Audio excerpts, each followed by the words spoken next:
What is good, gang? How are we doing today? Oh my goodness, it is another Friday night, and with that Friday night comes another Manosphere drama that we have to actually talk about because it's very interesting, okay? And one of it actually hits a little close to home because it does involve content creators that we're kind of sort of familiar with, all right? So, we got to talk about this. And guys, as we're going through this, I want y'all to understand something, okay? In case y'all motherfuckers forgot, okay?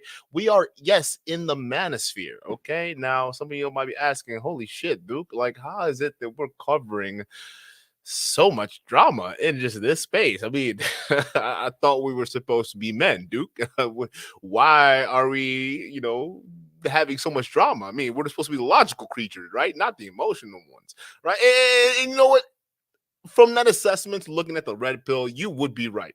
You would be absolutely, positively correct, right? But here's the thing: that's just all in theory. When it actually gets to the meat and potatoes, down here in the grind, a lot of these a lot of these people are goddamn emotional. Matter of fact, yes, the best place you would find the most amount of drama is sadly in the manosphere space, people.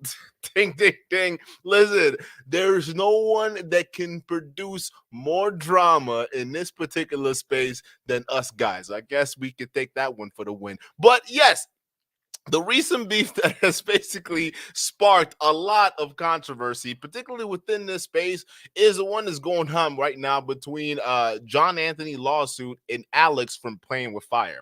Now, for those of you guys don't know, this actually was one of the biggest, absolutely the biggest fallout that I have I have actually seen in this space, and it's crazy, right? Because when you look at these two individuals, first of all, you would consider them as top of the space. Actually, I would consider them both of them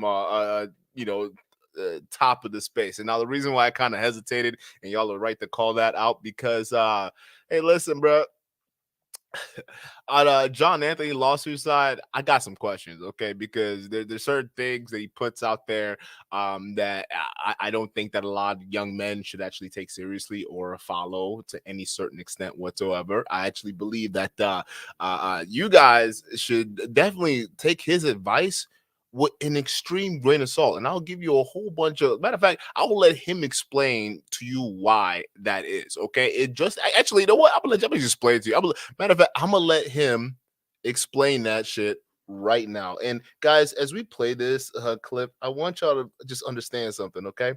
Um,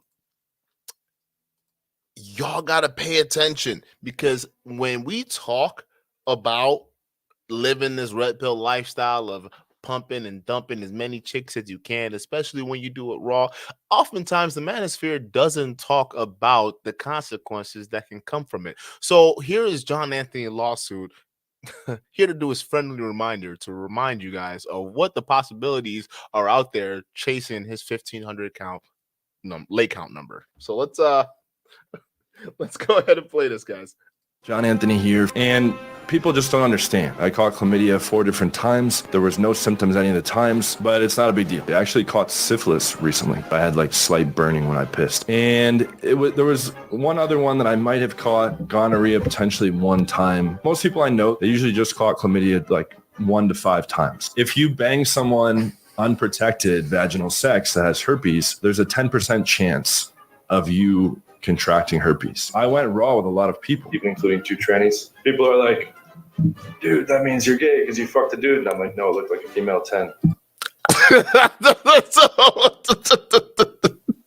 The man that needs no introductions, John Anthony lifestyle. Okay, so if you guys are wondering why I have questions about his lifestyle, listen, I do think both of them, Alex with Playing with Fire and John Anthony lifestyle, are legit. Okay, I hands down, I do believe that. Okay, but when I question or have to question this man's lifestyle, I mean, I just have to say, young men, I mean, is this what we have to look forward to, right? Syphilis training, all those different things. I mean, guys, listen, the best way to protect yourself is to not go up in the girls raw. Okay, I know he just mentioned he likes to have sex with no condom, but doesn't mean you have to. I mean, just relax on that, okay? But hence, moving on. Yes, these two are beefing, okay? So Alex and Jonathan Lifestyle, you guys might be asking, well, how did this whole thing start? Okay, well, I mean, you got to go back to the last live stream because we kind of broke that down a little bit. But in a nutshell, essentially, John Anthony lawsuit pretty much started flipping out about something that, you know, he usually always flips out about. But this time it was a little bit worse because he started going at Alex a little hard, and then he started going at his girl. Now, this initially started, this altercation started back and forth during text messaging when they were text back and forth. And what ended up happening was John Anthony lawsuit decided to make it public. And then Alex, after, you know, seeing the public video of what John Anthony Lifestyle put on him, you know, basically slandering him, slandering his girl, all that different stuff, right? Alex basically hit back with another video, pretty much kind of laying out the points and defending himself and basically saying, hey, bruh, I kind of lost a lot of people, you know, even friends and even potential collabs because I was doing business with you, bruh. You have the most narcissistic, egotistic, freaking just, I don't even know, most dense mental freaking way of processing things. It's not even funny. Everything is JAL focused, all right? And you got to understand that. So at that point, Alex was like, listen, bro, you done talked about my girl, you done did this hit video, and it's over. We're done. We're not getting back together. Now, here's the thing: spurred on by none other than Coach Whitepill, because you know, you can definitely find him around these spaces. I mean, Coach Whitepill's everywhere. Let's just face it. I mean, he is the banana lord. Let's just be real about that. All right. So Coach Whitepill, when it comes to factions and sides and things like that, you know, there you go. The battle lines at that point in time were drawn because Coach Whitepill kept feeding John Anthony lawsuit a bunch of information about not only Alex from Playing with Fire, but realistically Kevin Ray Wilder as well. Now, you guys may be asking, well, first of all, why the hell Kevin Ray Wilder? And second of all, for some of y'all, who is Kevin Ray Wilder, right? Yeah, for y'all, Kevin Ray Wilder was among the guys, one of the guys that started exposing a lot of these grifters. Now, for some reason, and yet I still have to understand. So, Blackfeet Silver, if you're watching, you got to help me understand why y'all hate this dude Kevin so much. But I have next to John Anthony Lifestyle, I've never seen anyone else more hated in this space than Kevin Ray Wilder, and I actually fuck with Kevin Ray Wilder. So I'm still waiting on the explanation on why everyone hates him in this space. No, like real fucking. Hey, pause the fucking show. Time out.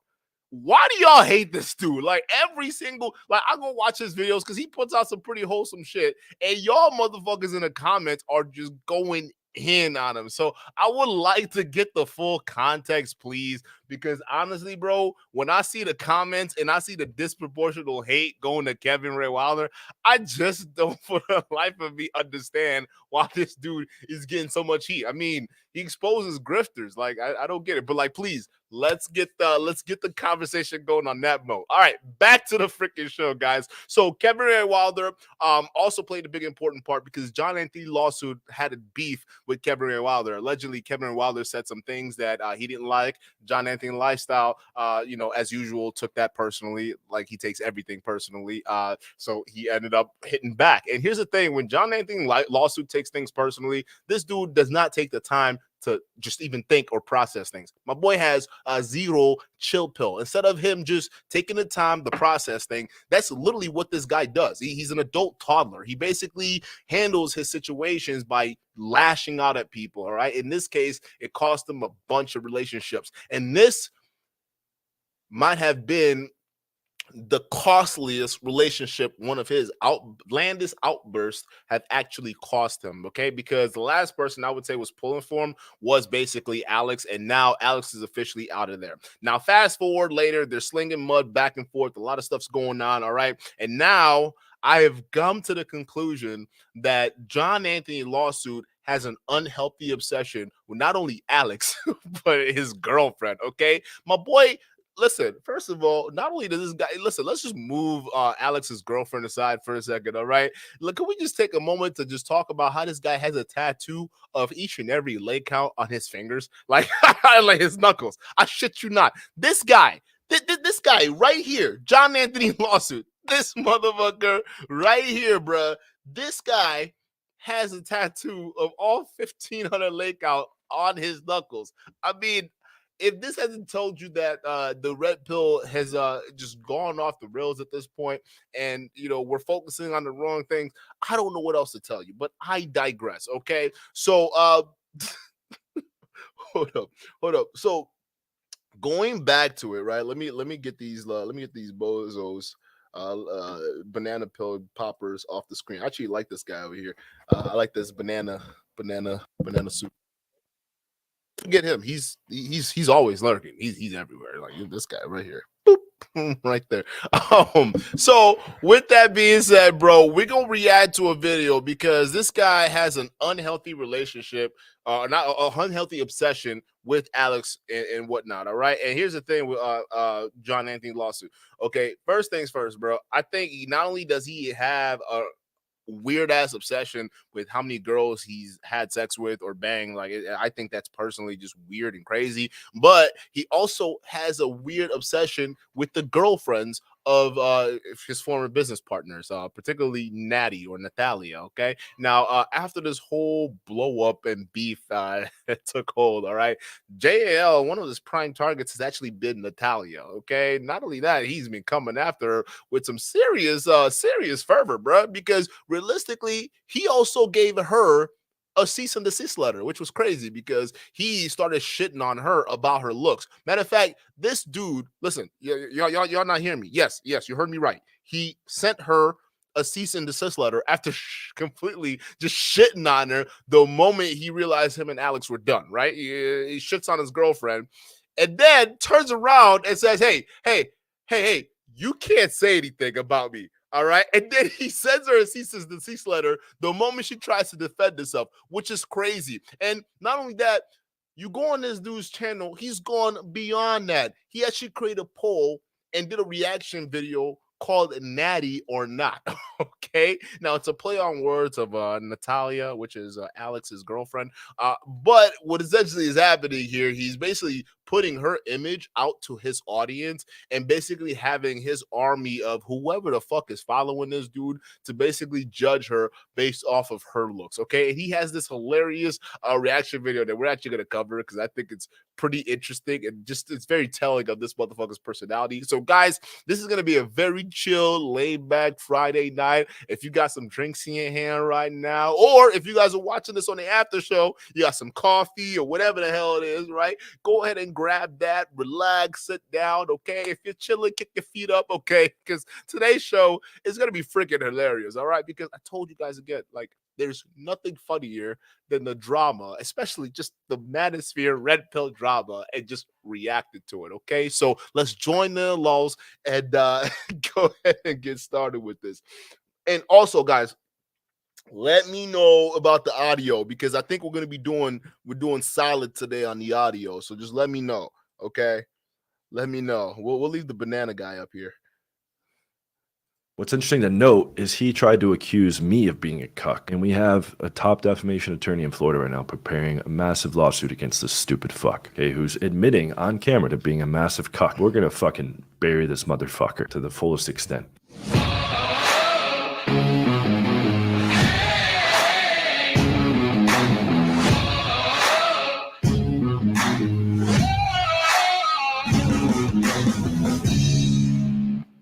What's up, guys? John Anthony here from John Anthony Lifestyle. In today's video, we're going to be going over hard evidence that Alex from Playing with Fire is a cuck. He's admitting on camera that he lets his girl smash other dudes and that he's cool with that.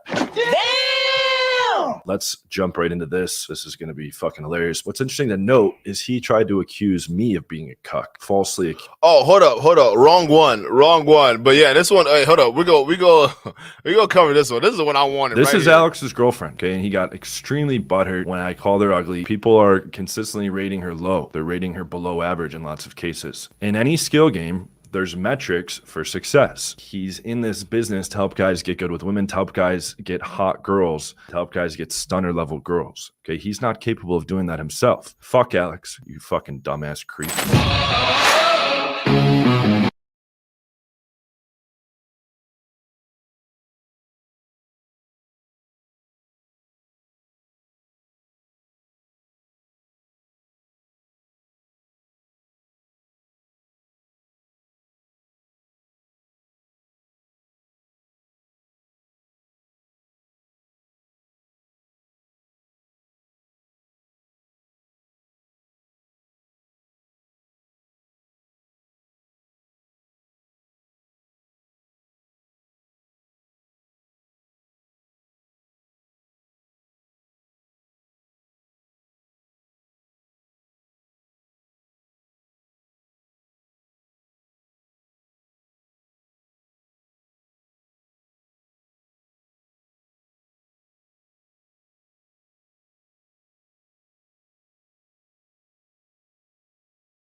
I just realized that my mic was mute the entire time. My bad, y'all. I would just go play the video.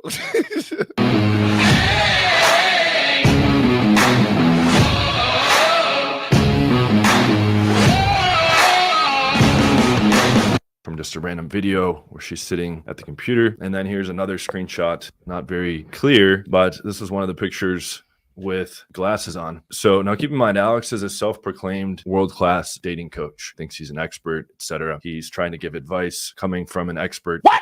Now, a lot of people think this is tasteless, but if you were to learn how to get big in the gym, get strong in the gym from a guy who was fat, that's it. Okay, that might be a problem. Or if you were learning how to make money from a guy who you found out was broke and homeless, that's also an issue. Okay, so this is a purely professional point here that his girlfriend is not attractive. I would not swipe right on this girl. I would not cold approach this girl in public. I would not even hook up with this girl. This is far below the quality emotional damage anyone should sleep with, in my opinion. Let's see what people rated her. Okay, but this is supposed to be the best he can do. A lot of people are going to come to the rescue. Oh, what about her personality? What about their connection? That's all well and good. But there's hot girls with good personalities, hot girls you can have a good connection with. It's very telling when a coach does not have an attractive girlfriend regarding their skill level and what they're able to accomplish in the game. Okay, so right off the bat, we already know that John Anthony Lawsu's argument is all about the looks, okay? And his thing is, being the 1,500 leg count champ. His whole thing is basically, hey, listen, bro. All right, if you're going to be the dating coach of this space, well, your girlfriend, at least the one you're going to be in a serious relationship with, should be hot, right? I mean, because my girlfriend is hot. That's what he's saying as John Anthony Lawsu, right? So he's making that claim. Matter of fact, that's one of the big arguments he has right now against Alex. It's like, bruh, your girl's not hot, right? So he's made that one of his clear, pretty much sword of Damocles, right? The Roman god of vengeance, right? So he's made that his just sole cause, right? Because he believes that he has a leg up against Alex, right? The fact that his chick somehow looks better than Alex's is qualifying enough to disqualify Alex from even being qualified to talk about dating. If you understand what I'm trying to qualify here, you understand that? So it's very interesting to just see where he's coming from. And guys, mind you, this was the same guy only a few months ago was bigging up Alex, talking about that. Hey, listen, he's one of the most legit one in this space, and his girl isn't bad looking either. The same guy. Now, all of a sudden, the moment the relationships was different, his opinion is completely a 180. All of a sudden, he's talking trash against your girl. He's doing all this, talking about your whole business. Pretty much, essentially kind of slandering your business, if you want to put it that way, because he's talking trash about your business. He's saying that you are the worst in this space, Alex, and that's not true, and you make money off of the space. So, I mean, I don't know if that's hurting your business or not, but, I mean, that's something you can kind of have your lawyers take a look at, because he is trying to delegitimize you. That's crazy, right? Using your girlfriend as a way to do that, which I think, by the way, bro, John Anthony lawsuit, that is the sickest shit you can ever do, because like, what the fuck does she got to do with it, bro? Like, no gap. Like, what does she got to do with it? Yeah, you could talk about certain things, but now you can't then get mad if you bring his girl into it for them to bring your girl into it, because you are inviting that smoke, my dude. Like, once he opened up the floodgates, dog, you're inviting all of that bitch to come in. You see what I'm saying? So now we're gonna continue this, but I want you guys to keep this shit in mind, because I don't know if this guy is just like, I don't know, literally incapable of understanding his own hypocrisy. I don't understand it, right? But it just blows right over my head. So we're gonna keep watching, and y'all just put a 1 in the chat if you spot it. So doesn't have hot girl receipts with stunner level girls. It's tantamount proof to saying he is not able to get hot girls. Now let's go over the ratings. Someone said anyone who rates her anything above a 4 is either really unattractive themselves or just has a real low standard. I replied, why do most dating coaches not have girls above an 8? and no hot girl receipts? Is it because their advice and skill is amazing, but they just choose to bang busted trash? No, it's because they can't do any better. Get the fuck out, Alex. Someone said 4.1. Okay, this guy says in the UK she's a 5, internationally 3 or 4. In the UK a 5, globally a 3.5 or 4. A 5, 2 out of 10, and they're making a joke. Alex came to the rescue and said, no, let me show you a good picture of her, and it was a picture from a distance without her face showing, which is terrific. Literally her whole face was blocked. What? Someone said 6, 4, between a 4 and a 5, minimum 3.5, maximum 6.5, 5.5, 4.5. Like, again, a lot of you still are probably thinking, hey, this is mean, this is insensitive. No, it's not. He's in this business to help guys get good with women, to help guys get hot girls, to help guys get stunner level girls. Stunner level, bro. Okay, listen, dog.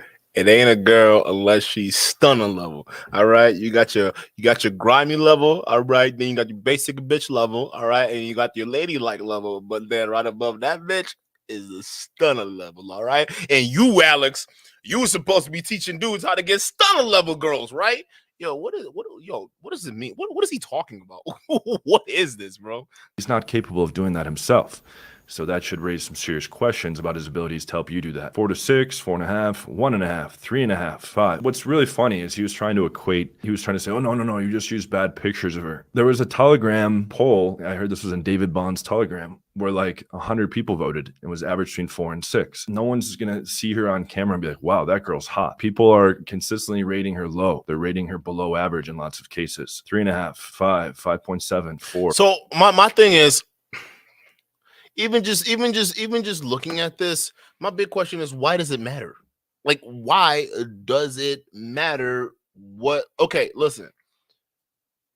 We could all admit the average of what people are saying right now is 5, right? And 5 is kind of like middle of the road if we're talking about 10. So that's kind of average, right? I would say anything from a 5, 6, 7, that's all average, right? So because you gotta have at least a big meaty population within the average. If you're like a 4 below, good luck, buddy. But listen, you know, and even girls who are 4s are still getting smashed. So I mean, then again, like what are we talking about? I mean, I guess, but listen. We gotta make a distinction between cute girls and hot girls. Okay, there's a big difference. There's cute and there's hot. All right, hot girls, a lot of times, yes, they're wifey material. You can find them in the bunch here, but you know they're a dime a dozen because a lot of hot girls, you know, there's a hot girl summer thing going on. So that there's a correlation. I'm not saying it's a causation; it's just a correlation. Okay, but here's the thing: a lot of cute girls, they tend to not even operate within that kind of, you know, sphere, if you know what I'm saying. So guys who look at cute girls versus hot girls, you know, they gravitate to hot girls because, you know, it's just fun. It's a fun, hot, you know, type of situation. But, you know, for a serious occasion, a lot of times guys gravitate towards cute girls. And a lot of times cute girls are not like hot and stunner level, you know, quality women, but I would say they're just kind of like average. And there's nothing wrong with, you know, dealing with an average girl sometimes. I don't think that's a big problem. Matter of fact, average is what a lot of guys are going to be finding out there realistically. So, you know, I think that's actually one of the biggest complaint in the West right now, that a lot of hot girls are so entitled right now that a lot of men are going overseas, particularly to Brazil, Colombia, you know, some of these other places, to go ahead and exercise their hypergamy over there too as well, right? At least the reverse in that case, because when they go to these South American countries, they become the richest men because now all the hot girls are going to want to gravitate to them because they're the rich Americans with money, versus in the West, which is what the Red Pill complains about a lot, is that a lot of these hot entitled girls only want the ballers, the shot callers, you know what I'm saying? So Listen, I'm not saying John Anthony lawsuit that you're going over there to these other countries or your girls from all these other countries. And, you know, the reason why she's stuck with you because she's trying to exercise, you know, her hypergamy with a rich American man. Now, I'm not saying any of that. I'm not. I'm definitely not. I'm just saying that, listen, bro, as we go through this live stream, it seems like you start to say a lot of things that just doesn't match up to what your lifestyle is. Like I mean, I know you John Anthony lifestyle, but your lifestyle ain't living up to that name, bro. Just saying, dog. So let's just 5.8, 4.2, 3 to 4, 4.5. And he's trying to say, oh, my girlfriend Liz and his girlfriend Natty, oh, they're both pretty. Okay, I highly disagree with Alex, and so does everyone else in this poll. But he's like, oh, he just picked bad pictures. And then he was super creepy and went into Liz's public Facebook and picked pictures from several years back when she had braces. And he's like, look, here's a bad picture of it. It's like, these pictures of Natty are like from the past couple months. You fucking dumbass creep. 2.5. 0.25, 4.1, 4.7, UK 5, everywhere else 3 or 4. Orange nose, I said same size as Alex's pecker, probably 5, 2 out of 10 on a good day. Someone says 2 or 3 out of 10 in the UK, 3 or 4. Bad pictures. In any of the pictures or videos, people are still rating her below average, still saying she's ugly. Looks rough. 4, 3, 3. Again, like no one would rate Liz. Most people are rating Liz above an 8. Okay, a lot of people above a 9. No one's gonna get. Hey, hang on now. Time out. Hey, time out, bro. Something's not fair. Something's not fair with the picture you put up. All right, versus what I'm seeing, because this one, okay, this one over here. Come on, bro. Like, what are you doing? What is this, bro? How you go put a full quality? How you gonna put a full quality of your girl? Hold up, let me go back of your girl, bro, on here, and then when it comes to Natty, bro, you're using. Hold up, let me go back to that because that shit was just mad foul, bro. When it comes to Natty, you're using an old ass busted up photo because that's what you're doing. So when people are criticizing you, saying, "Hey, bro, you're not even using the right photos." Like, you're not even like, what is this, bro? Like, what are you doing? Like, you playing games, dog. Like, you think we're stupid, bro? Like, we don't, like, what is this? Like, what is wrong with you, dog? Yo, John Anthony Lifestyle. No, real talk, bro. What's wrong with you, dog? This is unhealthy. Okay? Bro, for a 6-figure, high-end, high package, high stunner, okay, full package stunner, all right, dating coach extraordinaire, all right, the fact that you're so fixated on your ex business partner's girlfriend, like you to the point where you are even taking photos of her, like they're pretty much altered in a certain way, right? And you're putting up for your fans obsessively. Like this is crazy. You're having people vote on your former business partner's girlfriend's looks. Like this is, I just like, yo, this is what I'm talking about. When we talk about how childish a lot of this space is, like you got to understand, like this is what I mean. Like this is a grown ass man. Like you looking at a grown ass man who single-handedly took a pistol and shot himself in his own foot, relationship wise, in terms of business relationships, right? And then is now mad that all of his business partners are running away, or his former friends and colleagues and whatnot. Like, you can't get mad at that shit, bro. You are the kind of person that is obsessive and controlling, and you're trying to just like fuck up people's relationships, bro. You did the exact same thing behind the scenes. Alex talked about it in the last live stream we covered, right?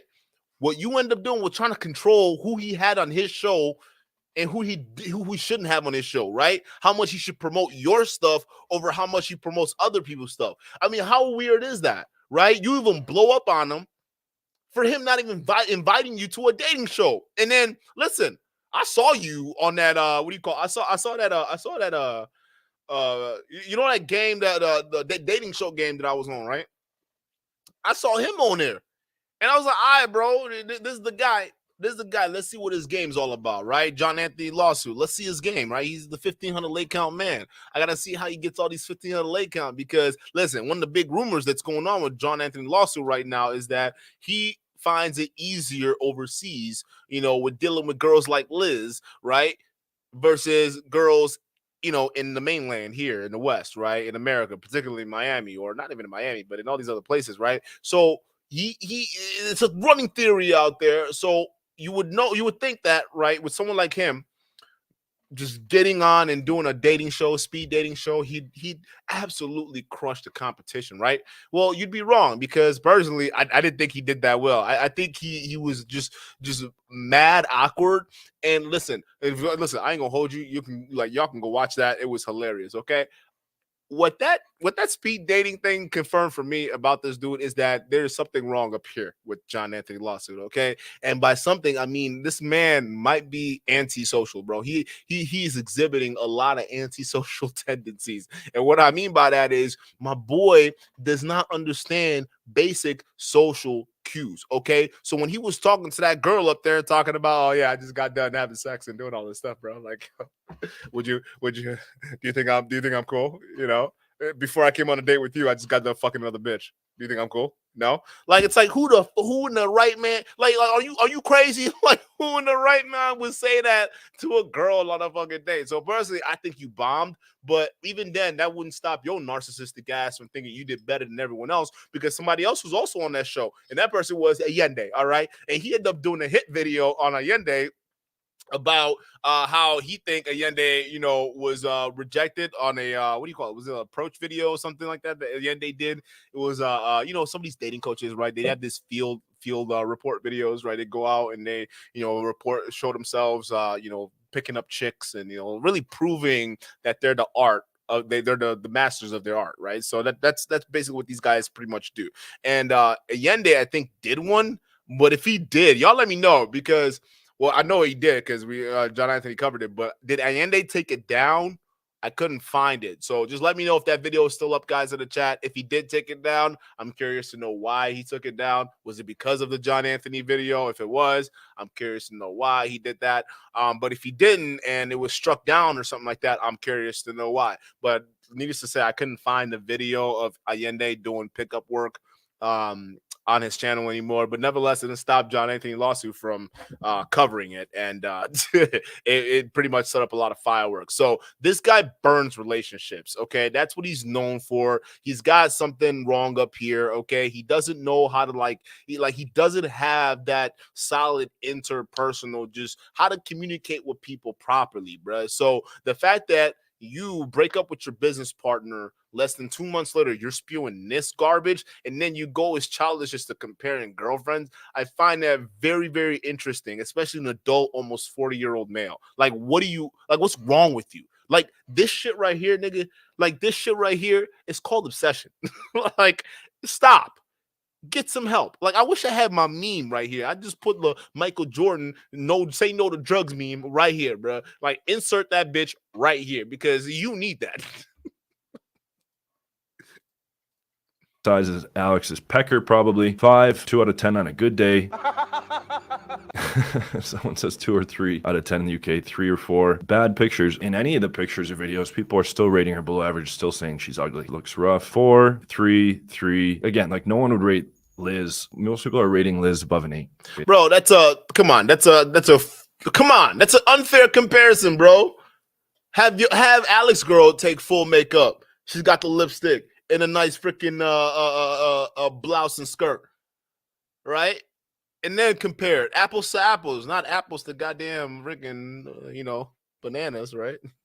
A lot of people above a 9. No one's going to give Liz a 3 or 4 rating. Look in the end screen. I have a video called The Ugly Wives and Girlfriends of Dating Coaches where I go over the ugly wives and girlfriends that these dating coaches have in secret. Okay, guys like Ryan Stone and Donovan Sharp have girls that are literally like a 2 out of 10 or even arguably a 1 out of 10, which is insane. It's like hard to even find girls like that. They're banging girls like that. And that's like their crown. Here's the thing, guys. First things first.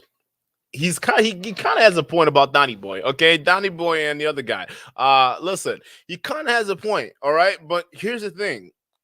I don't think with Donovan Sharp, it's fine because Devon puts her shit out there. Okay, Devon is pretty much his manager. She is his right hand gal. Okay, she supported him while that dude was broke and running away from running away and hiding in Miami because or running to Vegas. I think it was Vegas, right? He was hiding in Vegas because he didn't want to pay a Miami bill he had. Okay, we already know that, and we know his girl was footing the bill the entire time till his YouTube career took off. Okay, so we knew that. But listen. To come at Devon, that's fair game. That's fair game, all right? Because she's in the mix. She's damn near running half his show right now, okay? So, but the Ryan Stone thing, I'm not really familiar with his situation, so I'm not really sure. But my question to you, John Anthony lawsuit, and please don't take it the wrong way. I'm genuinely a curious man. I just want to know, what is your obsession with their girlfriends, bro? Like, why not the message itself and the results that the students are getting, right? Because realistically, it's a results-based thing, okay? Not really about the coaches, because the coaches, it is what it is. They can do what they want to do, choose who they want to choose. It is what the fuck it is, right? And if you yourself want to make a value judgment about their work based off the people they're dating, that's perfectly fair too. But the thing is, you should base your opinions or even your statements off of the outcomes themselves. So for instance, how many people are successful taking his programs? How many people are successful, watching his YouTube videos? How many people actually find genuine value? Okay. And you guys have reviews. You guys can have reviews and they talk about these certain things and how they help. I think that's the best way to kind of judge this stuff. But to then, as a dating coach, to start going after his girls, but not only his girls, but the girls of other dating coaches you disagree with, even though you guys are on the same field, it just doesn't make any sense to me, bruh. Like, why can't you just attack on the merit? What's keeping you from attacking on the merit itself? Like, okay, let's take a look at Ryan Stone's arguments that he's putting out there. Doesn't make any sense. Is it like, how does this work? Am I gonna get laid off of this, right? And then you look at Alex's videos, and a lot of times Alex's videos also come with certain levels of receipts, right? He posts screenshots of his students, screenshots of people who've gone through his programs and are successful, and he does reviews live, right? He puts a lot of his field report videos out there, right? So he has a lot more videos, I think, than you, going out there and talking to girls and doing field report type stuff. So I just don't get why, instead of coming at him on his work, you're deciding to go the personal route, like the Lord Marquards of the world, right? And go after the girls and the way they look and all these different things. Like, it just screams insecurities. It just screams insecurities, bro. And I think you just need to just dial it back on just talking about their women, bro. Just leave it alone. Dating coach. How is your program better than Alex based off of the work? I think that's what you should focus on. Otherwise, this shit starts to look obsessive, bro. You're obsessed with their girls? That's weird. Imagine you had someone that was like talking a lot about the UFC, but they'd never want to fight. Imagine someone was talking a lot about poker. Overall, they were down shitloads of money in poker, okay? And they're acting like they're an expert in poker. In any skill game, there's metrics for success. Okay, I've gone over those extensively in other videos. For instance, in this one, it's quality of receipts. I crush Alex. Hot girl receipts versus very subpar receipts. Plus, I have tons more. Lay count, I'm 5x his lay count, and he doesn't even count. Rotation, I'm running a big rotation of stunners. He's not running any rotation. His girlfriend's ugly, mine's hot. Look at this. Look at this. Guys, is this a fair? Nigga, do you think we're stupid? You think we don't know the difference between 4K and 480p? Are you, nigga? Well, this is obsession, John. Come on, bro. This is not even a fair bro. We looking at the difference between 4K right now, dog, and 480p. No. 380p, bro. I don't even know what, bro. Where did you find this? Was this off of a fucking webcam? Like,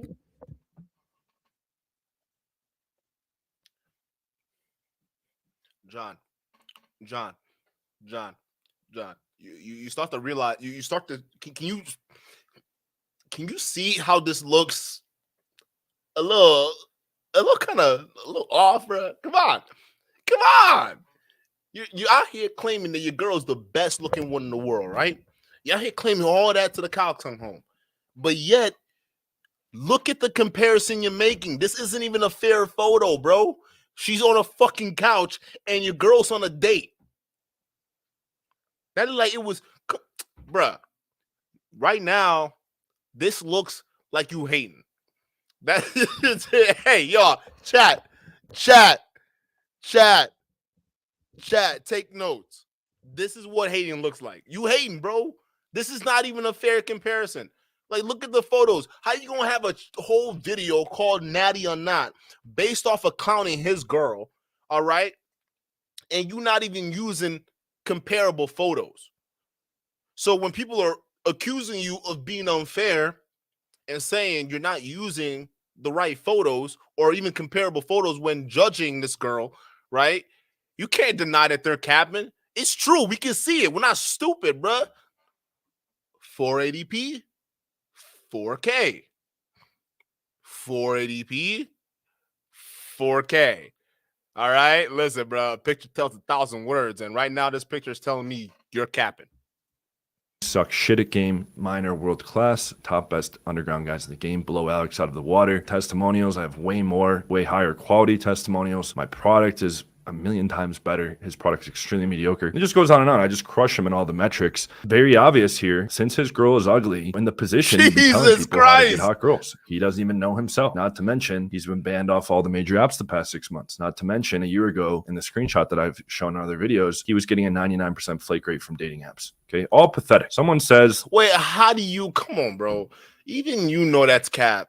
Even you have to know. See, this is what I'm talking about. Like, you don't understand like subtle, like social cues. You know, when somebody is making a subtle attempt at humor, right? So when someone says, "Oh yeah, I'm getting flaked on 99% of the time," and they're a dating coach, I don't think that's I think they're probably joking about that because I mean, do you know what 99% means? That means say like you're not even in a realm of coaching, like that you're not even there, okay? And at that point, I don't think Alex would have made it this far if he was 99% flake rate of material. You feel what I'm saying? All right, he would make him far in the space because at some point he'd get exposed. But he has a shit ton of receipts. We clearly see him approaching and succeeding. We've seen text messages. You're slandering the boy right now. What are you doing? Like, what is this? You're slandering him. Come on, my boy. What are you doing? Like, you gotta, I don't know. Hey, yo, has he ever said or alluded at any point that he's gotten tested? Because realistically, I think he needs to get like a psychological testing done or something. Somebody to pop over to his crib with a kit and just ask him a few questions, okay? And, you know, depending on the answer, maybe they haul him off to a room with some nice soft walls, okay? Because I think at some point, this guy's going to start needing it. 2 out of 10. 2. This is Alex's girlfriend, okay? And he got extremely butthurt when I called her ugly, even though everyone else thinks that. Even though it's a largely fairly objective metric, okay, physical attractiveness in a woman. Oh, now that I concur, and people are like, well, why didn't you say this sooner? I was endorsing him because there was some good texting and some good online game advice. Okay, I found out after the fact that he took some of that good stuff. I have evidence to prove this, empirical evidence from Sean Larson, okay, who adapted principles and methodologies from Paul Janka. Definitely a 6. Honestly, a straight 0. Y'all are capping 6, 5.5, 4.5, 3.5, 4, or 6, 3, 5.5, 3.5, 3.5, 4. Look at this. Below a 5. Okay, I don't even approach girls below a 7.5 anymore. On the online apps, I don't swipe below a 7.5. These coaches really have to go out of their way to land a girl below a 5. It's insane to me. Imagine you spent 15 years, most of your free time, putting in your blood, sweat, and tears to optimizing a game. You have all these other people running around being like, hey, I'm a coach too. They're dating below average trash. Congratulations. You're a coach. Sure. 4, 4, 4. No one rated. Okay, stop. And this isn't just pausing because of him. This is more pausing for a public service announcement because I think that's also part of the reason why the Manosphere is in the shape that it's in right now. Okay, and what I'm talking about is, listen, the red pill has gotten such a big, just in terms of name-wise, notoriety-wise, it's gotten so big, primarily thanks to Andrew Tate and, you know, the Schneekos of the world and Fresh and Fit. I mean, we got to give them their flowers too, but you got to realize in the Manosphere, there's so many different factions. All right. And I think John Anthony, he's a pickup artist, bro. A lot of these guys, they come from pickup artistry. Okay. And I think that, listen, based off of what these guys say, I think we got to start like just breaking things down and specifying what the Manosphere really is. Okay. And what I mean by that is, what are we actually about? Because think about it, guys. I've been seeing a lot of debates going on, especially with guys who are coming in new into the space, who are, you know, debating some of these other guys too as well. And we see some channels like Value Entertainment Money hosting a lot of these content creators from the red pill. So we're starting to see a lot of these dialogue happen. But you notice they're lumping everything together, all these ideologies, right? Especially when they talk about the idea of marriage, when they talk about the idea of relationships, right? I don't, and this is what I keep pushing back on, because I genuinely think a lot of people who are trying to push that shit on this particular space, I think they need to specify what they're trying to do, because the red pill space, particularly the red pill space, it's not for relationships. It's really not for relationships. Sure, there are a lot of guys at the end goal, they make it about relationships, but I don't think about the red pill as part of relationships. I think there are different factions within the manosphere. Like, for instance, blue pill, right? Blue pill, realistically, believe it or not, is still technically under the manosphere umbrella, right? So there are a lot of blue pillars in here. So realistically, I would say, just pushing on that, they could talk about relationships, they can talk about marriages, they can talk about all that stuff together and all that stuff. Because here's the thing, the red pill or the manosphere, they don't really reject relationships or even long-term relationships or different things like that. It's more on the side of, not even trying to even deal with that. It's focusing on how much box I can get. How can I have a hot male summer? Pause. Hold up.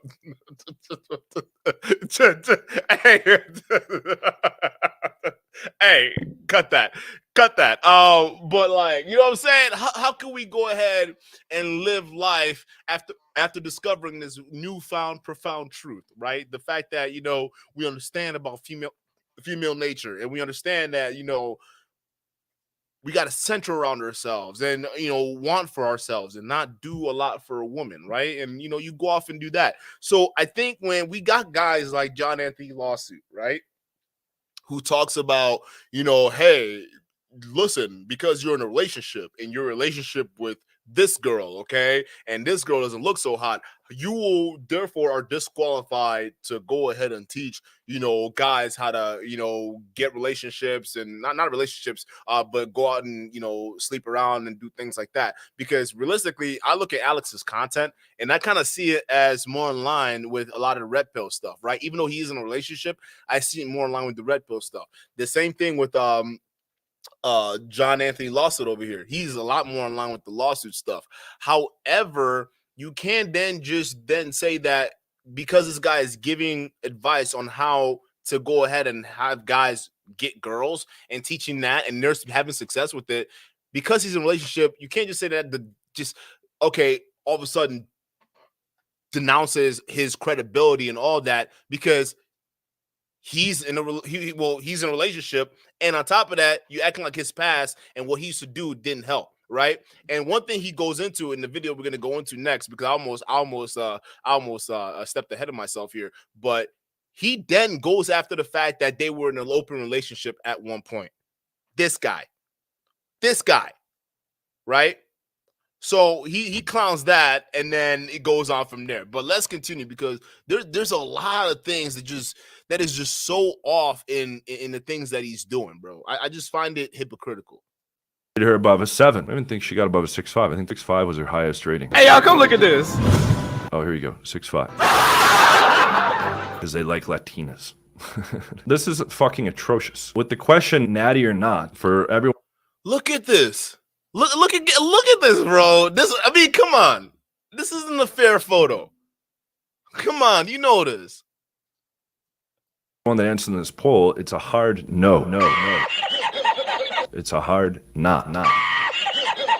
Leave that wonderful looking lady. For all of you that are like, this is so insensitive, this is so mean. No, it's not. There exists countless hot girls with good personalities that you can have an amazing connection with. Okay, I've kept my main girl or girlfriend above a 9 over the past decade. I had a Serbian model main chick in Las Vegas, a tall blonde Serbian model. Poland, I was dating a 19-year-old Ukrainian former Playboy girl. Puerto Rico, I had a lingerie billboard model that was fucking super hot. All right, like in Portugal, I had a Brazilian stripper that was super hot. California, I had this model chick with fake tits. Brazil now, currently, I have a chick that's a fashion model and a TV host. I have a chick has done like mega model shoots and all this stuff. Another girl, it's an Instagram model. I have multiple 9.5s on rotation right now, not just Liz, that's a stunner. I have all these other side girls as well that are super hot.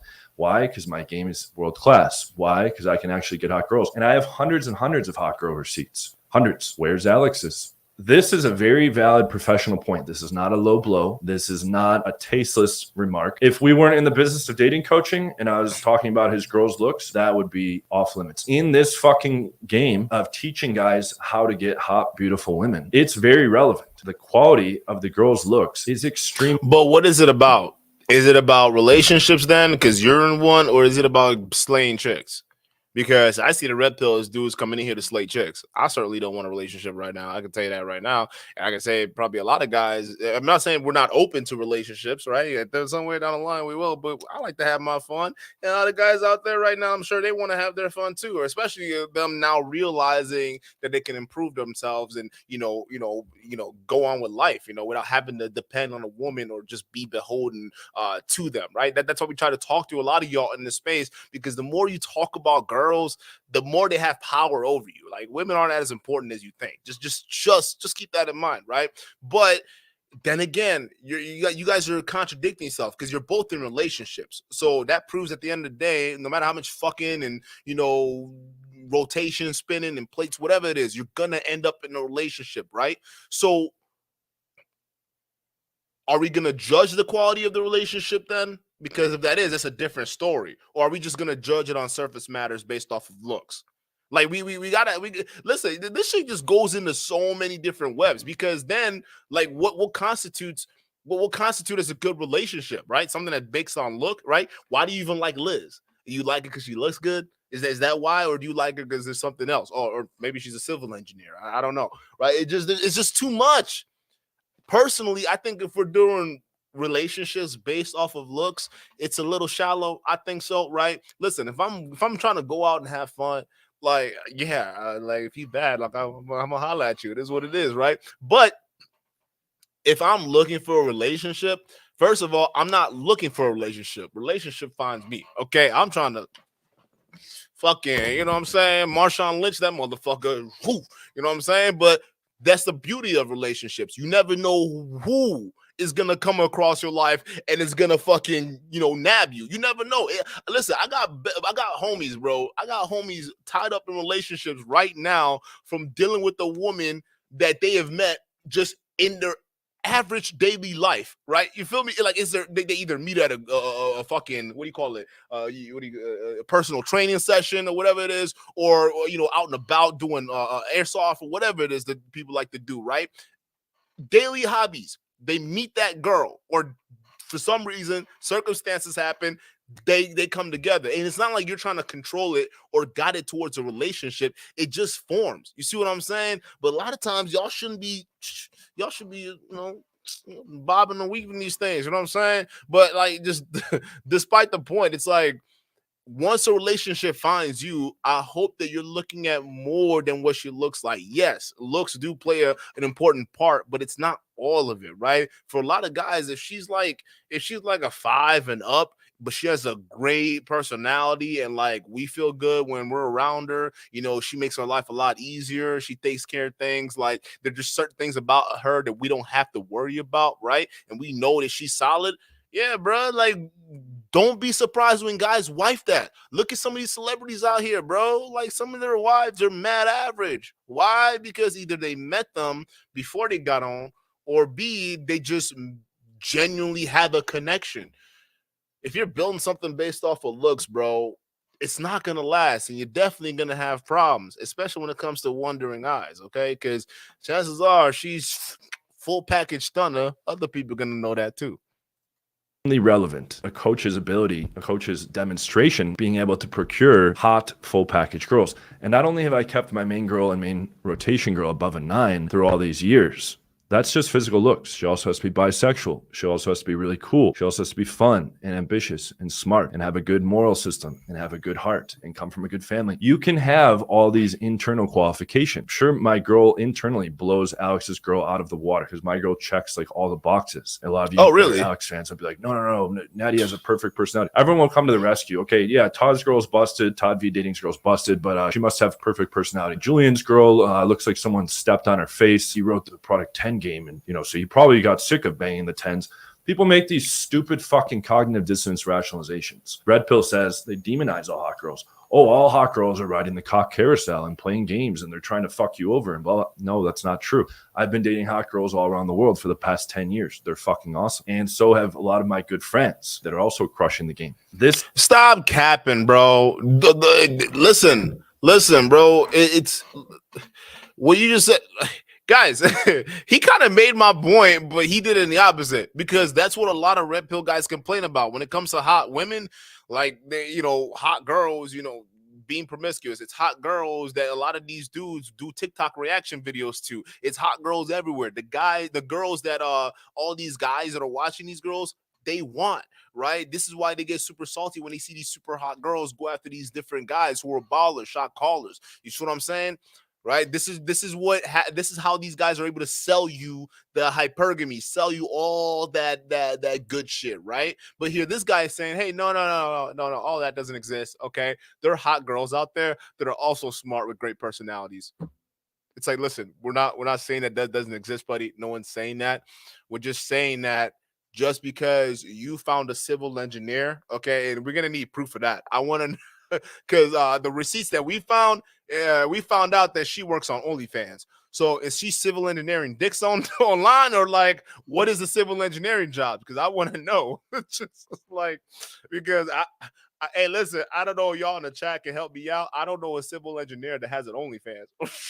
So when you making statements about like certain situations, and we have to look at your background, John Anthony, and what you're dealing with, we got to ask questions. You're saying she has a good heart, you're saying all this, but she has the markings, she checks the boxes of the hot stereotypical girls a lot of the red pill guys complain about. Do you understand that? She has an OnlyFans, she fucks around. Chances are, back in the day, people were saying that she probably, worked a few clubs. We don't know, right? But that's the things that are out there, right? And then all of a sudden, she pops out here with OnlyFans, right? She's the type of hot girl. She's a full package stunner that a lot of guys in red pills complain about. So you sitting there saying that your girl is different. Meanwhile, we finding out all this stuff about her. Like, come on, bro. We know you capping. Like, stop lying, dog. You ain't got a lot of us. Hey, brother. You ain't got to lie. Like, we know she on OnlyFans, and we know you helped her set up her profile, because one of the comments on the free thing you can get, she mentioned you. So I mean, I don't know if you pimping her out. Like, we don't know what's going on. Like, we don't know what's going on. But chances are, bro, you over here throwing stones right now while you living in a glass house, and it's just mad cringe just seeing that. Like, we know your girl got an OnlyFans, bro, but you sitting here capping, talking about she has a good heart, and you happen to be dating one of the only hot girls that isn't like what these other red pill guys complain about. Meanwhile, she's exactly like that. Like, what is like, y'all see, this is what I'm talking about, bro. Like, you spend so much time in this space, bro. Like, this is so much contradictions, and like life stopped making sense anymore. Like, you're in a whole different world, bro. Like, we for real created a fucking matrix. But aside from that, my boy keeps going, because not only does he attack his girl for being ugly, he then says, well, not only your girl is ugly, bro, and I even had my homeboys rated her, and they all said she's fucking ugly. But here's the thing, bro. She is also cucking you too, bro. Yeah. You see, my hot girl, she's hot. All right, she's a civil engineer. I, John Anthony Lawsuit, have found one hot girl, okay, that will be so hot that she's loyal, she'll never cheat, and no, she's also very smart, super smart, right? She's like high value, but not like the high value, like I'm talking about super value, right? And we talk about over here, we talking about Natalie over here, that's Walmart brand, okay? That's great value. We're not dealing with great value, okay? We talk about super stunner level, okay? That's what we're talking about, bruh.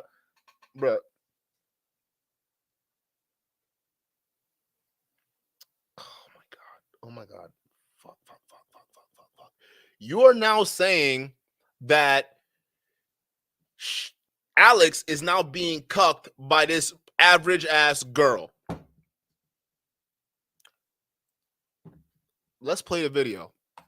accusing Liz of cheating, which I made a video response to, and I will put in the end screen the video that has my response on that. Okay, but Liz has never cheated on me, never would. If she ever did, I would be gone. She knows that. Okay, but that didn't happen. But Alex was on camera after being like, oh, he's a bitch. Oh, his girl's running around. He has an unfaithful wife. All bullshit and defamatory, falling under the category of criminal defamation in Florida. Check out the video in the end screen for a full... This criminal defamation. Wow. Really? Hey, one thing you guys gotta understand about this fool, he is lawsuit hungry. Okay, this dude. Hey, listen, I'm still waiting on my cease and desist letter, my guy. Okay, listen, we just waiting on it because I don't know what's happening. I would like the clout. Like real talk, as much clout as you can give me, we can take. Trust me, we can handle that shit over here. Bring that smoke over here, bro. But listen, we just say,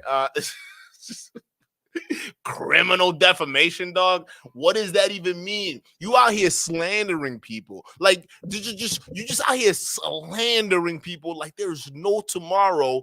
And like the moment they say something about you with significant evidence to back it up, you talking about criminal defamation, bro.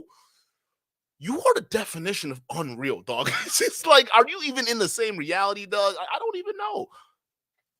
Explanation of that. When we look behind the scenes here, this was publicly put out on YouTube, and he's talking about being okay with his chick fucking other dudes. So let's jump right in and hear this. We have that freedom. I mean, we do have the freedom of seeing other people, and we started as just like booty calls, and it has evolved. But no, to be honest, I don't really. As long as he's transparent with me, we're good. Like a piece of like a window. Alex is always trying to make fucking dumb, witty remarks, which are cringe. Wait, can she smash other dudes as well? What the fuck? She can. Yeah, of course. She does not. Yeah. Yo, hey, Alex, is Natalie Italian?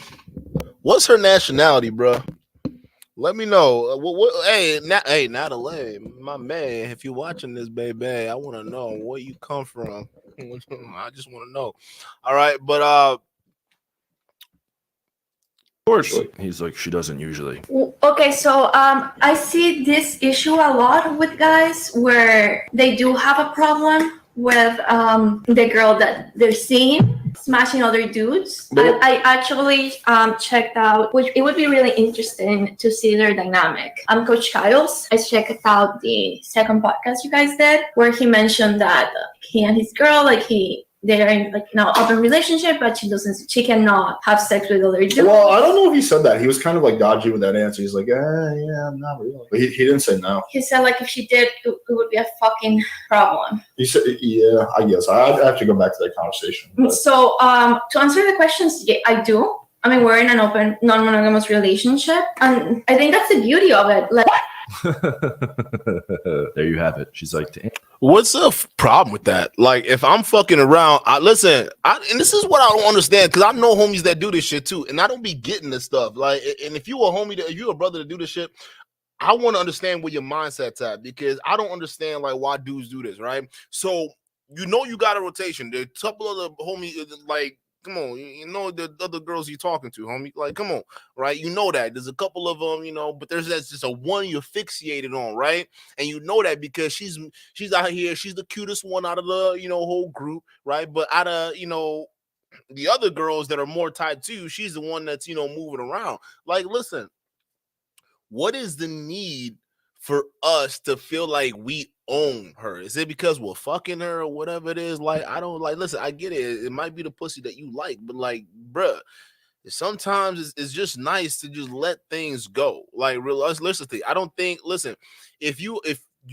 set up a situation where it's open, I think it's a little freaking odd where it's going to be closed on their end, but it's open on your end, or vice versa. If a girl does that to a guy, run. If you were establishing a situation where there's an open relationship, the floodgates has to be open on both ends. That is literally the only way both partners can be satisfied, realistically, because if one starts getting jealous, and usually it's the guy, right? And that's why he mentioned here, like a lot of guys tend to get jealous that their girl, that they kind of like, even though they're in this open thing, are sleeping around. Why? Because they're probably either their rotation is not as hot as the girl they're dealing with, or like realistically, they're not smashing as many girls as in relation to the guys that she will be smashing if she's out here in an open situation.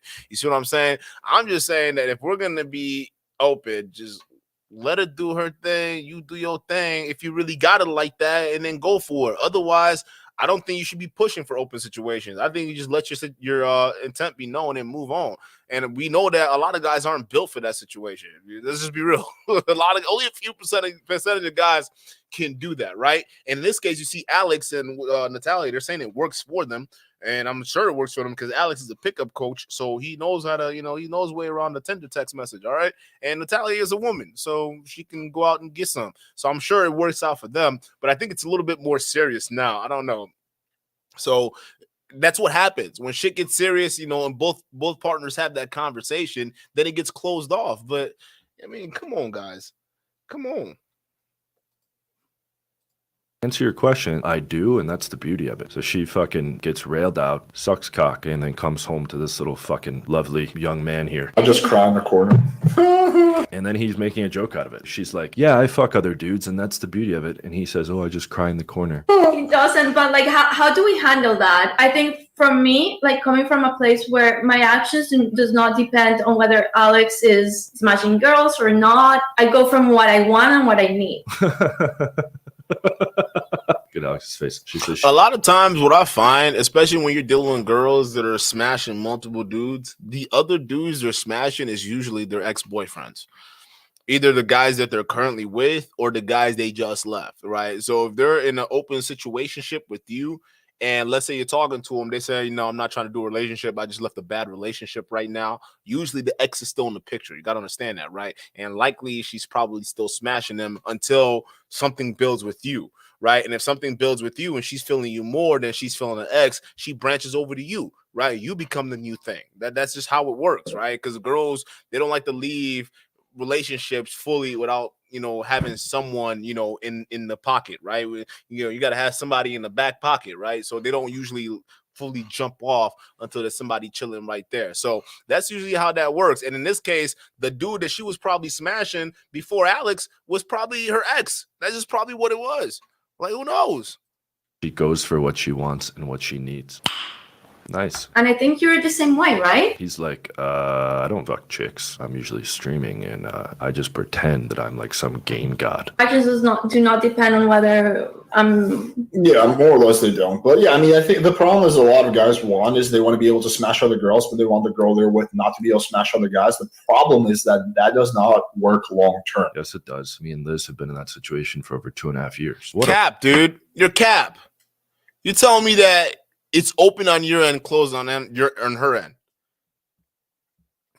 What I just tell y'all, it doesn't work that way. It just doesn't work. She's smashing behind your back. If you don't think she's smashing behind your back because there's nobody that listen, bro. Women are human beings too, and they don't want to feel cheated. Listen, if you're gonna open it on their end, giving them the freedom to do whatever it is, at least there's a chance, right, where she might maybe be a little bit more invested in what you're doing than what's going on out there. There might be a chance, right? But if you're closing it off on her end and you're saying, no, I'm gonna go out, what that does is it builds resentment, dog. Your girl probably hates you. Like, I'm not going cap, bro. If this is how you are, which I'm highly doubting that it is, but that's what you're saying, so we'll go with it. You're out here doing all this stuff, gathering all this goddamn chlamydia and shit, and you bringing all that shit home. Meanwhile, she can't go out and do nothing. Bro, do you know how much resentment that's going to build? Knowing you out here catching all these fucking diseases like a fucking Venus flytrap, coming home and just putting that shit on her raw because we know that's what you like to do. And then she got no say in the matter because she got to stay here and she got a fucking kid with you, bro. Like, you don't think that resentment's going to build? You don't think at some point in time she's going to be going out there and Alejandro with the massage oil comes out and she might take him up on his offer and then come home to you like nothing happened? You don't think that happens, bro? You're ridiculous. You and every red pill motherfucker that believes this bullshit where it's open on your end, closed on their end, she's just gonna have to deal with it. You're the kind of guy that get cheated on. Like, let's just face it, like guys like us. This is like real. Hey, listen, we can sense what a girl is wanting. Okay, that's a specialty that the guys like us have. Okay, we have this weird sixth sense when we know there's a woman that she's just wanting. She just I don't know how else to explain it. You can just see it in her eyes where she just longs for just something more, right? And she knows that it's not. She knows that this is an experience that she can't get at home.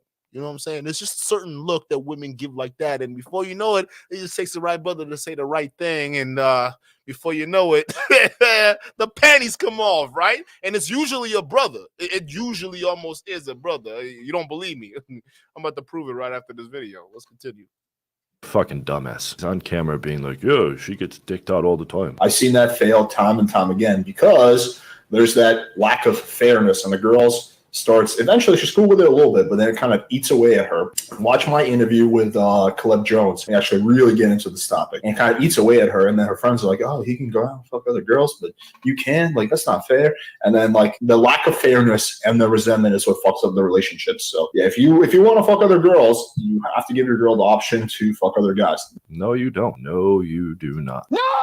What a fucking total dumbass. Look at that. He's justifying getting cucked out. Okay, remember Sneeko? I did a video on Sneeko being a cuck. He's like, yeah, I watched, my chick get fucked. He's like, some guy like fucked her. He's like, I was sitting there just watching. He's like, it was a very good experience because now I'm not as jealous and insecure. And he's like advocating it. Now Alex is like, yeah, you have to do that. And she's like, yeah, I fuck other guys when I do. The thing is that the vast majority. And then he's going to come in and try to accuse Liz of cheating with criminal defamation, mind. Never fucking happened. And Ashley and Natalia are going to go off and fuck. Come on, bro. We just saw her chilling right next to him. Come on, you're purposely taking bad shots. This is a bad shot, bro. Come on. Fucking bitch about, oh yeah, Liz fucked another bit. No, it didn't fucking happen. Everybody address that. But that's what they're doing on record, on fucking YouTube, admitting that. He should go fucking look in the mirror before he tries to run his mouth. And he's like, yeah, he's a bitch. Motherfucker, he knows he would get knocked out in 2 seconds if he ever said that shit to my face. And he would never fucking come in a ring. Okay? He's already been challenged. Oh, he's bigger. Shut the fuck up. You can put on weight. I can drop weight. Try to match weights, and I'll still level you in under.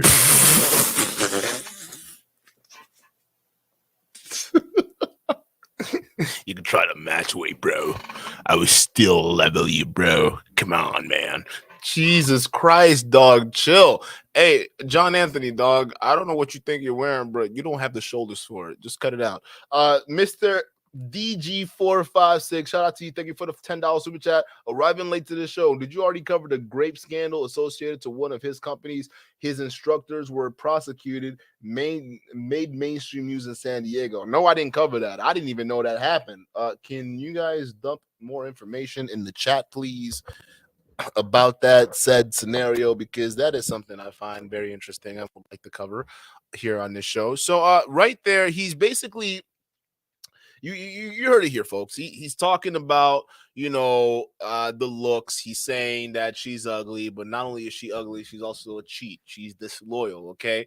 Because Alex not only said she's disloyal, but they have an open two-way relationship, okay?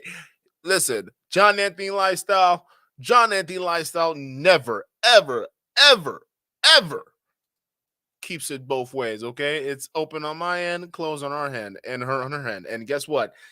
It is the perfect way to go because, she will never, ever cheat, and it's definitely a long-term solution. Well, I'm glad you said that because Alex then comes out with allegations that, hey, it's true that Liz did, in fact, cheat on you. And she probably cheated on you with someone who I kind of guessed, and you probably know she did, and it was probably a brother, and we can prove it because you said it yourself. And John Anthony lawsuit, I'm very interested in a couple of things too, because you said some things in some of these screenshots I'm about to bring up, and Lord knows how I got these. I have no idea. I just came across them, but I found them interesting because I definitely want to know how you really feel about black folks.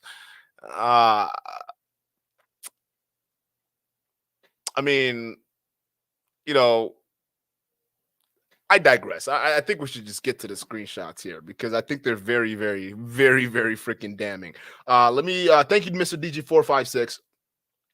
So first things first, he says Liz never cheats, but I guess we'll find out. So it all starts with a condom in the trash can. Okay, there's John Movehill right there, and that's his name. And it looks like that they're magnums. Okay, so John Movehill, that's AKA John Anthony Lawsuit. Okay, so he comes in, he's gone for weeks. All right, this girl's been using the apartment, and he comes home and he finds condoms in the trash, but not any condoms. We talking magnums, baby, Trojan magnums. Okay, and he says magnums in there too, along with my bearskins taken from my drawer. So not only were they magnum condoms, but there were bearskin condoms that he used, the smaller kind, right? And he says, looks like fried chicken. So he's looking at the trash can in there. So it's probably there's probably fried chicken in the trash can right there. Okay. And he says, Sunny Avocado theory is she was fiending for weed and fuck the dealer because she's broke. Hence the magnums and the fried chicken in the trash. Fucking disgusting. I agree, right? God damn, got the whole fucking Wendy special in there. Got the Trojan, the bearskin, and the fried chicken wrap. God damn. Then he goes on to say, he was talking about the opinion, right? So, I need your opinion. And the guy's like, what happened? I'm infuriated. So I get home. My main was stripping and was staying here while I was gone, right? And that leads into this image I was talking about. So he shows him this photo of the trash can. But in here, there are a couple of other ones here that I can't fully read. Oh, well. But let's go to this one over here, right? He says, no way, the cousin bullshit story. So his girl probably told him, like, hey, it was a cousin. It wasn't me. I didn't have sex with the person. Okay. That's not my condoms. Okay. It's the cousin. Right. And he's like, there's no way cousin bullshit story is true. Right. And this bitch lives 4.5 hours away. Why the fuck would the cousin come here? Right. So the whole cousin story, you got caught with the condoms in the trash. It wasn't me, puppy. It was my cousin. Right. That's what she said. It was his cousin. Right. And then, he's like, well, that don't make sense. Your cousin lived 4.5 hours away. How the hell, bitch? How the hell your cousin lived 4.5 hours away? How the hell is she gonna come here? Like, why would she be here if she's 4.5 hours away, right? So John Anthony Lawsuit couldn't understand that. Of course, the cousin theory doesn't make any sense, right?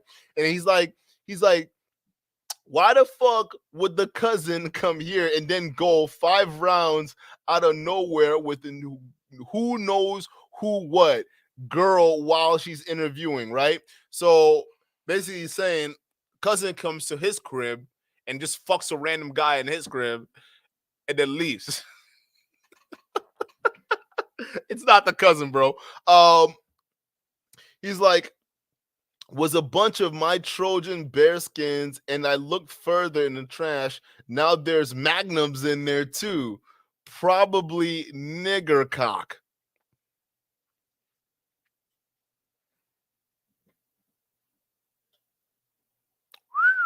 Whoa. John Anthony Lawsuit. That's that's not even the A. There's no A behind that, bro. That's a ER. That is a solid ER behind that N, bro. Is that how you feel about us, brothers? Really? Damn, dog. That is crazy. That is very interesting. John Anthony Lawsuit. Is that what you think about black folks, huh? But I did tell you, bro, you try to restrict your girl, okay? All it takes is a slick talking brother, all right? You keep that shit one way, before you know it, you come home and there's condoms in the trash. And some of your bearskins are gone. You see what I'm saying?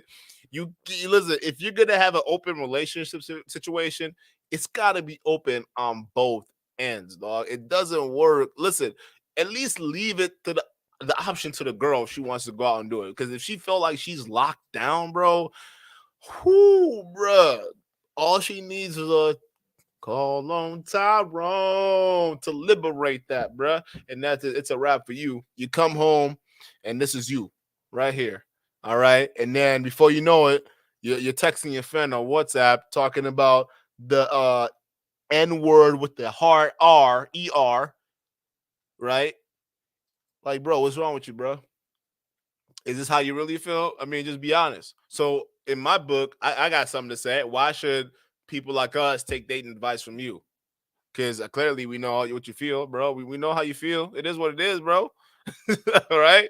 But hey, if here's a John Anthony lawsuit basically trying to explain away that whole situation, right? Because remember, he was trying to expose playing with fire and his girl for cucking him, but we found the condoms in a trash situation. So that whole scenario has been plaguing him. So here he comes trying to defend that. And the channel we're gonna play for this video is someone that I find very, very interesting, and I think you guys should definitely go subscribe. Okay, and this person is gonna be Black Billy Silver. All right, because dude has been on the goddamn ball with these videos, man. I love the structure in which my boy puts this stuff together because it's some high package stunner quality stuff. Okay, so let's go ahead and get the double cockery going.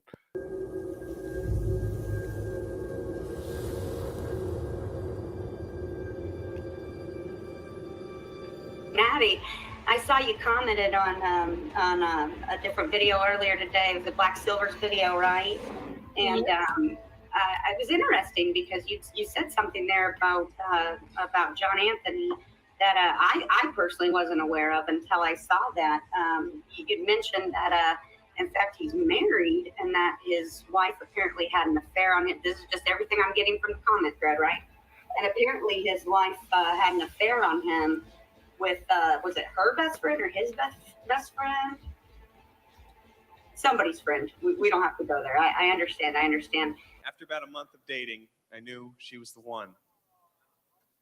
And I couldn't be happier that on this day that I've been dreaming about for so long, the woman I'm standing next to is you.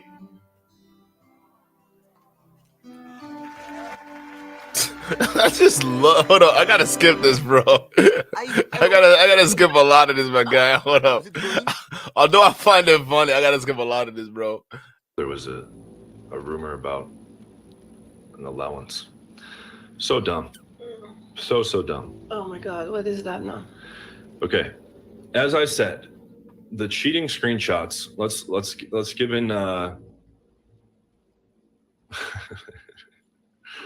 slouch face. All right. 5 years ago, in 2017, I was friends with Sonny Arvado. I was living in North Carolina, and then I moved over to Fort Worth, Texas. Okay. And while in Texas, I was there for like a month. Okay.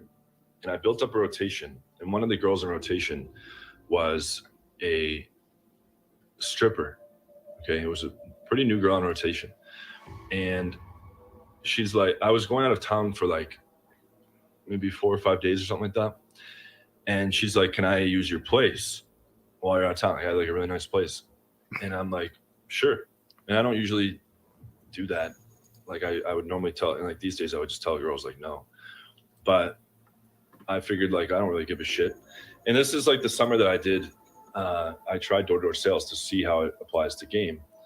And so it wasn't even like my housing. It was like housing paid for by the door-to-door sales company.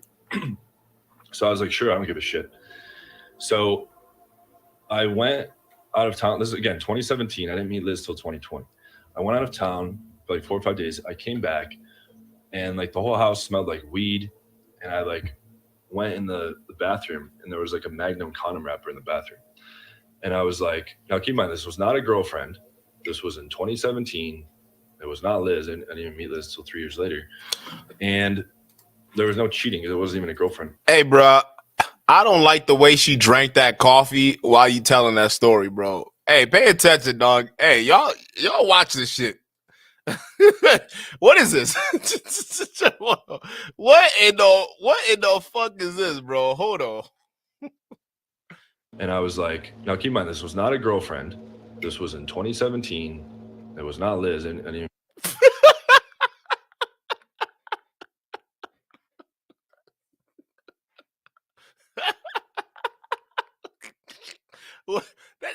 It's just It's just a convenient gulp of whatever the fuck she's drinking right there, as you're mentioning who the alleged character isn't in this story of you being out of town. Okay, but I just thought the timing was great. I just hold up. weed, and I like went in the bathroom, and there was like a Magnum condom wrapper in the bathroom, and I was like, now keep in mind, this was not a girlfriend. This was in 2017. It was not Liz. I didn't even meet Liz until 3 years later. And why are you looking at her? What's going on? What is with these subtle cues I'm picking up, bro? Hey, y'all know I'm never wrong, bro. I'm good at reading subtext. I'm a very good person at reading subtext, okay? And there's just a very weird ass Wait a minute, dog. Wait, time out. Is that a picture of him drinking a mug while we're talking about Liz drinking a mug? What in the fuck? What the fuck? Okay, I'm done. Hold on. I'm done. There's just too much going on right now. There's too much going on right now. All right, hold up. All right, y'all watch this. Watch this. Okay, something's fishy about this. I'm at the put it full screen. Guys, something's fishy about this, okay? Right now, she's teabagging. All right, watch her. She's teabagging. But then, as he answers the question about who it doesn't involve, it's just a convenient gulp. You see what I'm saying? And then the way he just looks at her, almost like he's trying to confirm something. Let me play this in slow motion so y'all can see what I'm seeing, bro. Because, like, sometimes for people to understand subtext in real time, bro, you know, or subtle communications in real time, you gotta sometimes see it in slow motion. It enhances the whole experience, shall I say. So let's do this. And there was like a Magnum condom wrapper in the bathroom. And I was like, now keep in mind, this was not a girlfriend. Okay, she perks up. Now, keep in mind, this is not a girlfriend. Okay, she's listening. She's almost like, nigga, you better not. This was in 2017. It was not Liz. And I didn't even meet Liz until 3 years later. And then he just immediately looks at her like he's trying to, like, I'm so confused. Maybe I'm reading too far into this. Maybe, or maybe not. And usually I don't think I am. I think he knows something that we don't. Again, if his own boys that he knows on the back end, and you know this guy doesn't have a filter. He says the dumbest shit in the world, okay? If he's able to tell his boys the honest to God truth, because we look at this shit right here, right? Yo, need your honest opinion. What happened? I'm infuriated. So I get home. My main was stripping and staying here while I was gone. Your main. Okay, cool.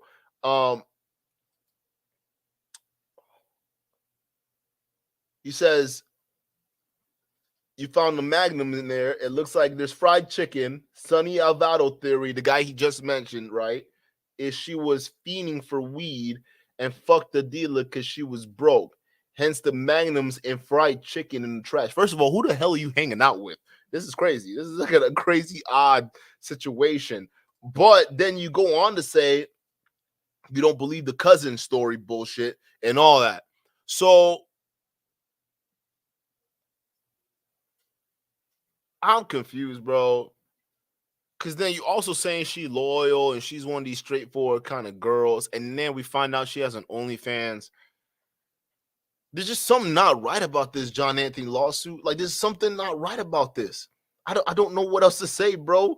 But I'm telling you, if you have an open relationship where it's open on your end but closed on her end, she is gonna hunt for Tyrone, guaranteed. And do not be surprised if you come home and you see Magnums in the trash can.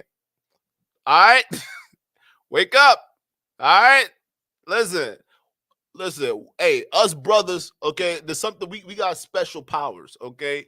We sometimes some of us understand how to sense when a woman's in wanting, okay, when she longs for something lustful, right? Something that almost a new experience that she craves, and she knows that it's tight at home and she can't really get it, all right? And sometimes what she does get, she got 2 pumps Harry, all right? And 2 pump Harry ain't doing shit, right? So she is longing for something longer and deeper and can fill her up just right.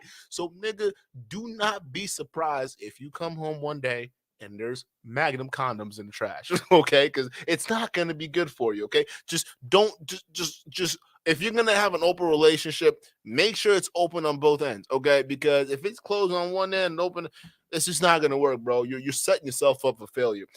So I just thought it was weird, bro, the way they're subtly communicating with each other. All right, she conveniently taking a sip of her mug, like right before she sips, she's checking to see if you don't even fuck up, and then she takes a full swig. Watch this.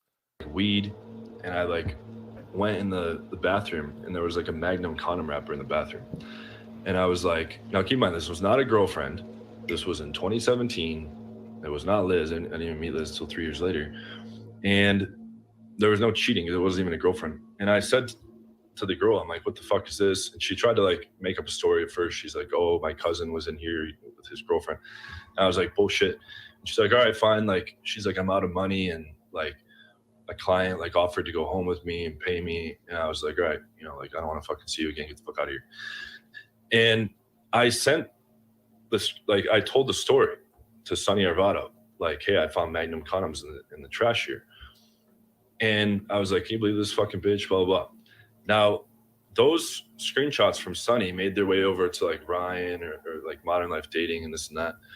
And they're trying to say like, this is evidence of Liz cheating. No, it's not. Wrong girl, wrong time, and wasn't a girlfriend. Okay. So that has nothing to do with Liz or any kind of cheating. Okay. Now, there's never been any allowance. Liz is a civil engineer that has a good job. So again, that's fully fabricated. And what they're talking about with this physical abuse, like, again, this was aired by Modern Life Dating. This again was a fucking screenshot where Liz came home one day from work. This was like a year and a half ago at least. And I was like banging a chick. And we had been like fighting a lot about girls this time. It's like not easy to, be living this lifestyle, right? And she like, you just like smacked me on the stairs or something like that because you were like pissed. She had like a bad day at work. She came on me banging a girl, and we were like in the middle of a fight. It wasn't physical abuse. Wait, whoa. See, now, wait a minute. Now, something don't make sense. She came home. You're in the middle of banging a girl. I thought she was okay with having an open one-way relationship, right? I mean, theoretically speaking, she would have just came home and see you banging that girl out and be like, oh, Poppy's at it again. Okay, let me go make dinner, right? Like a good little, red pill girlfriend like she is. So you mean to tell me, wait a minute, nigga. You mean to tell me the domestic situation that you caught was because she came home, found out you were fucking another bitch, and reacted as any woman would react if she was in a monogamous relationship? Are you kidding me? Man, she started whooping the shit out of you, smacking upside your head, right? That Latin passion, you were feeling that, huh?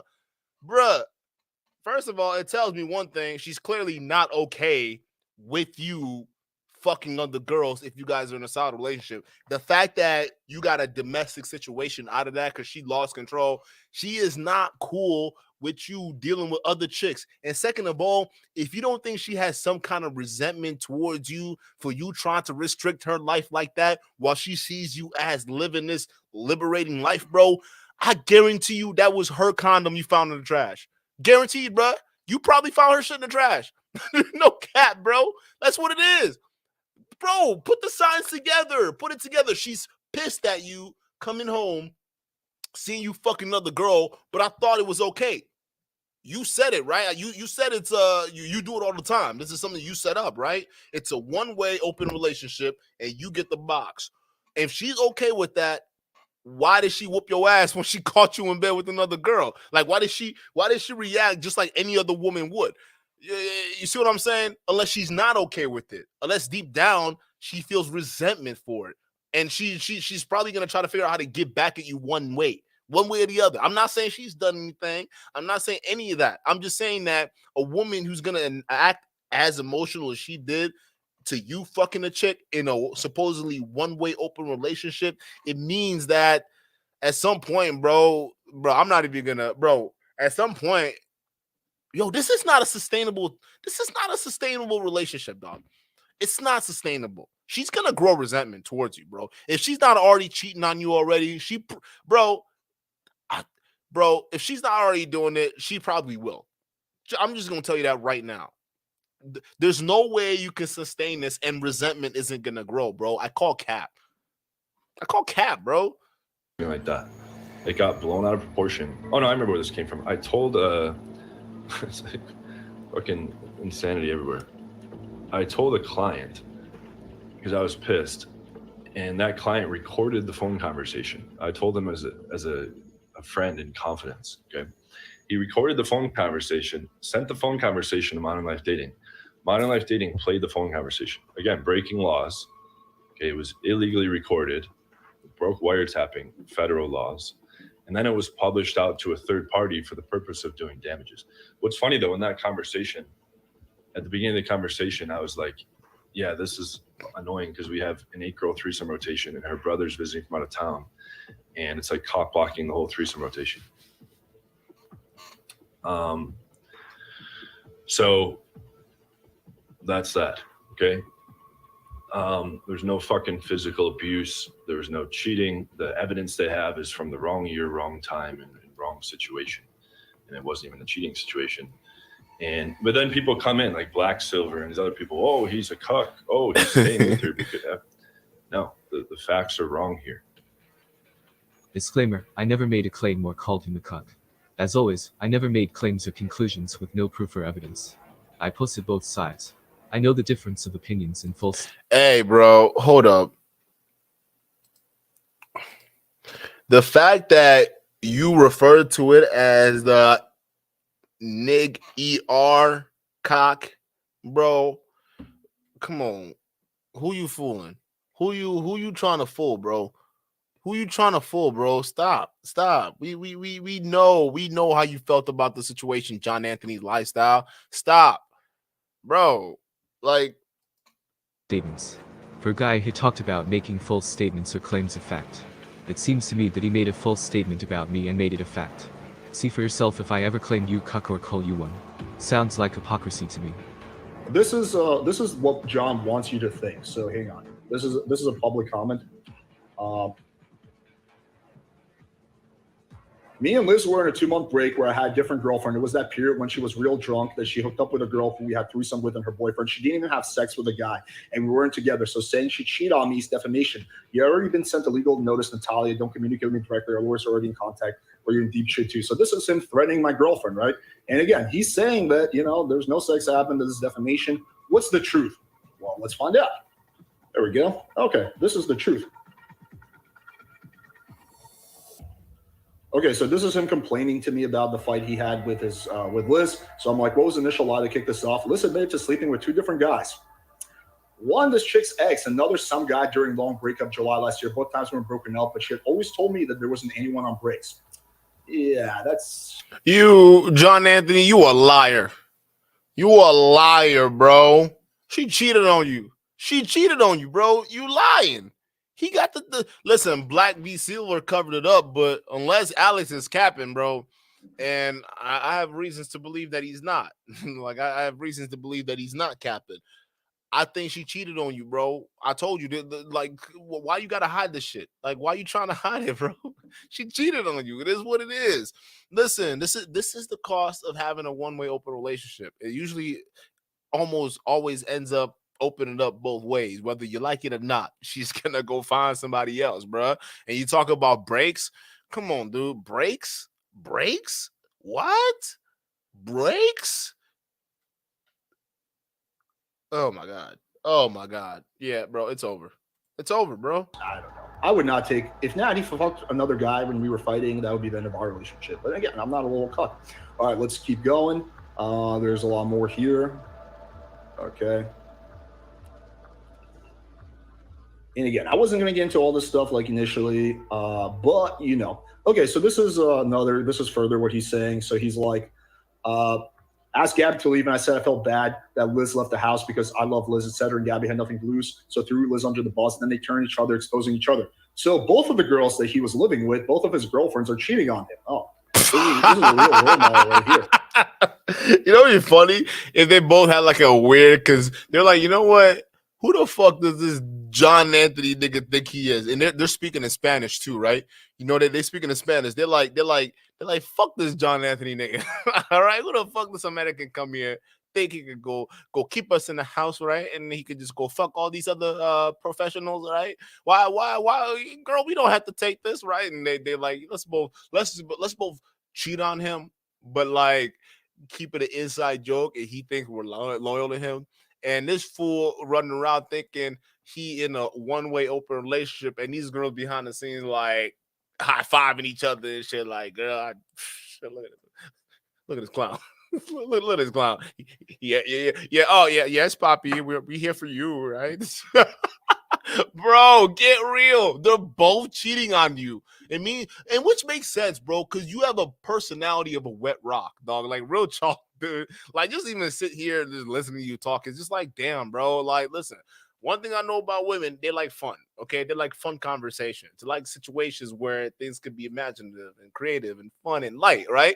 But with you, it's just so heavy and dull and just, I don't know, bro. The vibe is just odd, dog. So I'm surprised. I really am that they didn't cheat on you sooner. Like, real talk.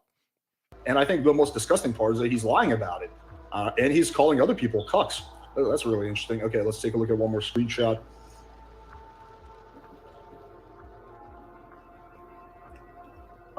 Okay, let's get into this. Okay, so this is a screenshot she sent me that he was having with Liz. He calls her baby Liz. That's really cute.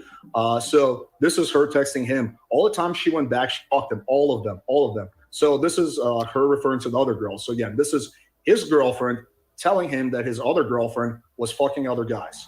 And again, he decided to marry this girl. Again, nothing against Liz, great person.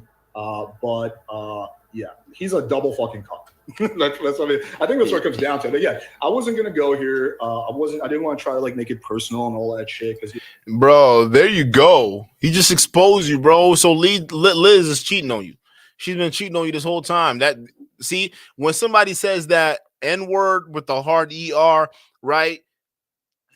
There's some anger behind that, and I could probably tell just by even the way this dude talk how he probably feels about black folks, right? We saw what the video he put out against the Ayindei, so we know how he feels about black folks. We understand that, but I mean, usually it's literally it's white people like you, John Anthony lifestyle. It's white folks like you, bro. That real dog.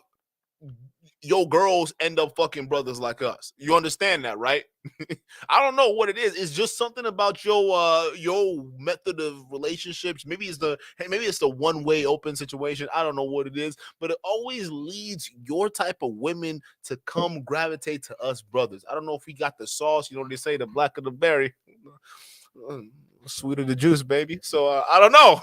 I don't know if she like the way the juice tastes. But listen, dog, I'm just saying, it's brothers like it's dudes like you that like your girls end up with brothers like us. So I get it, bro. Cause that hard ER, it seemed like you said that with like some kind of like just bro, like just reading that text message, bro. I can't let that go. You understand, right? Because in my eyes, bro, you're kind of racist, bro. Like you racist, bro. Like real fucking talk, dude. Like, and you're supposed to be a dating show. How many black people have bought your products, bro? How many black content creators have collabed with you, bro? Like, what is this? Like, what is this? So listen, if you don't want your girl cheating on you consistently with brothers that look like me, right? You probably should revisit your one-way open relation rule because women don't play that game, bro.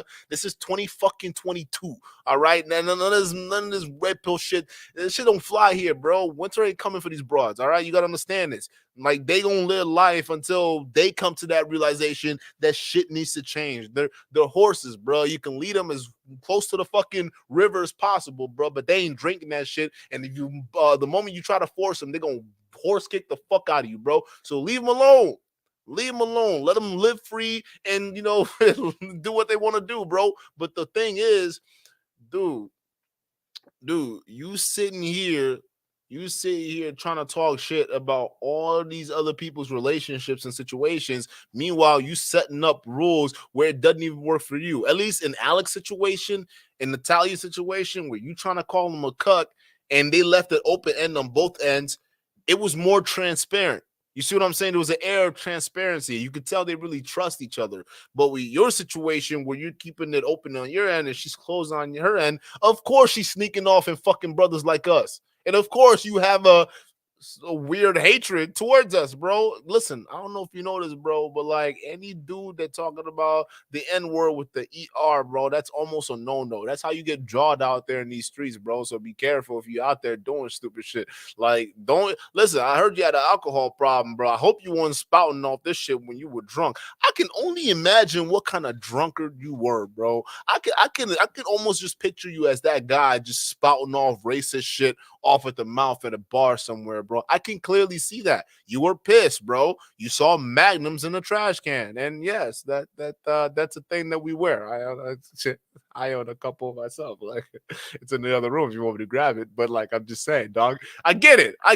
But it's not the consequences of the fact that your dick is small. No. Listen, bearskin condoms they work just fine, okay? It feels like nothing's there, but realistically, sometimes a girl wants to feel like there's something there, okay? You know? So sometimes they gravitate to the larger, but hey, I can't do this with a straight face, bro. I'm sorry. I can't do this.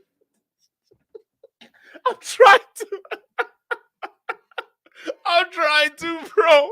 I'm so sorry. I'm trying to. I can't do it with a straight face, bro. I'm sorry. All right, listen. Isn't that the motto of the bearskin condoms, okay? It feels like there's nothing there, all right? Listen, your girl is tired of feeling like there's nothing there, okay? She wanted the magnums, okay? She wanted to feel something for once, okay? And she found us. Okay, I'm done. I promise this time.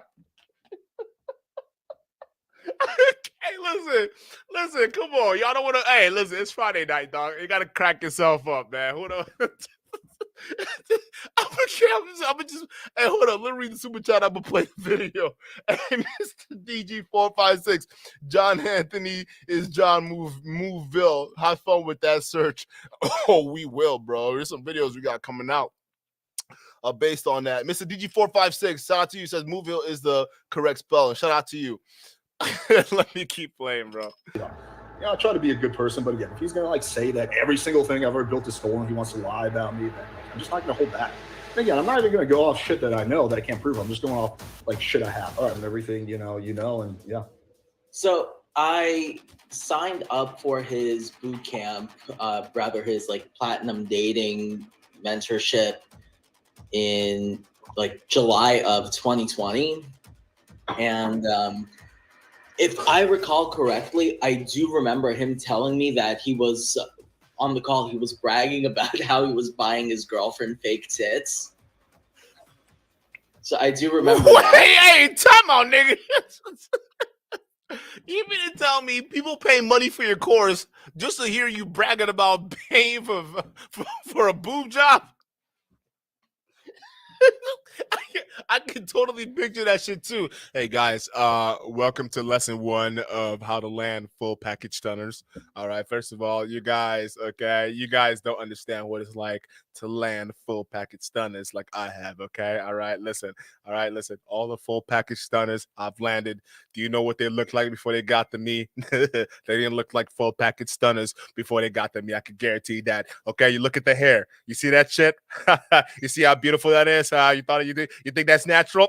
You're fucking wrong, okay? That shit's not natural. I bought her that shit, all right? Look at her tits, all right? You like the way they're on? You think they're natural? Wrong, all right? I bought her that shit, all right? Lesson one that you motherfuckers are gonna learn, all right, in the High Stunner Attraction Academy here, hosted by yours truly, John Anthony Lawsuit. You are gonna learn how to buy your girl fake titties, all right? Turn her from a full package loser to a full package stunner the JAL way.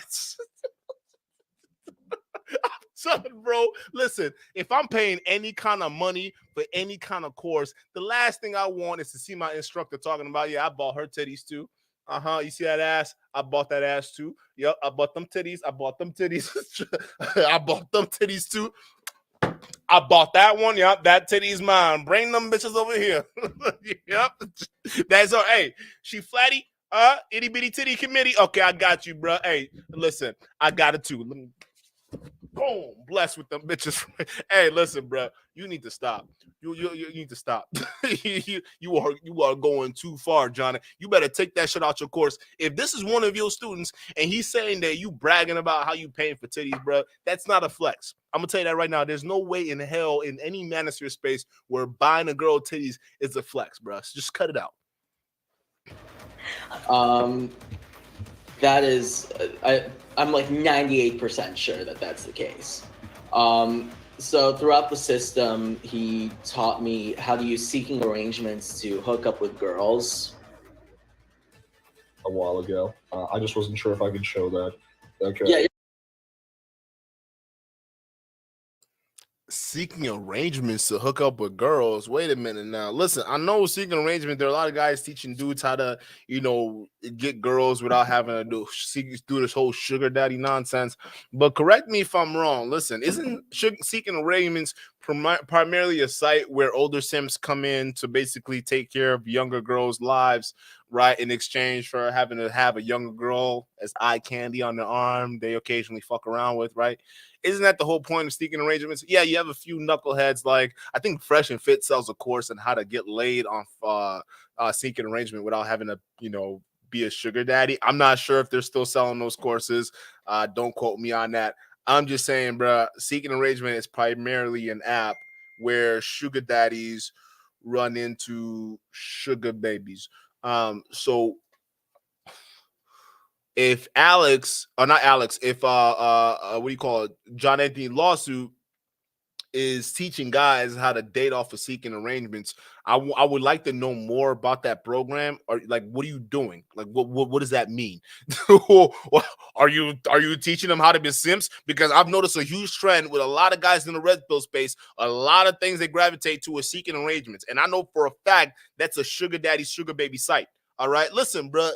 Listen, I without even having to go too in depth into my background and shit like that, because I would tell, listen, there's no bigger hole. Listen, I'm gonna tell you this, bro. I've been around. I know my way around the block. Okay, I'm gonna just tell you that right now. I know my way around the block. And one thing I'm gonna tell you right now, bro, a lot of this shit that some of these guys, you see some of these dating coaches are putting out there, realistically, bro, it's just fucking cap. Like, real talk, believe me, bro, is just cap. A lot of times what some of these red pills will say about women and what they like to do or they behave and stuff like that. Listen, some of it does have bearing reality, but a lot of times most of it is just cap. It's just fucking cap, bro. A lot of it comes down to confidence. I know it's a hard thing. A lot of people just hate hearing that. They hear confidence and their fucking dicks go right into their fucking stomachs, bro. All right, they don't like that shit, okay? But hear me out. What I mean by confidence, bro, is just the ability to just be able to just be in control within that situation. So when it comes to just dealing with the woman, it's just how to deal with the woman. And yes, on certain occasions, yeah, it's worth learning the tools to do that, right? But not learning the tools, learning and acquiring the tools to do that. But realistically, it just comes down to, if you guys just be social. That's it, bro. Go from introvert to extrovert, bro. Like, that's it. Like, realistically, if you can take it's literally the best of both worlds that win, right? I would say I'm introverted and extroverted, right? I would say I'm a mix of the both.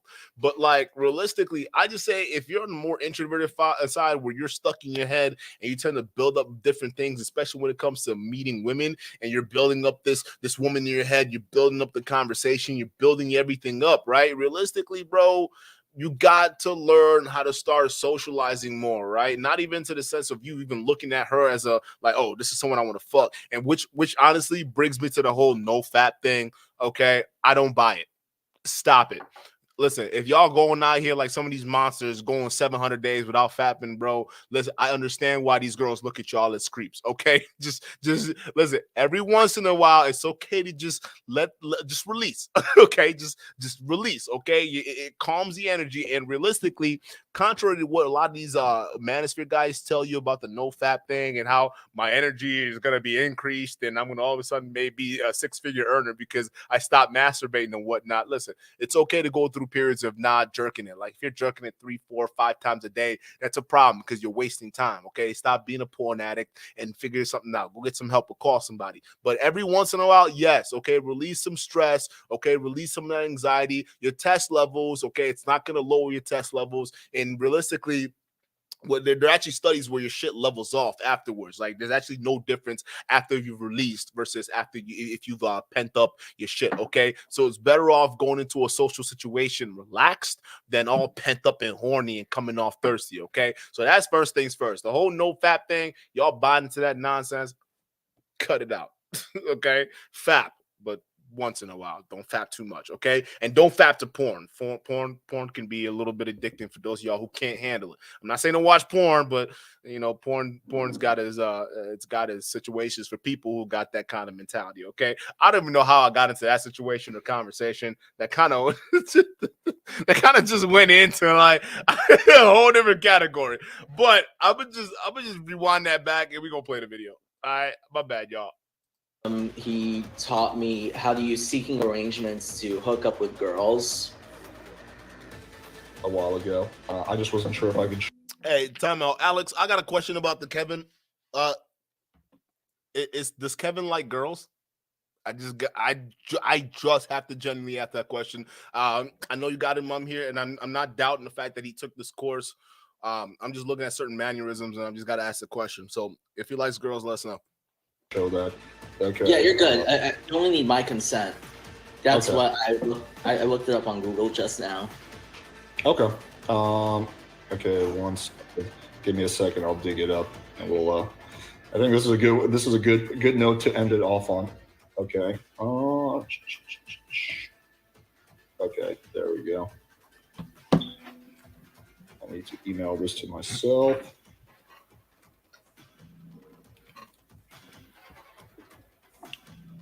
So this was legitimately a coaching call? Yeah, it was. Oh my. Hold up. I'm sorry. I just noticed Natty's glasses, bro. They just remind me of something.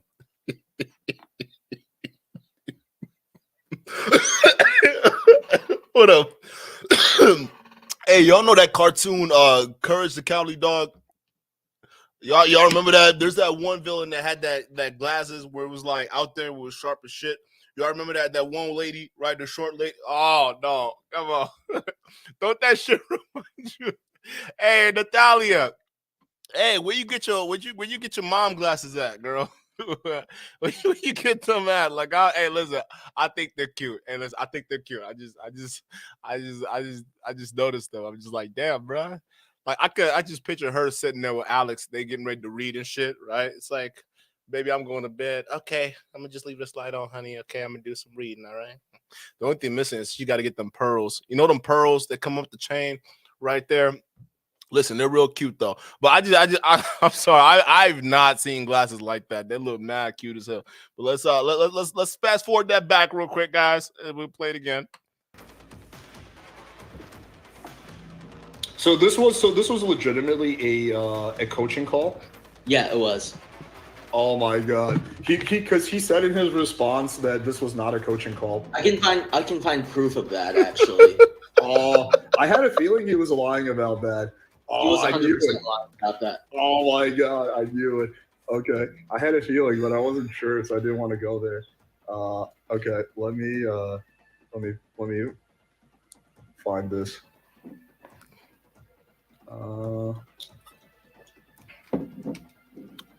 Okay. When did you record this call, Kevin? I think this was in January of 21. I'm gonna share the screen. Oh, that was after did he tell you about her indiscretions? No. When was this? When were the indiscretions? It was in June 2020, I think. Okay, let's just play the call. Wait for a second. You will. And this is where Black V Silver goes into his morals, right? He doesn't like to, go into that situation, which I respect. My boy keeps it fair. Although when you're dealing with someone like John Anthony lawsuit, I don't think it is that you should keep things fair. All right. So if someone says he, likes to keep it, real, and he lives that lifestyle, right? Because come on, man, come on, bro.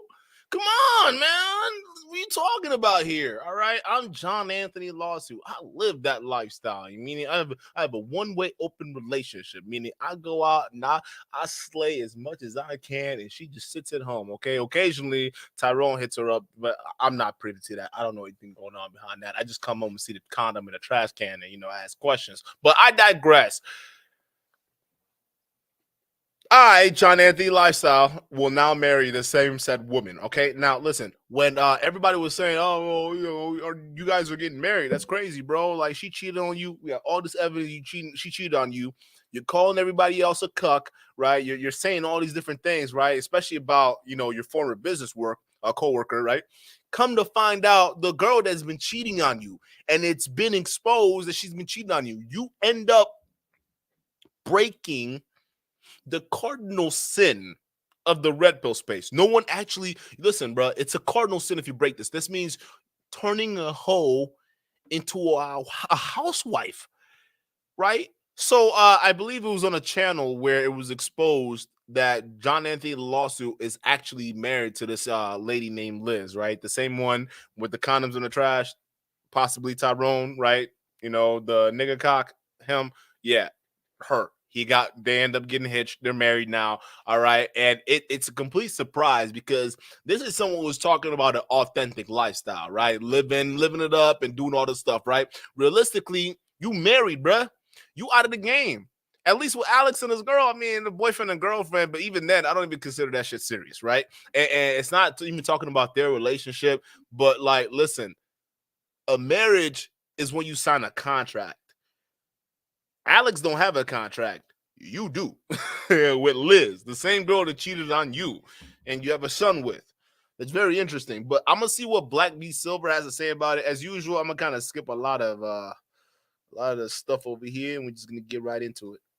We are not married, and she did not cheat on me. Like, so here's the thing. Like, a lot of this, like, evidence that these people have right now, they're trying to, like, smear my name and make things personal and play dirty.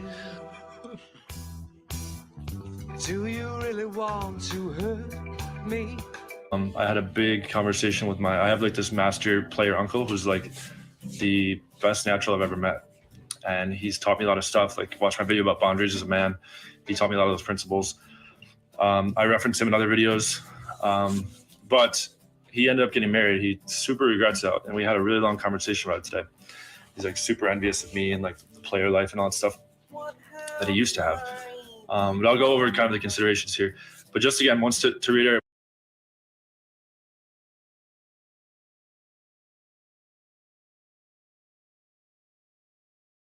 Once again, as these views, like I'm putting out a video a day. Like if you guys are seeing this, I have a whole fucking list of shit. Everyone I know should be motivation to like take you're like dating the girl. Like she has motivation to like take care of her physical appearance. Why? Because if she gets fat, you could leave her. If she becomes like unhygienic, you could leave her. You can like enforce boundaries and like keep her in check, because why? If she fucks up and like pulls some shit, you can leave her. Okay, you can get some other girl. There's no fucking.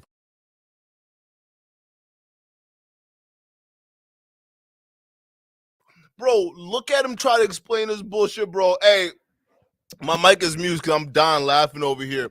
I said the Kermit the Frog cover to Johnny Cash. That shit fucking funny as hell. But look at the way he's justifying this, right? Look how he's justifying this bullshit, bro. Like, oh, you find girls or all this stuff like that. But you clown another dude in the whole ass relationship, more trusting than your shit is, and yet you're marrying the same girl. Like, it don't make sense to me, bro. But like, hey, you self-explain away. Bond. There's nothing at stake, right? But all the laws are written that once you form this marriage bond,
Now the guy is in like this huge position of weakness.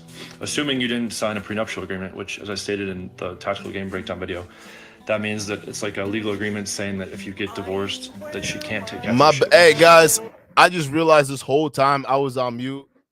My bad. My bad, bro. I'm my bad. That was pretty long. My bad. All right, let's continue. Have we all gone crazy? Is this okay? Okay.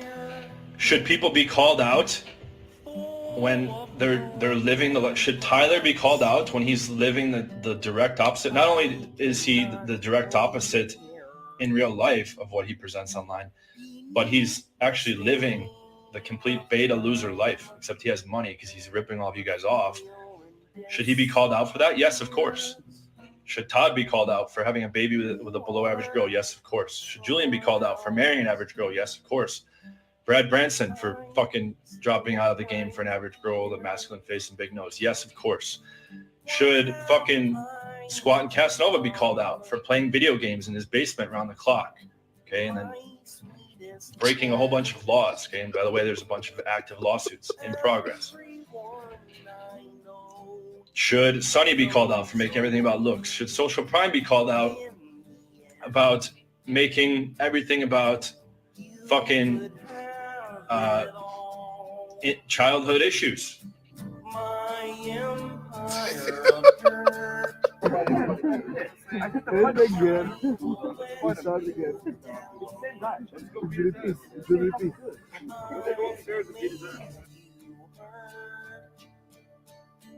If I could start again, Still having trouble with that, okay? We'll zoom in and try to make it obvious, and you can just see, maybe we can it's just a little interlocking thing. It's like if you had a necklace hooked in the back. You know how to hook a fucking necklace, right? You just pull the hook off and release like that, okay? Hey, bro, listen. As funny as that was, bro. Hey, listen. Hey, guys, I'm gonna skip the part. Don't worry. For those of you guys who watch this on the Afterplay, I'm gonna skip the part where I was on mute. My bad, dude. I put myself on mute when I was watching this, and I totally forgot because the screen. Listen, all right, the screen's on the opposite side. It's hard for me to see it, but yeah, that was my fault. Listen, bro. At the end of the day. Here's what I'm saying. Here's what I'm saying. And we have to come to a crossroads, people, because we have to understand what is the red pill about at the end of the day, guys. What is it about? What is the end goal? What is the end result about the red pill, right? Because I think what a lot of people don't realize is when it comes to the red pill, there's so many fucking factions, bro. It's not even funny anymore. There's so many factions, all right? All these pills popping out of nowhere. It's everywhere, all right? You know, we're the no pill guys over here. So, you know, we don't pop pills. Everybody else pop pills. But, you know, everyone starts blue pill at some point, right? Whether you discover the red pill, however you discover the red pill, everyone starts off with the blue pill, all right? The blue pill, you know, you get your heart broken, you find out your girl's been cheating, you see a condom in the trash, right? All that bullshit. What ends up happening is you then start popping the red pill. You come into some of these different spaces, you know, you pop the red pill, you get the awakening of female nature, right? And now you want to go ahead and exercise your options because the red pill has made you realize that as a man, you have value, right? You have value and you can go ahead and exercise that, right? And yeah, some people, they flood into these different avenues of the different pills and they tend to go different places, right? And you got the MGTOW guys, they want to take their ball and go home. They want to mess with society anymore. All these different pills and whatnot you could take. But here's the problem, bro. At the end of the day, you're going to end up with this situation right here, which is the blue pill. All roads lead back to the blue pill. You understand that, right? From blue pill you came from to blue pill you shall return. That's what's going to happen, because what you guys got to understand is, listen, at the end of the day, as much as the new age red pill tries to criticize a lot of guys who are getting married, like even guys like what's his face? The roommates, right? Hafiz, he's getting clowned right now because of the whole marriage situation, how he's getting at the red pill, right? There's all these scenarios and situations brewing, right? You can't deny, as a red pill content creator, at the end of the day, you're gonna get caught, okay? Because listen, for a lot of people who are following the tenets of the red pill, or at least what the red pill used to be versus what it is right now, what it essentially is theoretically supposed to lead to is you becoming a better person, right? You becoming a better man. Well, guess what? As a man, you're the catch now, all right? So you're gonna get caught at some point. So a girl's gonna catch you in a relationship, whether it's sooner in your career, later in career, it doesn't matter. As long as you start building yourself up to become the catch, you are gonna get caught. The thing is, what to do when the man gets caught by the one he truly desires. You understand that, right? Because at that point, a lot of men, it goes over our heads. Listen, a lot of the red pill, yeah, teaching us a lot of stuff. Listen, just even realizing a lot about female nature, that's also going to help a lot of guys improve significantly with women versus them just not knowing anything about female nature. You understand what I'm saying? But it's just one of those things where it's like, okay, so what are we teaching guys that is going to be the end goal? Because when you come into this red pill space, there's a bunch of contradiction mess that's just going all over the place. That it really is. Okay, we're here to sleep around. Okay, we're here to find relationships. That's why you get these people who come in here and they're debating everybody back and forth, and they're insinuating the red pill is supposed to be for relationships. Personally, I think the way the red pill is right now, it's not supposed to be for relationships. Matter of fact, red pill shouldn't be, and relationships shouldn't even come into the realm of anything called red pill at all. Red pill should stand for awakening, and a lot of men going out and doing their own thing, and just, you know, taking that knowledge and living life with that knowledge, right? And you can gravitate to all these different pills and whatever the fuck it is, but as long as you understand that at some point in time, if you're following some of these tenets that a lot of these guys put out there, and some of them, they work, the self-improvement aspect of it, the financial aspect of it, they all freaking work, and I support that 100%, right? So once you get that covered and you become that dude, you officially become a catch. Now what? Because after you got caught, you still need the skills to be able to continue that relationship and keep things going. You see what this John Movehill guy is talking about. 1,500 chicks later, and he got a marriage certificate to prove. Listen, at the end of the day, bruh, that's what it is. So if you're going to clown a guy like Alex for going into a long-term relationship with his girl, right, at the end of the day, you listen to him, right? This is a guy who started off blue pill, didn't really understand the shit about women, you know, worked himself up to basically be this guy to not only be able to attract a lot of women, but then also teach that skill, right? And to teach that skill, meaning he has to go out and he has to sleep with all these different women, right? All you guys have high lay counts down to the fuck here to the moon, right? All you guys have these high lay counts. Here's the thing. He's at a stage in his life right now where he got caught. He built himself up to be a high value man. He's making 6 figures plus, right? He got caught just like you got caught, John. You both got caught by the same type of woman. So you clowning him for getting a relationship with a woman long term, but then you're making it something based off a surface level like looks, bro. It just doesn't make sense, especially if both of you guys went down the path to building yourself up to be men, and then all of a sudden you got caught by what? Come on, bro. I'm just saying, bro, like, listen, if you're going to put ideas out there and you're going to be teaching guys how to basically pick up women while you're married and while you're both of you guys are in some form of long-term relationship. So it is what it is. If you're both going to be teaching lessons on picking up chicks and living that initial stage red pill life, listen, bro, I think it's also good for you guys to establish what comes next. I think it's good for you to establish that, yeah, at some point in time, listen, you're gonna get caught, bro. At some point in time, there's gonna be that girl that's gonna lock you down, bro. It is what it is. It's happened to every other content creator. Bulldog Mindset is another red pill guy, right? He got married, right? And I seem to believe that you clowned him. You were making fun of him, John Movehill. There were receipts out there of you basically talking shit about Bulldog Mindset, right? I mean, are we wrong here or what, right? So at the end of the day, bro, you clown all these people that got into LTRs, and then eventually it becomes the case that you do. I think if you guys are going to start continuing the whole dating coach thing, I think that should be part of the whole aspect, the whole conversation. All right, bro. So this is how you get your 1,500 link count. But at the end of the day, bro, you're gonna get caught, and this is how you're gonna continue the relationship when you get caught. Because me and Liz, all right, you know, it's now open relationship both ways. All right, so now I come home and there's no more Trojan condoms in the trash can. Okay, so Liz can do her thing, and I can do my thing, or it could be a reasonable thing where it's closed on both ends, right? And nobody cheats. That way you don't see Tyrone's condom in the trash. Whatever it is, it is what it is. I just think that, listen, bro, you start to see guys with a lot of these dating coaches, you notice all of them getting into these long-term relationships, bro. You notice that they're all getting into these long-term relationships now, pretending like it's always been a cool thing. You know, all these guys, they started off preaching a red pill along with you guys, and it seemed like they grew, and now they're preaching a different message, right? So I'm just saying, guys, just yes, be aware of what women are like out there, what the dating world is like out there. You definitely want to be aware of it. You want to be, if some of you ladies who are listening, be aware of what men are like out there. All right, there's some sleazeballs out there. All right, listen, bro. I was watching what's her name? Minka. You guys know Minka, right? There was a guy named Grey Pill that used to be on this podcast. And Grey Pill, there was a whole situation between him and her, and that shit was wild because Grey Pill, basically in that whole scenario, was the exact kind of ain't shit dude we've been talking about.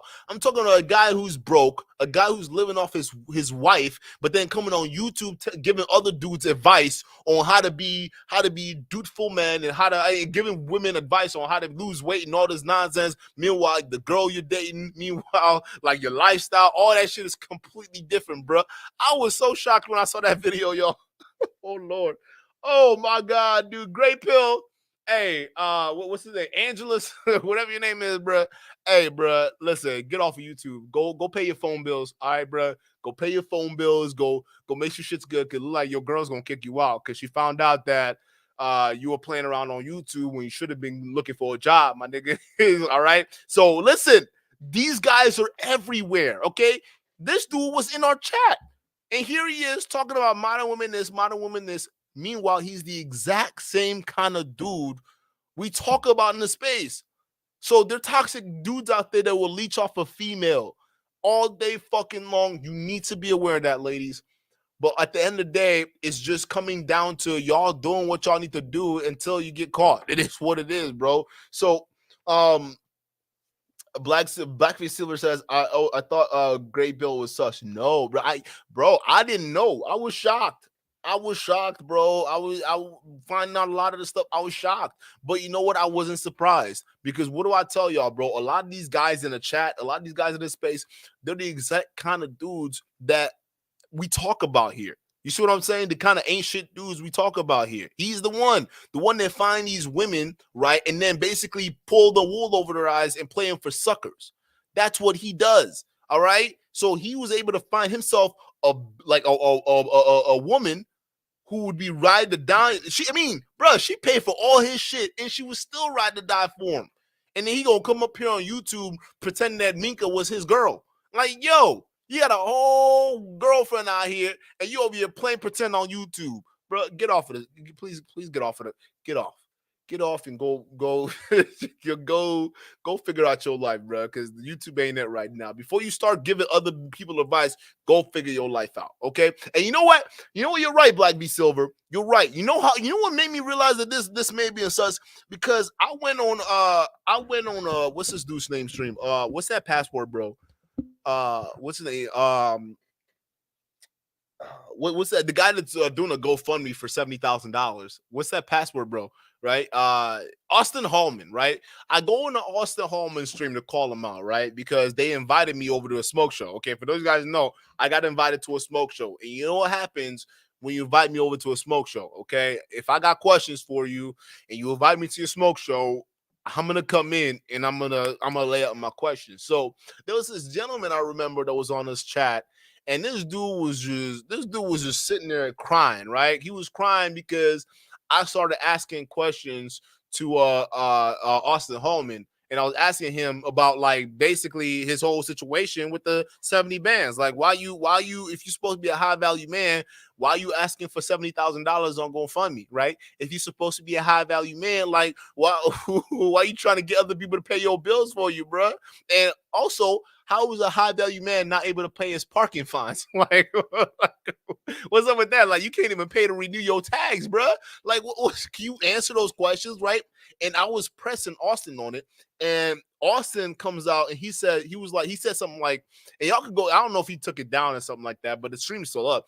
And he said something like, he was like, I was levying violence against him because y'all remember when I did that video, because he saw that video about the people getting drugged by scopolamine in Colombia, right? Or scopolamine in Colombia. And he said that because I did that video, I was threatening violence on him, right? And I'm like, how the hell am I threatening violence on you by telling you that you're not letting guys know the dangers of flying to these foreign countries, right? So as I was pressing him on that, this weird ass dude comes up talking about like, oh, why you coming here ruining a good conversation, man? Like, it was a great conversation. You ruined. I'm like, what are you talking about, bro? Like, it's a smoke show, right? So then they go on. I'm letting them have the conversation, right? They're talking. And then I think they're talking about like relationships, something like that. I'm gonna find that video, bro, and we're gonna react to it because I thought it was so crazy. I actually thought about doing a reaction to it, but I was like, nah, bro, it is what it is. We could just leave it alone. But like, I think it's so much relevant now because it's crazy, right? And then what ends up happening was, the same guy, they were also talking about chicks, right? And the dude was talking about he was a ladies' man. And I looked at the guy, I was like, bro, you not a ladies' man, bro. You like, from the way you sound like a bitch. And listen, bro, I smell a bitch when I see one. And I'm usually never wrong, right? So tell me why Grey Pill was on the same podcast, right? He was on the same panel. He pops in, he says, yo, Duke. I know you and I know him and I can vouch for him. Okay, trust me, he's legitimate, right? I'm like, I bet. I go back, we look this dude up. The biggest simp in the fucking world, bro.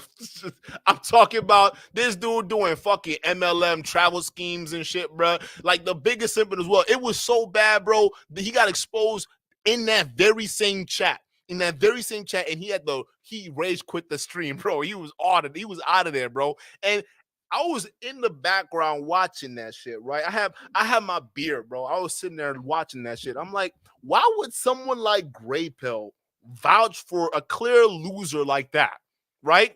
You see what I'm saying? Someone like Grey Pill, who's supposed to be legit, right? Why would he vouch for a clear loser? Like, if I could spot that this dude is a loser from far away, I mean, at least Grey Pill, somebody with some actual balls and experience, right, could tell that, right? But the fact that he said he vouched for a clear simp, and I knew for it he was a simp. It took me 5 minutes to realize that. I said, you know what? There may be something sus about Grey Pill. And then I saw the Minka video, and I was like, oh, Lord. This nigga's a pookie. Oh, Lord. How is it that you haven't found a job in over a year, nigga? Oh, Lord. You gonna come up here and talk about high-value man this? You better go ahead. Hey, listen. You are not allowed to come up on YouTube and talk about anything high value until you find yourself a job. You hear me? Hey, Grey Pill. Hey, you watching, bro? I know you watching. You are not allowed to talk about high value anything until you find you a job, my dude. Okay, I don't want to see you on any panels, not you or all 6 of your alt channels. And I know all of them. Yeah, I knew all of them from the start. All right, nigga. It's kind of cringe. You have like 6 different channels that you over here commenting on people's stuff with. Okay, so we already peeped that. But you stop, get off of YouTube, go find you a job, okay? And same with you and all the other high value wannabe niggas like you. Go find you a job and stop living off these females. It's niggas like you that give us a bad name. Like, she was taking care of you, bro, while you on YouTube, on our platform, talking all that shit about women. The whole time you got a woman at home making your t-shirts and you don't even have a job. I'm done, bro. I'm done. Like, listen, bro. I'm done, bro. I can't do this. Hey, y'all want to play? Hey, is Minka? Where Minka at? Where my girl Minka? Let me see what she do. Like, listen, bro. I want to play that video, but I don't know. I want to see if she'll give me some permissions. Because I thought it was because I was like, yo, this would be a perfect example of what a what do you call it? What I talk about when I talk about guys who fake with this shit, right? These high value fakers, right? This is what I'm talking about. Oh shit, I haven't replied in 3 days. Oh damn. Yo, hey, listen, I'm not a social media guy. Okay, listen, I'm not good at that. Okay, so listen, guys, don't be a gray pill. Don't pop that pill. Okay, we already know where the gray pill leads. Don't pop the gray pill. Don't pop any pill. Matter of fact, if you're gonna pop any pill, just take the no pill. All right, and the no pill will set you free, okay? Because you're under no restraint of any drugs whatsoever. All right, you're just chilling with the brothers. It's cool. All right. But Blackfield Silver, yes, he is. Yeah, it was, bro. As soon as I figured that dude's judgment and that one dude, I was just like, hey, bro, you're some of the people you hang out with, and if you're vouching for this guy who's clearly a bitch, clearly there's something wrong with you.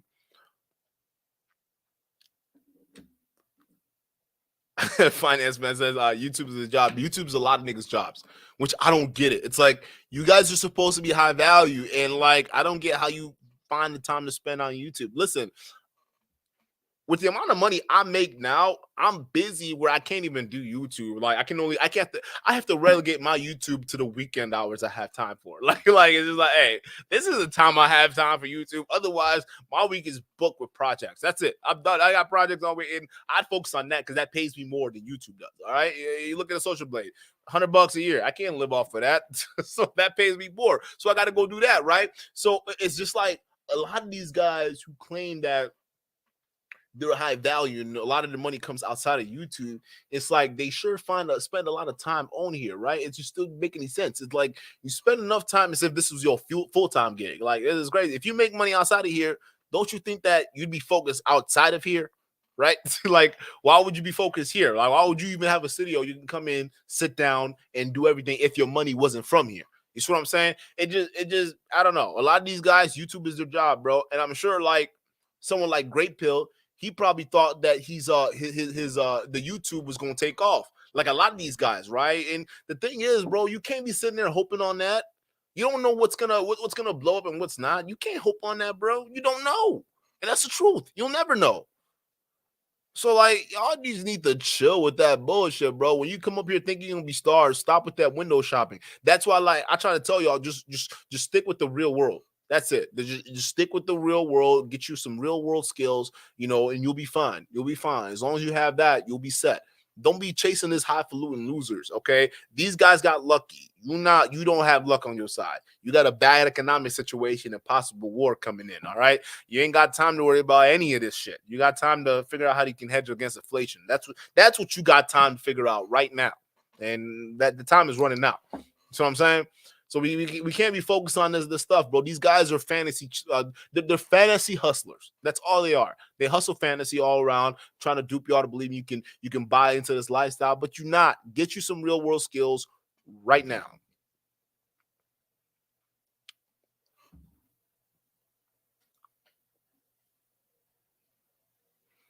Kazan, welcome to the stream. Kazan says, I feel you there. Hence why I haven't posted a video in months. Too many other things to do that generates money. Facts. And here's the thing.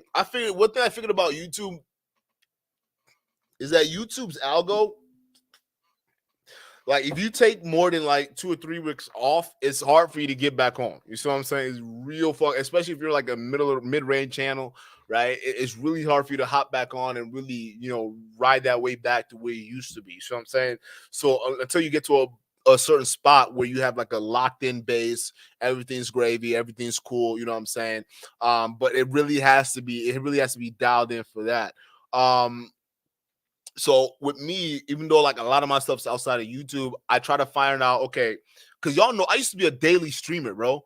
Y'all realize that? Y'all remember when I used to be daily streaming, bro? I'd be like here every day because that was when I used to do a lot more contracting work. So I like more like clients on my plate. So to be like, I just sit here on my computer all day, and that's literally all I would do, and that was it. Like I didn't have anything to do. But then at some point it was just like, all right, well that started to get a little too much, and then it was like I would much rather have something a little bit more secure, settled, and that pays me a little bit more than what I'm getting with, all these other things combined. You see what I'm saying? And it gets me the experience where I can springboard that into a completely new field within the area I'm in. You see what I'm saying? So it's all about how to basically play the corporate game, how to move back and forth, right? I'm not saying there's nothing wrong with not being an entrepreneur or being a 9-to-5er, but it's knowing when to bounce between both. Okay, you listen. 90% of the endeavors you're gonna go out there and do, you're gonna fail in it, right? But it's not saying that going in and working for an employer and getting paid from an employer for doing something right. It's not saying that's a bad thing. What I'm letting you all guys know is when you see these guys on YouTube come in here talk about Bugatti nonsense and Bugatti this, okay? Listen, I'm saying that not all y'all are gonna make it, but there's gonna be a sizable percentage of you guys that can earn a shit ton of fucking money. You really, really embedding yourself in one of these organizations, all right, and earning good skills, okay? And you gotta get yourself set up with the right places. But I'm gonna tell you this. Affiliate marketing isn't going to get you there, all right? And buying a Hustler University packet, the certification is not going to get you anywhere either. So just be careful. A lot of these guys that focus on this stuff, this is their money point, all right? So like you can't, I can't have time. I don't have time to do this. Like I don't have time to come up here and do this every fucking day. Right, it's got to be on weekends. So when I look at these high value guys, I'm just like, how the hell are you guys doing this every single day? But then you guys are claiming that you make a shit ton of money outside of YouTube. But then the people I see that make a shit ton of money outside of YouTube don't spend time on YouTube. So how does that work? And then I look at Saint the Sinner talking about I'm a millionaire this outside of YouTube, and you look at it, it's like, no, bro, he needs YouTube. That's why he's on YouTube consistently. Because he's got a YouTube pays for a lot of his bills. So when you look into a lot of these creators, you realize they need YouTube because YouTube generates some kind of income from it. You understand that, right? So what does that mean for you? It means that for a lot of these guys, you thinking that you're going to blow up like these guys or have the same luck like these guys. Nah, bro. You focus on the wrong goddamn thing. All right? So if you listen, bro, if you what is the best way I can explain this, bro? I would say it's just work-life balance. I would say that's the easiest way to explain it. Work-life balance. What works for you, right? If anything, is content creation even a niche you want to go into? Just asking the question, right? Is that even something you want to do, right? And if it's something you want to do, like what work-life balance works for you, all right? Because if you're doing this hustling every day, YouTube's a job, bro. YouTube's a job, bro, and it will work you to the bone. All right, and you take more than 2 weeks off, they taking your clout. Your clout comes with it. You see what I'm saying? So y'all just be careful. I don't know. I'm just talking shit.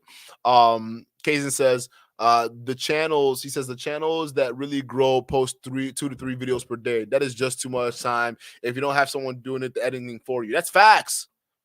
That's completely facts, bro. Especially listen, bro. I actually do have a plan in terms of like, when I finish up with the stuff that I'm working on right now, I just gotta get some stuff sold. Once it sells what I want it to sell, your boy's gonna be sitting good. But the thing is, once that shit gets, I'll have a lot more time. But I can't focus on this stuff. And you're right, bro. Like I can't post 2 to 3 videos a day. And like I paid editors to do work for me. But the thing is, I have such a unique way. Y'all remember when I used to do intros? Y'all remember that? Like unique custom intros? I still do that, right? There were some of them I had editors do, some of them I did myself. And you guys can tell the difference between what I did myself and the ones I paid other people to do for me, right? The thing with paying other people to do your intros and edit the stuff for you or the videos the way you want it to, it doesn't get done the way you want it to. I guess that's the best way to explain it, right? So it's like, you could go pay all this money for revisions and they can take a second look at it, third look at it and whatnot. And maybe I can take some time to get a secure editor. But like realistically, I can edit video myself and I know the kind of style I want to put in it. But you guys don't see those videos as much anymore because I'm not paying the editor to do it because they don't do it the way I wanted to do it. And a couple of my videos have been copyright strike because certain music was used that wasn't supposed to be used and all these different confusions and things like that. So it's just like until situations get settled down where I can bring back the time I want to spend into it, I have plans to, really post a lot more and utilize shorts and all these different features. But for right now, bro, like I just don't have the time. I really don't. And realistically, like I it's just not a big focus right now. You see what I'm saying? Carl Doja says, Duke, I messed up. So many good relationships because of this red pill nonsense. I unsub for all these guys, including JL, Roll, and everyone else. Keep doing what you're doing, bro. Shout out to you. Yeah. I mean, I'm not even like, yeah. I mean, I'm not saying you should unsub for a lot of these guys. I think for these guys you unsub to, look at them as entertainment. Like, look at it for the clown show that it is. That's it. That's all you got to do. It's like, hey, look at these idiots dance. Okay. Look at them. You guys are so wrong. Hey, you might even start a channel calling some of these losers out. Realistically, if you want to, why not run a bag off of them? That's a way to do it. But like, and the way I see it, you're letting them know, because you can talk about your experience about how many good relationships their ideology ruined for you. You could talk about that. That's an experience, bro. Like, this is what I talk about. I've listen, when I went through, like, I would say when I went through my Red Pill awakening, bro, when I got divorced and all that, bro. It was one of those things where I was pretty saucy about it. I was heated. I'm not gonna lie, I wanted to stir them things up, right? I'm not gonna lie. But if I kept getting a consistent dose of toxic messaging telling me how this shit is always gonna be a case, no matter what scenario I would find myself in with a woman. Yeah, bro. I think it would have messed up every future potential relationship I would have had, because I would have looked at every single girl the exact same way. But then again, I didn't choose to go down that path. I chose to look at it as a one-off, right? A situation where this stuff happens, and I didn't let that cloud my judgment with other women I decide to see, right? And my life has been happy ever since. You know what I'm saying? When you are not bitter, women can sense that, and women like to be around people who are, fun, who seem nice and energetic, and they can make things interesting. Not guys who are brooding and they seem like they're insecure and defensive, and they're always trying to control situations. Girls don't like that shit, bro. They don't like being pressed by guys like that. Believe me, bro. I hear about that stuff a lot. They don't like that stuff, dog. Girls don't like that. I mean, y'all think it sounds cool because it's all that Eastern religion type of shit where they tell you, oh, damn near, keep it a one-way open relationship. Oh, damn near, you got to control the finances because you're the man. Oh, damn near, she can't leave the house now anymore without your permission. Damn near, she can't drive. Like, where does it stop? Where does it stop, bro? Because at that point in time, she's not going to love you because she loves you. She's doing what she's doing because you're controlling the situation. That's what it is. Like, just stop. Stop, bro. Like, just back off. Stop pressing these females, bro, and let it happen. And attraction is attraction. This is where some of the black pill guys, they got it right? Oh, if a woman is attracted to you, you'll get a lot more play than guys she's not attracted to. So if you're an attractive guy, you got stuff going for you, right? If you're not attractive, work on other things. Right? Work on other attributes, work on other aspects about yourself, work on your humor. Yes, humor can be improved upon. You understand that, right? Humor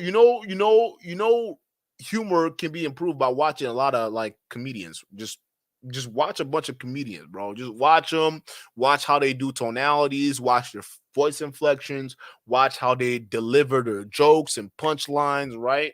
You watch them. Listen, a good artist can create something, a great artist steals. That's how that shit works, bro. So take that how you want to deal with it. Black Visitor says Duke editing logic and Manosphere topic is too interesting for me. I try to have a balanced mindset. No, you're balanced. You're balanced and you're fair. I would say you're a lot fairer than I am, because I'm a lot more brutal, and I could be biased at times too as well. Because I don't, it's one of those things where I have, and by bias I don't mean like bias because I care about one party over the other. It's just that, like, listen, I have strong opinions about certain things, and let's say we're talking about a content creator. Okay, for instance, it's like we're talking about John Anthony versus Alex, right? in this case, it's not that I'm biased towards Alex. At this point, I actually have nothing against John Anthony. I haven't done content with him. I haven't met him in person. I haven't done all of that. But from what I can tell, based off his personality, and there are guys I've talked to off behind the scenes where I'm just like, yeah, this guy, I don't know, bro. There's something about this guy I just don't understand. It's not, and I wasn't being rude about it or mean about it or anything. Like some of you guys I've talked to about this, I wasn't being mean or rude or anything like that. It was just like I'm listening to, because listen, I'm a very perceptive guy. That's one thing I am. Even if you like, y'all see me behind the screen. If y'all met me in real life, I could be quite intimidating. I'm very perceptive, bro. I'm a very observant guy. So I pay attention to what people say, how they say it, the mannerism and things like that. And listen to this John Anthony guy talk. I'm just like, listen, when people approach me for content collabs, I'm just like, I don't know, bro. I can't get a direct beat on this guy.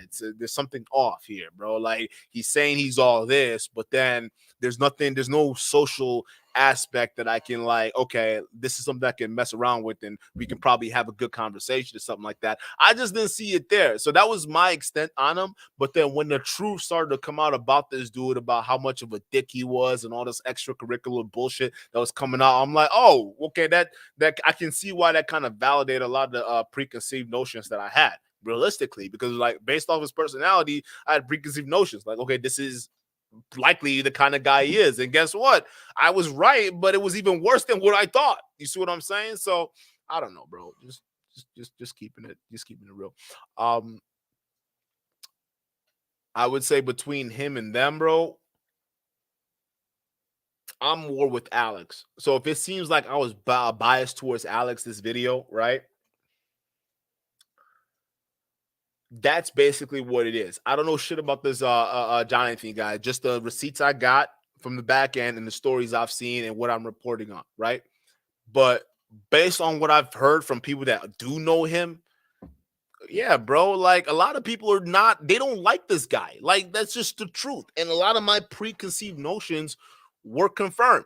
Right? His personality, the way he treats people, how he went after somebody else's girl, that's all tasteless bullshit. You see what I'm saying? It's all the makings of a Lord Marquardt, and I don't like that. So I don't know, bro. Like, I don't know if you guys thought I was biased or anything like that. I don't give a shit, but I know a shit personality when I see one. So it's not that I'm siding with one side or the other. Although I do want to know why you guys don't like Kevin Wilder. But other than that, it's not biased towards one way or the other way. It's just more or less like I see a bad personality and I'm like, this dude's a clown, bro. I can't be associated with that. I'm not. I mean, it don't take a rocket scientist to know that. He says most dating coaches don't claim red pill, Dookie. Most rape, yeah, they don't claim red pill, but they. You know what's funny? It's funny that a lot of dating coaches do this because they don't claim red pill, yet they make money off the community. Hey, Knight, do you notice how funny that is? How they do that? And when a lot of these guys get pressed, I'm not red pill. I never said I was red pill. What are you talking about? I'm not red pill, right? Like, what are you talking about? Lord Marquardt? No, I'm not a red pill guy. I've never been a red pill guy. A lot of these guys, when they finally it's just like the alpha male word, right? They talk about alpha. They'll put alpha in the word. They'll put alpha this. They'll put alpha that. Alpha is everywhere, right? They'll talk about the alpha male concept. But it's like, all right, bro. Are you alpha? Me? No. Me, alpha male? I never said I was an alpha male. Me being an alpha male? No. We're just talking about concepts and theories here, my boy. Just relax, right? So you notice, like, a lot of these guys claim stuff that they claim to teach stuff that they aren't really themselves. So they don't claim red pill, but they make money off of it. I find it interesting. Hafiz, I've never been red pill, but you big up Andrew Tate. You big up guys like AMS. You big up all these guys who are prominent red pill content creators. But I'm not red pill. A lot of these guys claim that shit, right? It's a way of staving off responsibility. And I think it's bullshit. If you're going to be here, make money off this community, I say that you should own it, right? If you're going to call yourself alpha, I think you should own it. Stop being a bitch, right? And I think it's sad that they don't try to claim it. It's like, why do you hide it? Why do you hide the fact that you're trying to make money off this community? Why do you hide it, bro? Just say you're red pill. You're red pill. You pop the pills. You be a pill popper. You one of these pill poppers. All right, get out of here. You know what I'm saying?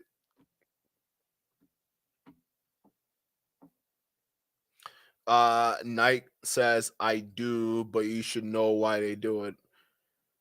They disclaim the space because it makes their job more difficult. Well, then don't make money off the space.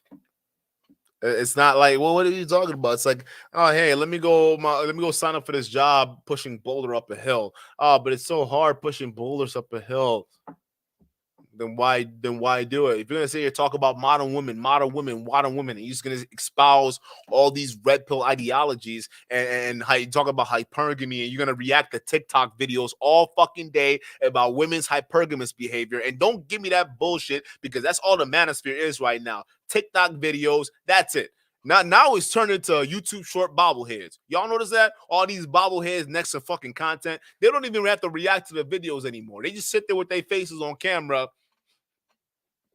right? While the actual content they're ripping off is playing right there. So it's one giant grift if you really tell me the truth. So I don't give a fuck, red pill, blue pill, purple pill. It's all going to shit anyways. Everybody's reacting to TikTok for the cheap fucking red pill fix, okay? That's what it is. Listen, the entire Manosphere movement, if you ask me, has become cheapened and bastardized, especially with the introduction of TikTok content. If you don't believe me, look at a lot of these content creators. They just sit there and react to TikTok videos. And a lot of these TikTok videos isn't even based in reality, because a lot of these motherfuckers are crazy. So I'm like, literally, like, miss me with that bullshit. A lot of these guys are crazy to begin with. It makes their job more difficult. Yet you go on some of these major channels, that's all they do is cover these TikTok, and they lube the whole shit with their red pill talking points. Oh, you see this woman right here? You see, this is why modern women refuse to admit that they're wrong. Okay, thank you. They cheapen the whole thing. It's like what was it? It's Mr. Scorsese said, right? You know, Marvel's not cinema. It's not cinema. And what's happening now? He's right. Scorsese was right, bruh. We got all this stupid ass Marvel. You want to talk about Wakanda forever? Don't give me that bullshit. Wakanda's not forever. You should have recasted T'Challa, okay? Okay, listen. Ironheart was bullshit. Okay, she looked like a third-rate Power Ranger. All right, if I wanted to go see a Power Ranger movie, I'd have plugged in my old VHS from fucking middle school. The hell is that? Scorsese was right. Marvel's not cinema, and I'm telling you right now, a lot of this red pill shit, it's not Manosphere.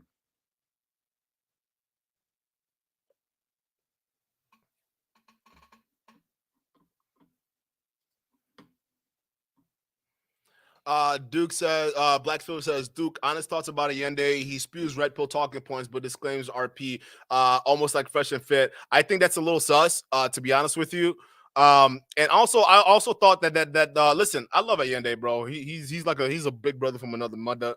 But like, I do think that was a little weird during that debate, where it was just like, what I thought was weird about it was I didn't even know what the hell he was talking about, because it seemed like we were all on the same page. Like, don't get me wrong, like we all agree. Like, I agree with a lot with the red pill. I'm red pill. Like, I would say that. I just don't agree with certain things, like a woman isn't capable of loving a man the way a man wants to be loved. What the fuck bullshit is that?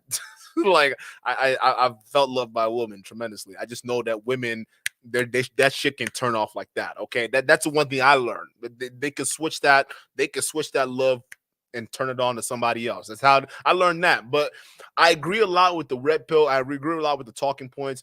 But it's just that with the debate that Ayindei was having, I was so confused on what was going on, bro. I was like, okay, because here's the thing. First of all, I sat back listening to the whole thing, and it seemed like Not So Erudite, I believe her name was, and him were on the same page, because she would say something about like, what do you call it? Like men improving themselves or something like that. But then Ayindei would go in and say something completely backwards. And it was just like, wait, bro, like, she just kind of said the same thing, but you're coming at her. I don't get it, bro. So then I noticed he was doing that for the same for a couple of times, and I basically tried to press in on that. I'm like, yo, why are you saying the same thing? Like, that she said, but making her sound like she didn't say it right. You know what I'm saying? Like putting words that she didn't say in her mouth. So I thought it was weird. I thought it was dishonest. And he did espouse a lot of red pill talking points. But then when he says he's not red pill, I was like, dude, like, what the hell is that? And the other thing that he said was like, when I was talking about polygyny, right, where it's just like you deal with multiple women and you're, you know, it's like sister wives, right? Where you have a bunch of wives or not, you're not married to them, right? But it's like they're with you and you got a situation, right? I was talking about that. I was like, hey, more men need to start following a way where they're dealing with multiple women on that scale. I'm living that lifestyle. So, I mean, I'm not saying I've got wives in my house, but I do have a rotation myself. I'm just saying that, listen, bro, that's how it is. And then he then says that, no, I don't mess with poly. And I'm like, bro, you brag about having sister wives. It's like, wait, aren't you the same dude that brag about that? I don't like that. That's weird. So like, I didn't get the back. It definitely threw me off for a loop. And the rage quitting, I don't support that. I don't think he should be rage quitting. I talked to him about that. I said, bro, you gotta like he's rage quitting, bro. Like, like we gotta like at least like with no, the one that he did with what's that other lady, the most recent one, that was justified. I don't know. That lady was on something. I don't know what she was doing because she seemed like she was fishing. The most recent one that he was on, where you're supposed to do it with Destiny. That one was weird. It was like, what is she doing? Like, what? She's definitely not provoking. But the one with Not So Erudite, I felt like if he because honestly, it was getting to be a good conversation between the both of them. Like, you know, just sitting back. She was a little rude by like screaming at him and shit. I thought that was a little off. Like, she didn't have to do that. But that's when I realized that these two, because y'all remember, I didn't know that they already had a debate before I got into that stage.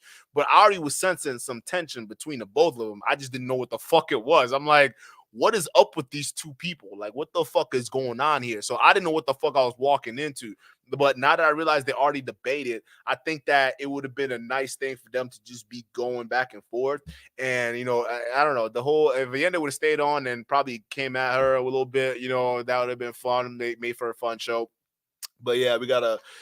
Is it Ashley? Her name is that her name? Yeah, Ashley, you gotta cut that shit out. I don't know what you were trying to do, girl. Like that we can't do that, bro. Like we can't be trying to like forcefully trying to be like making things hard for people. Like Ayindei's a good guy, bro. Like he don't deserve that. Although there's some contradictory things. I say contradictory things. Everybody at some point has said some contradictory things.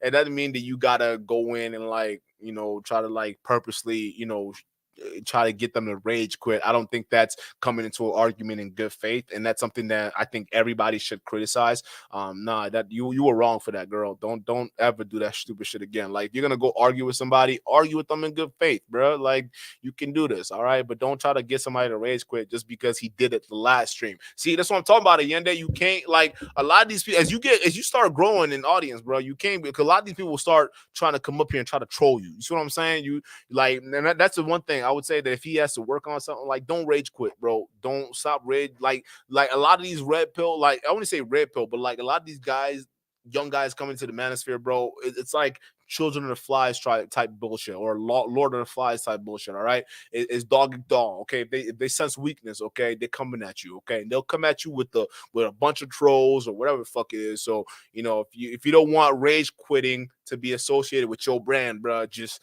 you know, I would limit as much as you do that. Even though it's cool, it's just not cool in the red pill space. All right. I don't know how else to explain it, bro. I just didn't. I don't know. If you guys know what I'm talking about, you know, let me know. I'm just not the type of guy to just run away from a conversation like that.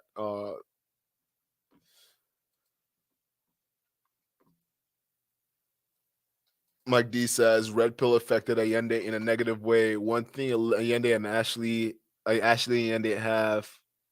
One thing, Ashley and Ayindei have huge egos. Yeah, I noticed that, bro. That was weird. Yeah, like the way Ashley was trying to do it too is just like it's like, girl, you're obviously fishing. Like, stop. Like, that's weird. But then I don't know. I don't know. This is why I don't swim in a red pill. This is why, because it's like it gets you toxic, bro. You start feeling a certain way about women, bro. It's like, I don't know, dog. Like, I don't know. And what was another point of contention that Ayindei and I had a disagreement with, right? Was the money aspect, because that was the other thing in the argument that we were disagreeing with, because he was saying something where he has to wait to be a put together man, because if he sees a girl, he says something like, hold up, what am I doing? Let's react to the video. Let's react to it. Why not? right? Why not? If I'm sitting here talking about it, let's react to it right now. And we'll go point by point. And I'll just split this in another live, actually. I'll split this into another live.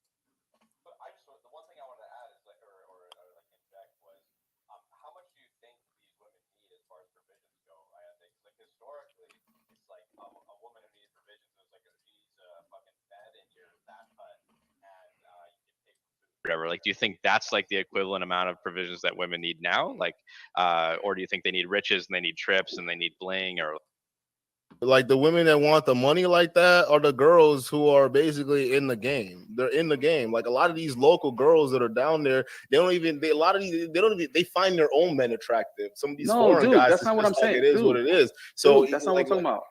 I'm not talking about like gold. I'm not talking about gold digging. I'm talking about they want to be provided for. That's natural. That's anywhere you go. The women want to be provided for. What I'm saying is how they get that provision is a completely different strategy outside of the West. And it's a traditional strategy that works. In the past, women didn't necessarily, really like their guy, love their guy, desire that guy or whatever the same way. They just understood how to behave to get what they wanted out of it. So this is another point where I felt like, I don't know, because a lot of y'all were thinking, some of y'all who watched that debate, right? A lot of y'all are thinking that I was on one side or I was just arguing or just to argue. It wasn't that, because before this, he was saying something else between guys who go. Matter of fact, let's play the whole context to where I interjected, because my whole argument was basically saying that, hey, the guys who travel over from the Western countries to these South American countries that are chasing sex or chasing relationships, whatever it is, I'm just saying that the women tend to prioritize their men, especially the women who don't go into the whole city aspect of it. The ones that live in the country aspect, the rural side of things, they tend to just marry off with their own men and go off of there.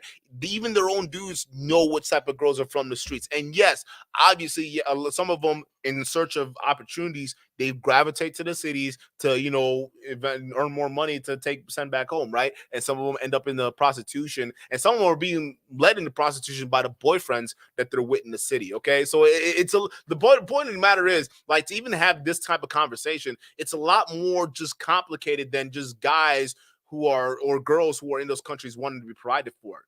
Yeah, that's true.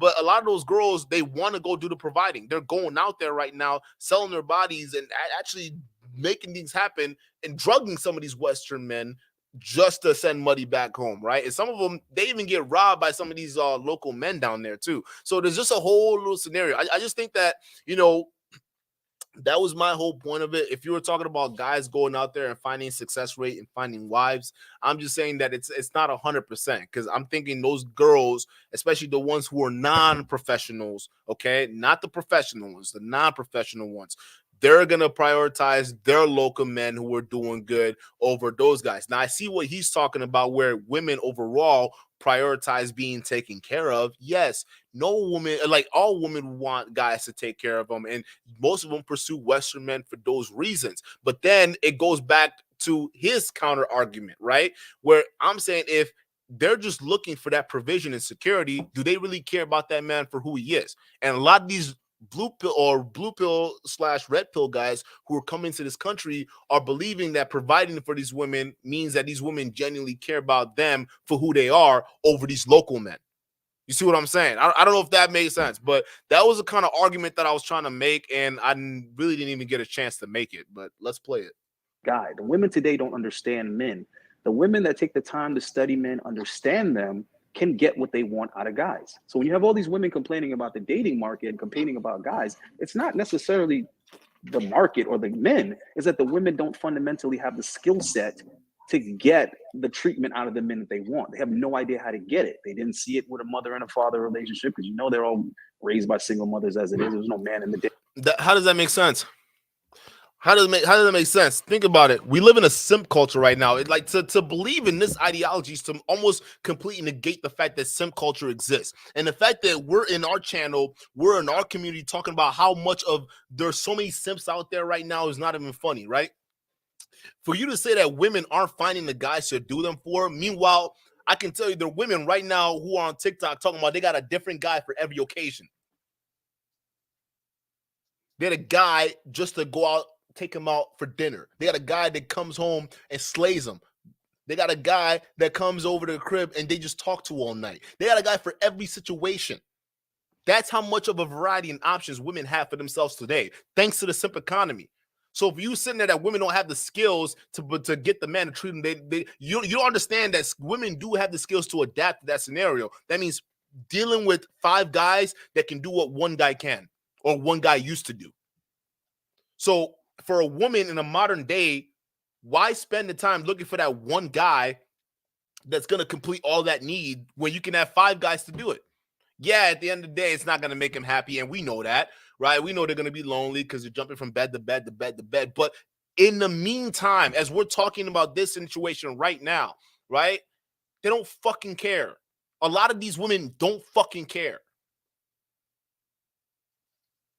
And these red pill guys are thinking that they do. Oh, winter's coming. No, it's not. They don't give a fuck. Damn house. Then they don't have any representations of it on TV and media anymore of a proper functional dynamic between male and female. So when they get out there, they don't know how to get the guy to commit. They don't know how to get the guy to provide. They don't know how to get the guy to take him on the trips. They don't know how to get the guy to want to have. They don't know how to get the guy to take him on a trip. They don't know how to get the guy how to provide. Really?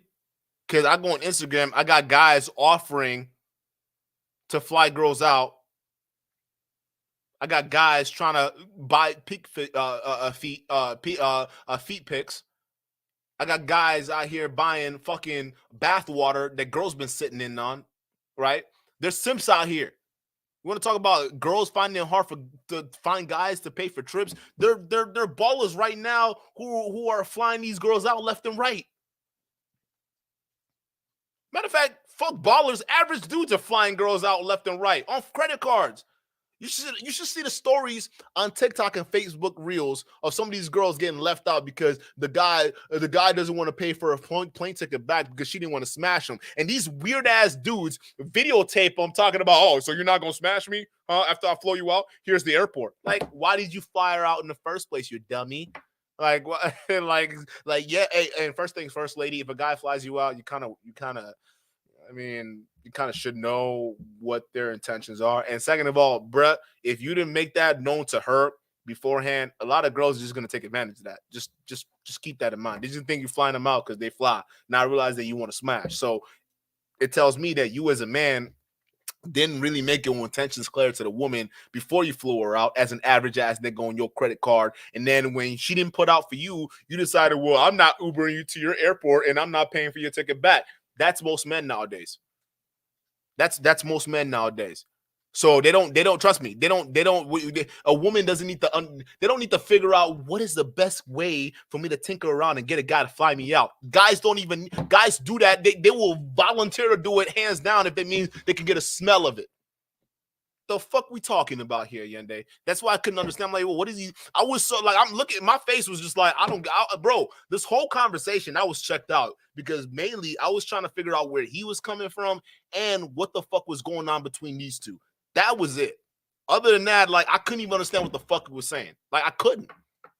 They don't get it. Let's let Kyler and Nick also get, because I feel like they've been. No, it's cool. It's cool. I just, the one thing I wanted to add is like, or like inject was, how much do you think these women need as far as provisions go, Ayindei? Because like historically, it's like a woman who needed provisions. It was like she needs a fucking bed in your thatch hut, and you can pay for food or whatever. Like, do you think that's like the equivalent amount of provisions that women need now? Like, or do you think they need riches and they need trips and they need bling, or like, what do you think? Right. Well, see, here's the thing. The people are, at the end of the day, still people. They're still humans. So we're still designed, programmed, and wired a certain way. So regardless of women being able to go work and earn their own money, they're still designed to want to be provided for by a guy. Now they can say differently. I already know all the young women, you know, in their 20s and early 30s, they're gonna tell you something different. Of course. That's a red pill talking point. 20s and early 30s.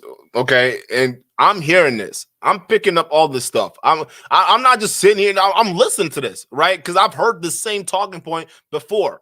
But then when we say it and you say you're not red pill, that's a different story. Of course, because they've been conditioned to say something different.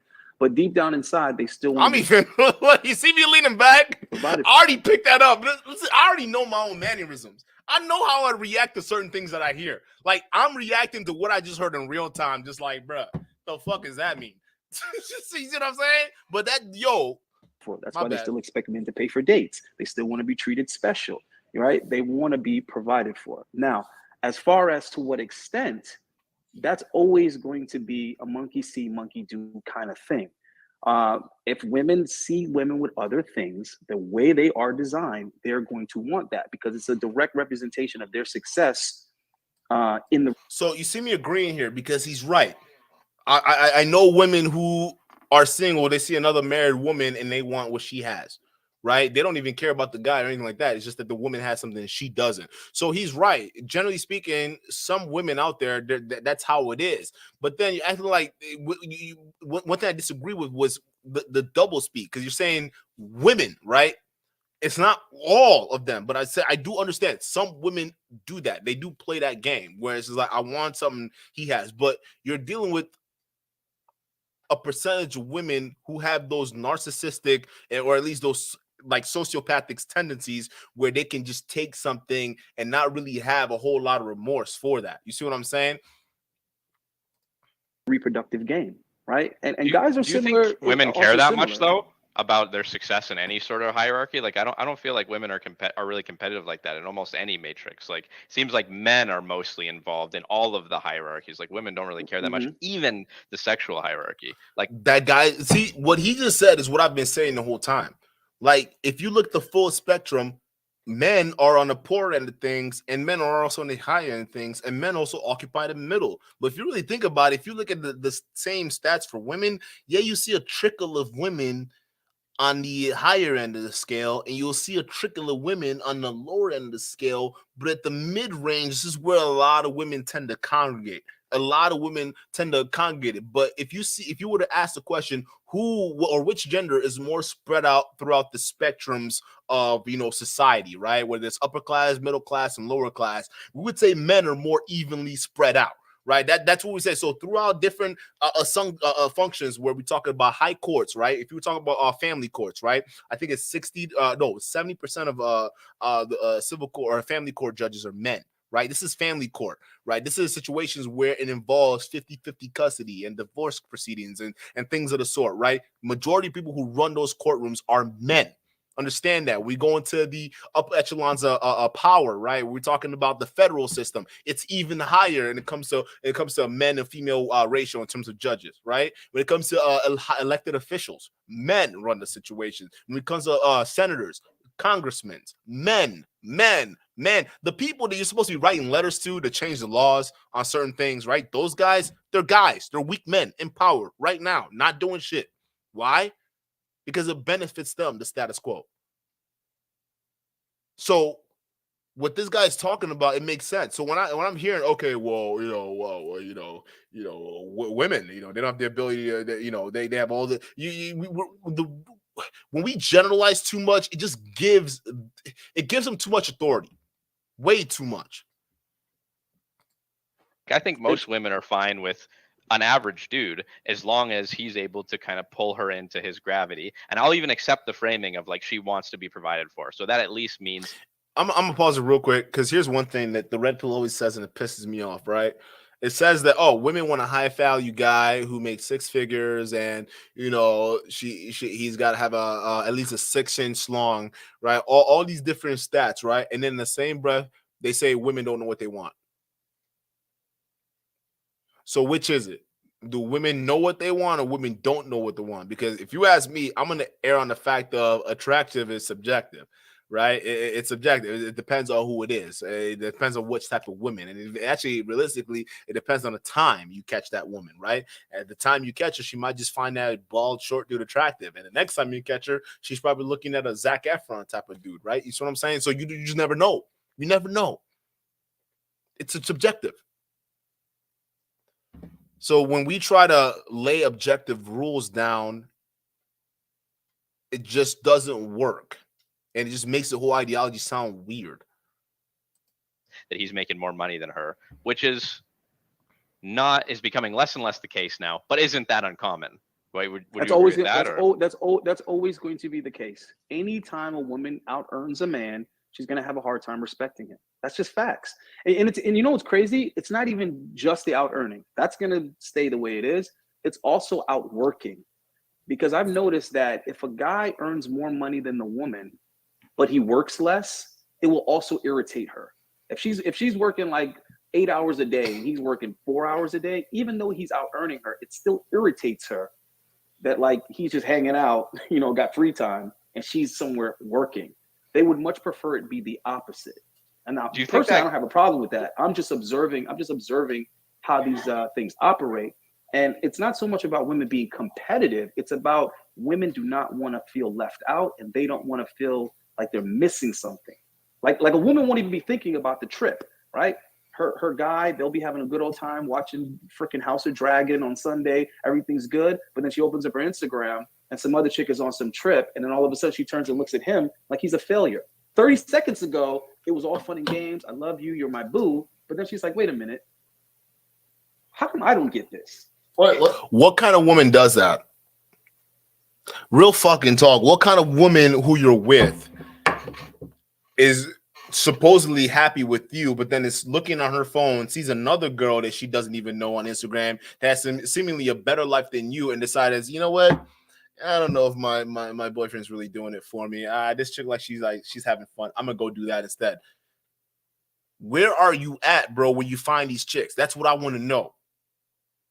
Because not a lot, yet you have a lot of monkey branches out there, and a lot of women are hypergamous. Listen, matter of fact, all women are hypergamous. All women are hypergamous, but few of them exercise that.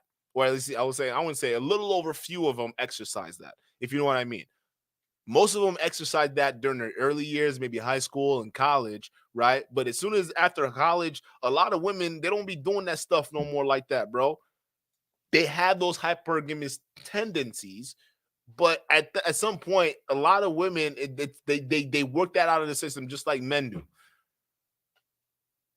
They go through their arc too.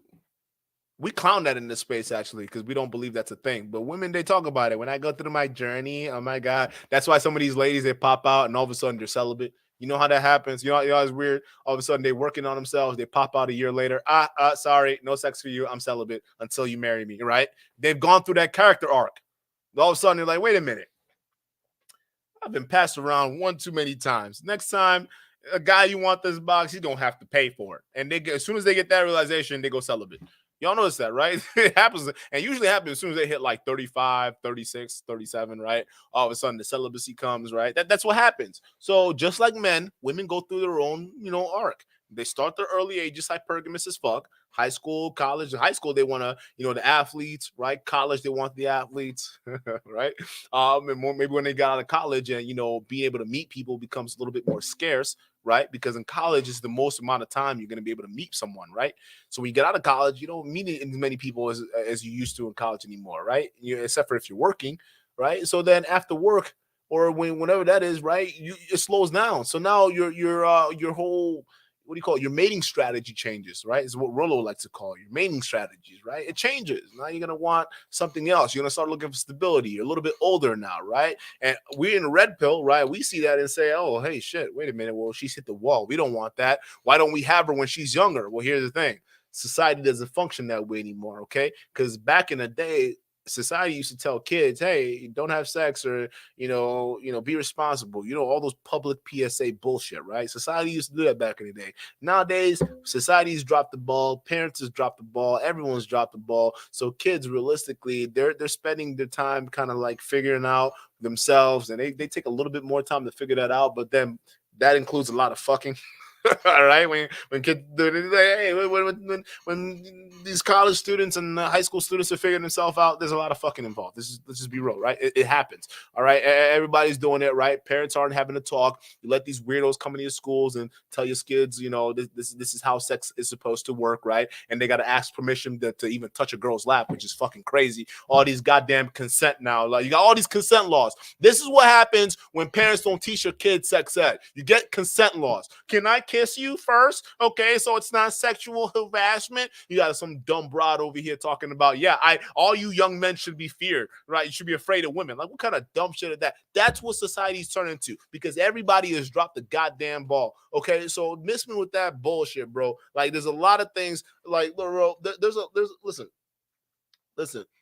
a lot of things that's just missing right now. The fact of the matter is, bro, like you just can't control. There's a lot of shit that's within your control and there's a lot of shit that you just can't control. I think it's better if you just focus on the shit that you can versus the shit that you can't. Because you focus on the shit that you can't, you end up with a lot of these, realistically, these ideologies that don't be making sense, bro.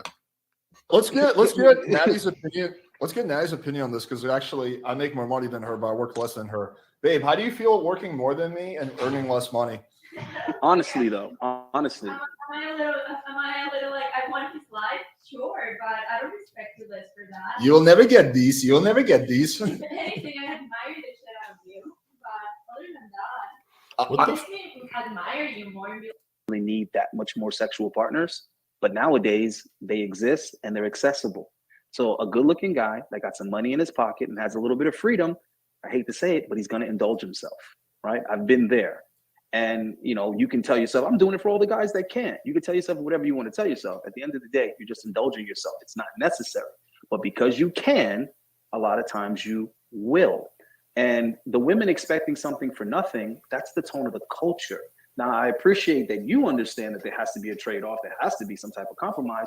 Unfortunately, most young women today, because that's what I'm focusing on. I'm not talking about women that are 30, 35. I know you're not older. I'm just saying most women your age and younger, they didn't learn those values. So they are entitled. It's pretty much their DNA at this point. They are very entitled. And I would agree with you about the culture. I would agree that like boys are entitled to, men are entitled to sex, and women are entitled to things. What in the hell did she just say? No, men are not entitled to sex. That I didn't agree with her when she said that. Like, I'm like, what is she? And the thing is, this is when they start going back and forth. And I don't know what the hell's going on here. But y'all heard what she said? Men are entitled to sex. Like, what are you saying? No, lady, men are not entitled to sex at all. Men earn sex. That's how they get respect from other men, right? Because if you feel entitled to sex, actually, that's what a lot of red pill guys believe. They believe they're entitled to sex because they're men, right? They don't believe they have to earn it, right? And as a matter of fact, a lot of red pill guys complain about the fact that they have to earn sex while women don't.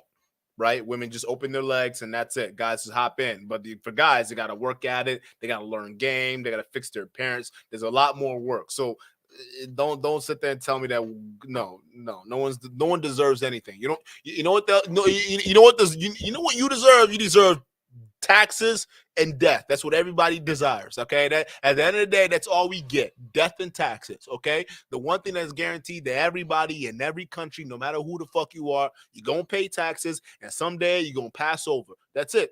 That's it. Nothing else is guaranteed. You're not guaranteed sex. You're not entitled to any of that shit. Okay, just get that out of your fucking mind right now. Because if you start thinking you're entitled to sex, that's how you start looking at women in a completely different way.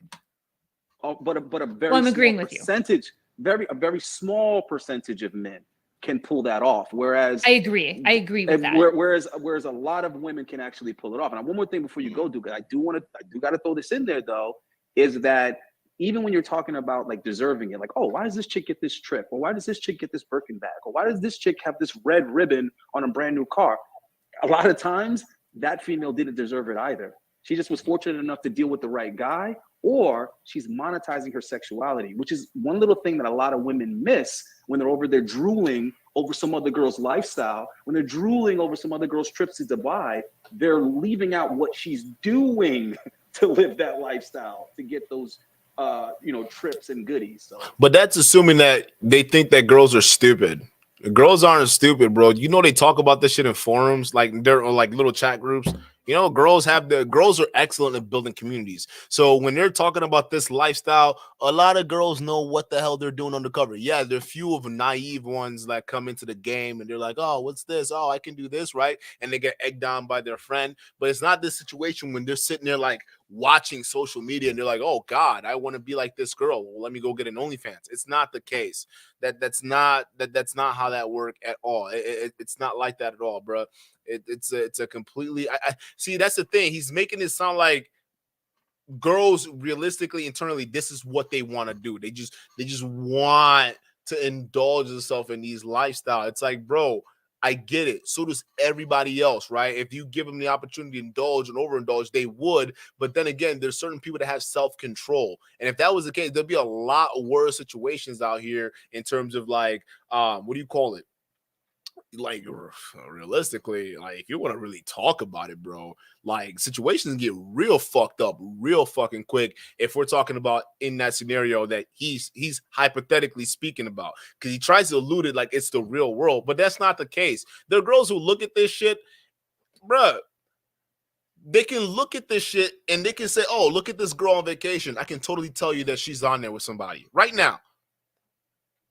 They're girls who know. They're not stupid, bro. They see what these other girls are doing. They hip to the game. Some of these girls, listen, I don't know if you have a TikTok. I watch TikTok, and a lot of these girls, they spit game. They have their own channels, bro. Like, fuck. It's not that hard, bro. A lot of these girls, they're on social media openly talking about this to other women. You understand that, right?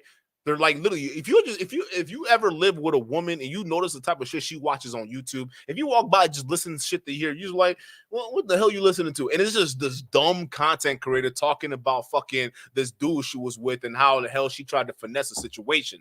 Girls are talking about this type of shit all the fucking time. They're constantly teaching each other how to finesse dudes. It's actually, they're monetizing that right now. You understand that? So it's not the case where girls are just looking at this and there's just some inherent nature for them to wanna just come out and hoe out. They're like, no, oh, I saw this on this channel. This other girl does that. I've been told that. And you, with the experience you have, Ayindei, you know that because I'm sure girls talk to you about that shit already. They got networks, bro. They're not playing out here. They know what they're doing. They on code. A lot of these girls are on code. Don't get it twisted. Don't you ever get it twisted. That's another thing. I agree with the last part. Usually the things they're doing are not things the mom would be proud of, to put it that mildly. Yeah. Sure. But even if I accepted that this is descriptively true, I think in general, especially young dating culture, does create a lot of entitlement. And you're right, women are going to be able to have greater access. But that doesn't change the fact that if young men could have the access to lots of sex, they would be entitled to just as much of it. Damn right. What I would argue, right. though, is that I want to advocate for the individual for asking more of themselves and of their partner. I want to advocate for the individual for asking more of themselves and for their partner. Pay attention to what she's saying, folks. Right. And so it's like, I agree. I'm a 28-year-old woman. I'm basically young and attractive. I think right now, Nick and I have traded off. Sometimes I make more, sometimes he makes more.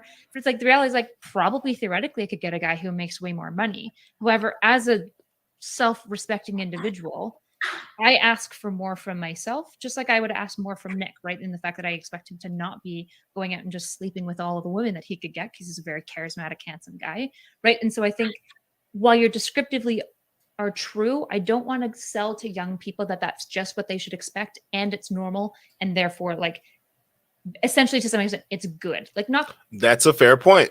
Good in a righteous way, but basically like it's fine. When it's like it's not fine, it's a problem, and you can ask for more from your partner. I said it's the reality. The real question is, yeah, I didn't disagree with reality. Could you get a guy who benches more? That's the real question. Yes, she definitely could. By at this point now, yeah, probably. Especially like Wait a minute. Following and being attractive. Yeah. I am not sorry. I didn't know, but at the end of the day, I understand what you're saying. But we do have to keep in mind you are the vast majority. You're not the majority.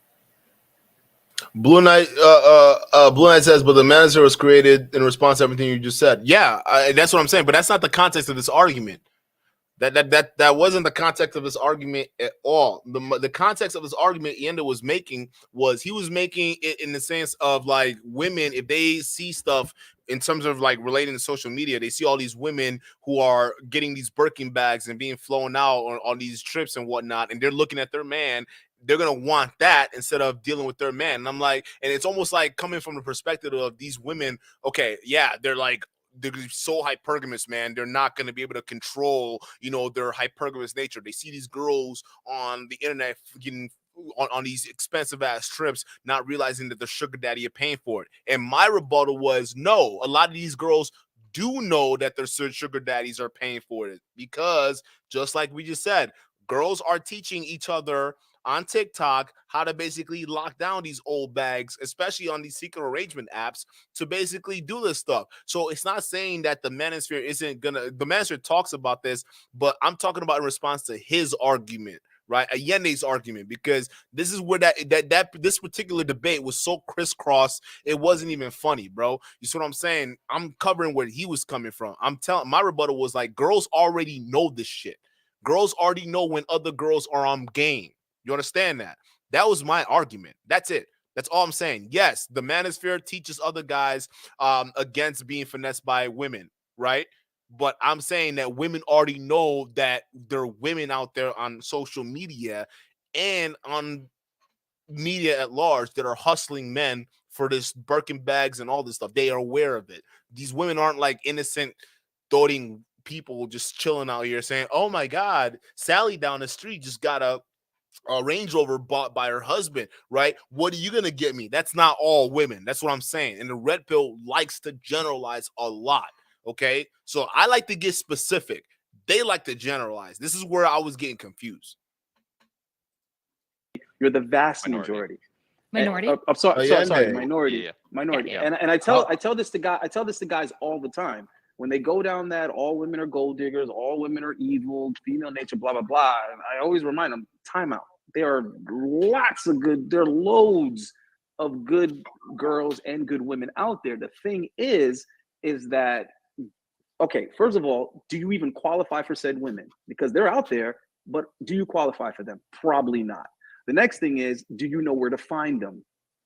Probably not. You know what I mean? And are they being advertised in the sense of, are these the ones getting the attention on social media? Absolutely not. So it creates the perception that they don't exist, but they do. Just like all black guys are criminals, have a record, are on child support, have bastard children. And then when you really look at it, that's nowhere near the majority of black men, but that's the representation that we get of it. Yeah. Okay, hold up. I gotta play that one more time. Criminals have a record, are on child support, have bastard children. And then when you really look at it, that's nowhere near the majority of black men, but that's the representation that we get of it. And you notice that in a later argument, he brings up the fact that the reason why men aren't doing certain things is because of fatherless households, right? So you can't say this statement. Minority. Yeah. And I tell this to guys all the time. When they go down that all women are gold diggers, all women are evil, female nature, blah, blah, blah. And I always remind them, time out. There are loads of good girls and good women out there. The thing is that, okay, first of all, do you even qualify for said women? Because they're out there, but do you qualify for them? Probably not. The next thing is, do you know where to find them? Probably not. You know what I mean? And are they being advertised in the sense of, are these the ones getting the attention on social media? Absolutely not. So it creates the perception that they don't exist, but they do. Just like all black guys are criminals, have a record, are on child support, have bastard children. And then when you really look at it, that's nowhere near the majority of black men, but that's the representation that we get of it. Yeah. I mean, I respect all of your observations. I think that you take some of them and like derive more conclusions from them than are necessarily valid. Like, if I accept your world exactly at face value, what I'm hearing is society is messed up and we need like more shame for everybody. These men are for the streets. We gotta get them figured out. They need to get into some monogamous relationships. They have to stop valuing frivolous sex. They need to batten down the hatches and like take care of their shit. And these women, they're getting too addicted to sparkly things. We need to bring them some modesty and humility. But I don't think we're that far. I think society's kind of going in the direction, but I don't think we're really that bad. I think like what you're describing are kind of like material girls or something like that. And that's all we're trying to say. Like when you're looking at these girls who are more worried about like what another chick is doing, why are you with her? Why are you with her? Why are you even talking about girls like that? We shouldn't even like what we're doing is we're just making guys think that those type of girls are the majority. And that's all we're trying to say, bro. Those girls have a tiny microphone. And I see where Ayindei is coming from, where these guys are being promoted on social media. They're being promoted on all these different apps. But like, let's just be real. That's not indicative of the real world. In the real world, a lot of guys aren't going to run into those girls. They're not going to run into those type of girls. Matter of fact, they're going to run into good girls, a lot more good girls, thinking that those good girls are going to be like these girls they see online, and they're going to end up fucking shit up. That's how it usually works.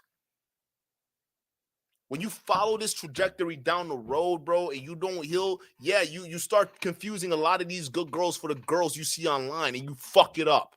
Or you confuse them for the girls that treated you bad before, and you fuck it up because you're refusing to let shit go. All this shit sounds hurt to me. Just real talk. It sounds like hurt talk to me. Because one thing I realized after I went through my bullshit, bro, I went through thinking like the vast majority of girls I'm going to be dealing with were going to be just like the last one. And it turns out it wasn't. And I fucked up a lot of good relationship too. Hey, my boy, the dude that put in that one comment, bro, it's not just you. Right after my divorce, bro, I've been around, messed around with some girls. I know that. But I fucked a lot of that shit up too, because there were some nice girls within that time frame where I was messing around with some situations where it was just like, damn, bro, I could have really hit it off with her, but like I was too jaded at that time to see it, right? Everything she would say to me, I wouldn't even listen. I would just flip it back on her and say, "Hey, you see, this is what a lot of women say." I knew you would say that, right? You know that shit when you first pop the red pill and you start talking all that shit, right? When you start following that shit, bro, you will end up ruining relationships. This is what happens. You can't, you like at some point in time, you gotta let that shit go. You just gotta let it go and move the fuck on. They're a sizable minority. I think they're maybe like 10%, 20%, something like that. I think another. No, I actually agree. I agree with Nick, and that's the issue with a lot of this stuff, right? Because that's what that was going to be my question. Ayindei, what demographic of these women that you're talking about? You notice that is the first question I asked, because what he's talking about, it's a certain demographic of women. Bro, you live in Miami, dog. Like, that's the thing. Like, I think anybody that comes from Miami, I don't give a fuck if y'all don't like hearing this shit. You can't talk because your worldview, Miami is a different world, bro. It's a different world than Wisconsin. I don't see those girls in Wisconsin. Hey, bro, I don't have your fucking reality, bro. That's all I'm saying. I don't share your own reality in Wisconsin. The girls that guys meet in fucking Idaho, they're not Miami girls, all right? When Fresh and Fit, Fresh and Fit do this shit a lot, right? When they talk about girls, it's all from the Miami perspective. It's never from girls who are outside of that shit.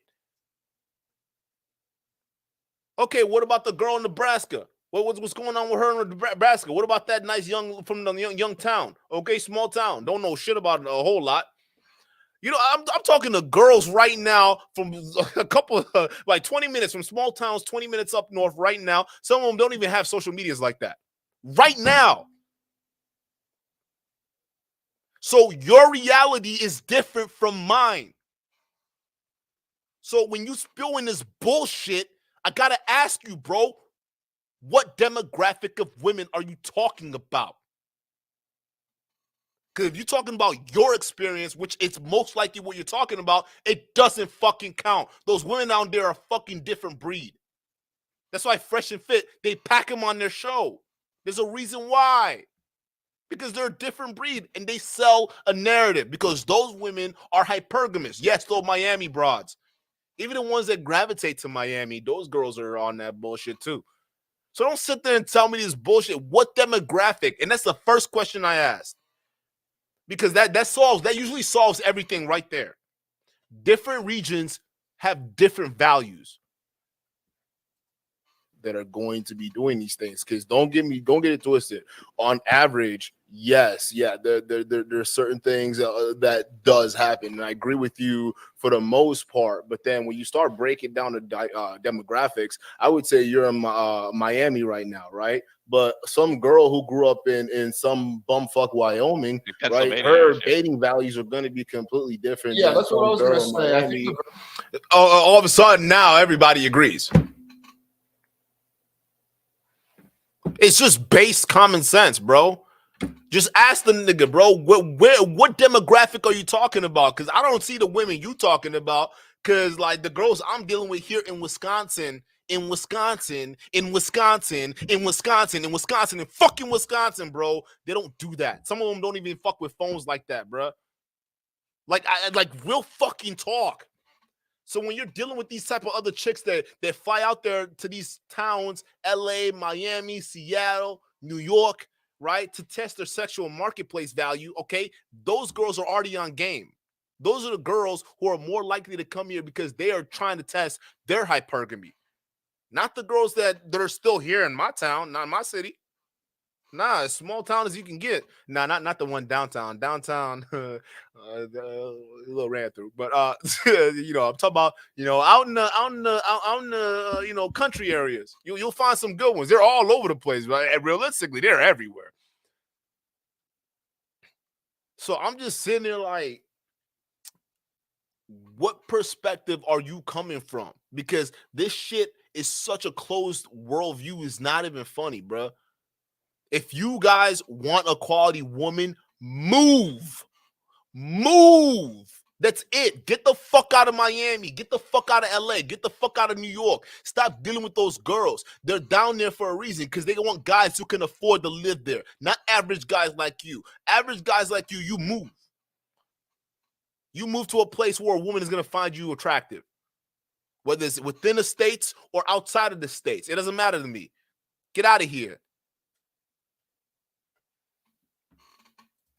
Same thing with girls I see out here in Wisconsin. You see what I'm saying? Different things, even in Michigan, Indiana, it's just different. So when I hear this stuff where it's like, okay, the woman is going to do this. Yes, on average, women are going to want their partners to make more money, and on average, yes, they want to be in situations where they can put in a little bit, but maybe it's not a whole lot as much as the man is, right? So it's great. We know that. We know that. But the one thing I would disagree with you on, where it's the opposite way around, where you were saying if the man is working less but making more, and the woman is making more but working more but making less, I don't think that would matter. As long as the money is coming in, I think the woman would be all right with that. I don't think she. Bro, it matters. It matters. There's definitely. Women don't want to be working, bro. There's definitely some validity to, I think, what Ayindei is saying there. Like, even if the guy is making more money and the girl is having to work more or whatever, like, I think there's like this fetishization of hustle culture going on where it's like, if I don't believe it. I don't believe it. I genuinely don't believe it. If the woman's with, bruh, the end of this dude, Big Nick Energy, is about to prove my point. He doesn't realize it yet. All right. There's this hustle culture. You do realize that women want that hustle culture so much so that they're pushing a lot of this independent shit, right? So they want to be part of that hustle culture. There are a lot of women, listen, as long as they're hustling, right, and they feel as though they're actually working and providing something, but their man is bringing the majority of bacon and they know at the end of the day he can handle the big bills, it doesn't matter. As long as at the end of the day he can handle the big bills, she's fine going outside and playing house and playing work. That's it. Right? She's going to work hard. She's going to make all that money. She's going to do what she needs to do. She's happy doing that, right? And yeah, the girls who are going to be upset about you making more by working less hours are the ones who are mentally competing with you. And why are you with those women in the first place? The women who don't mind work, bruh, I've dated women who are nurses, dog. I've dated women who are, do you know their freaking schedule? Somebody, especially some of them who are on call, you know the schedule of some of this shit? It's hectic, and I make more than them.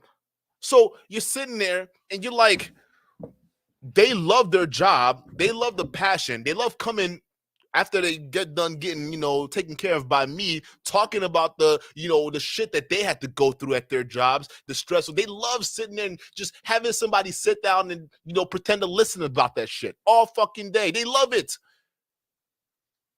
But they listen, they're not sitting there trying to get you to stop them from going out there and working every single goddamn day. They don't want you to do that. Hell no. When we tell them that, it's like, hey, bro, what you doing? Bottom line is there are women who don't mind that. There are women who don't give a fuck. Listen, they actually want to be out there working. Like listen, I think anything else, what this guy's about to, he's gonna make my point for me, right? There's a fetishization of hustle culture. Who does that? Social media does that. TikTok does. All these different applications, it fetishizes hustle culture. It fetishizes all this stuff. It makes it sexy, right? To go out and work and hustle and no breaks. And guess who also falls victim to that social engineering? Women do. So it's not just men who are fetishizing hustle culture to go out and work and make as much money online while working less, but hustle, baby. No, women are following that shit too. Like, get missing with that bullshit, bro. Like, y'all look crazy.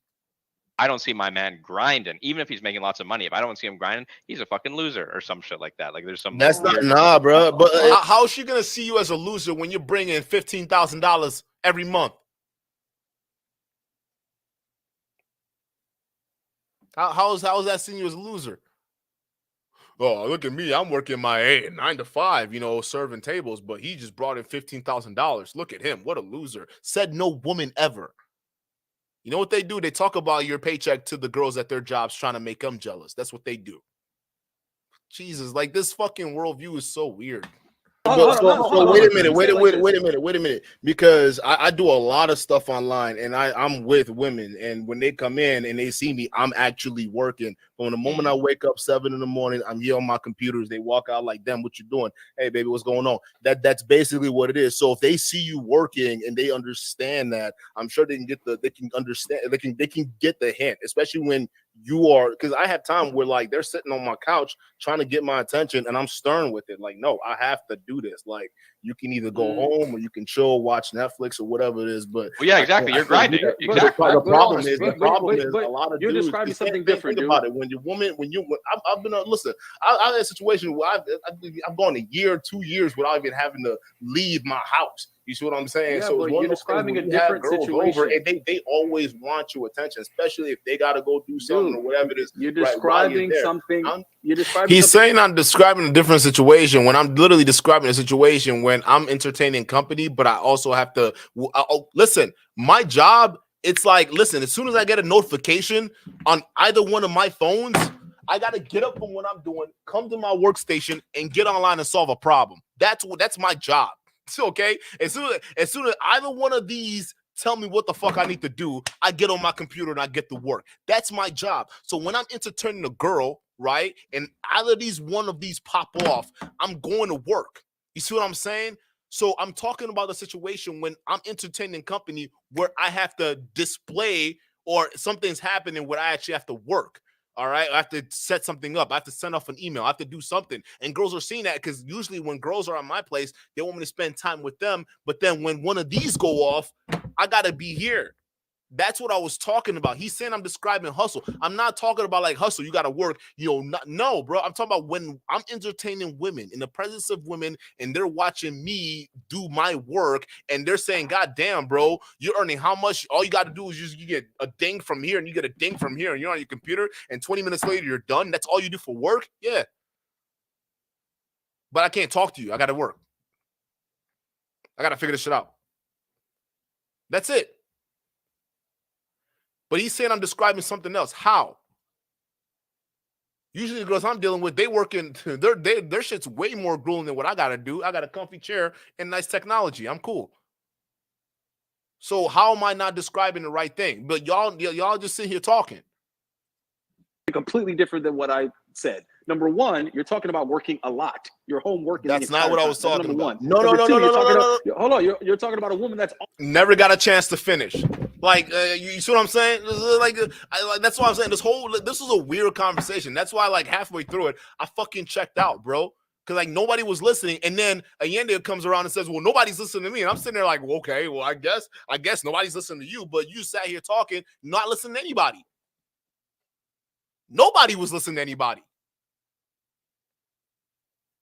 It was just weird. It was a weird situation, bro. I didn't like it.